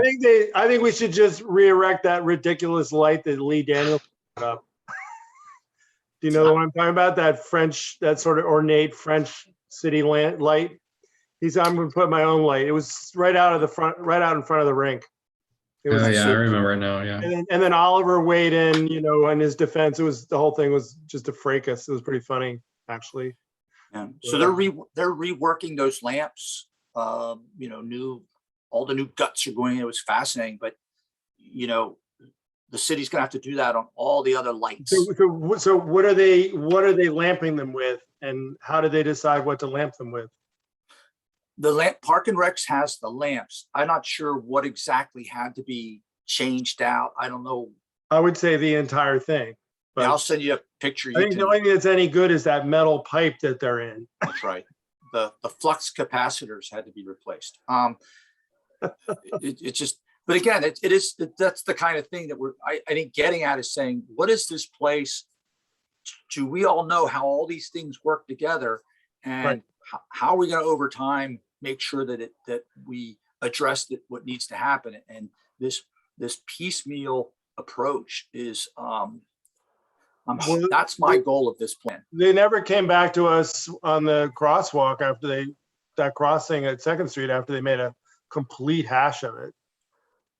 They were supposed to come back with that happened before I even got on the board.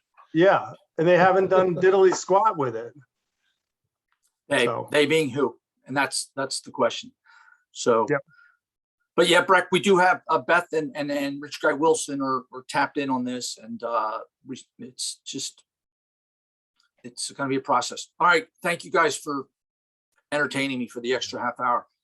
Jeff, good to see you. Jeff, I do want to see some sort of who's in charge of what at the Code Building. I'd really appreciate that if that were possible, because I think they're missing I know the planting is a little different, that's fine, but I think they're missing some stuff. Quite actually, like a bunch of the planters don't have trees in them, and they've been fully filled with that grass stuff. So will there be? Are you talking about the trees? ones cascading down? Yes. The second. Yeah. It's like the hair weave guy, it's got like the Yeah. little tufts sticking out.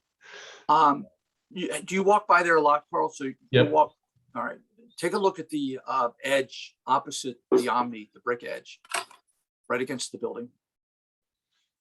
Okay, I'm not sure. Can you walk on there? We did. I think, okay.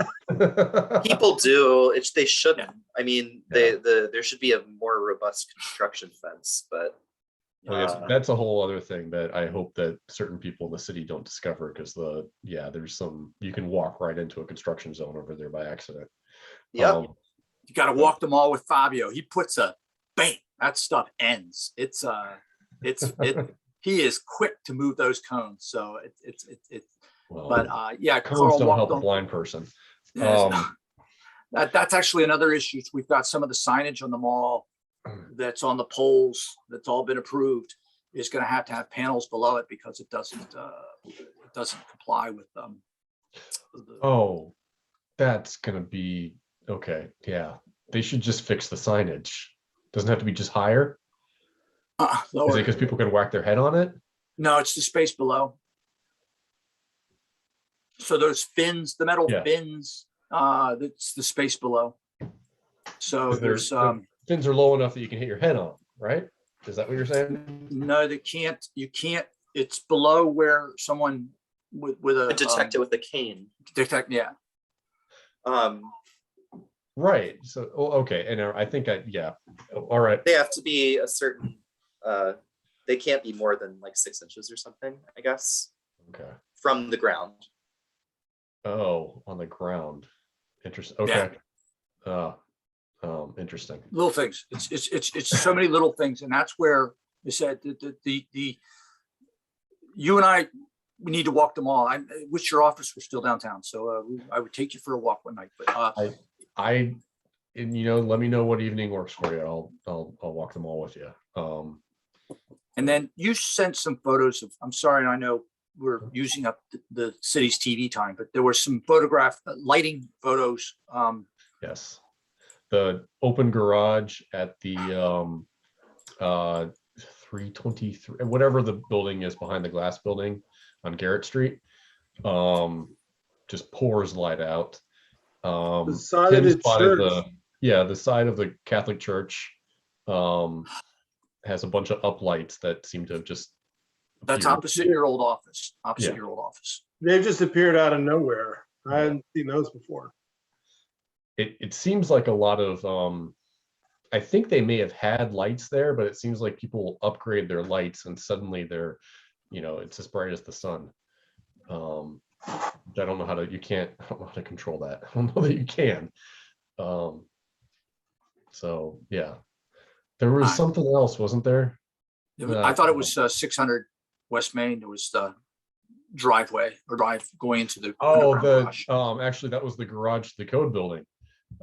Is so much brighter. That's actually superior to 600 West Main because it doesn't have a fine display of Mitsubishi compressors.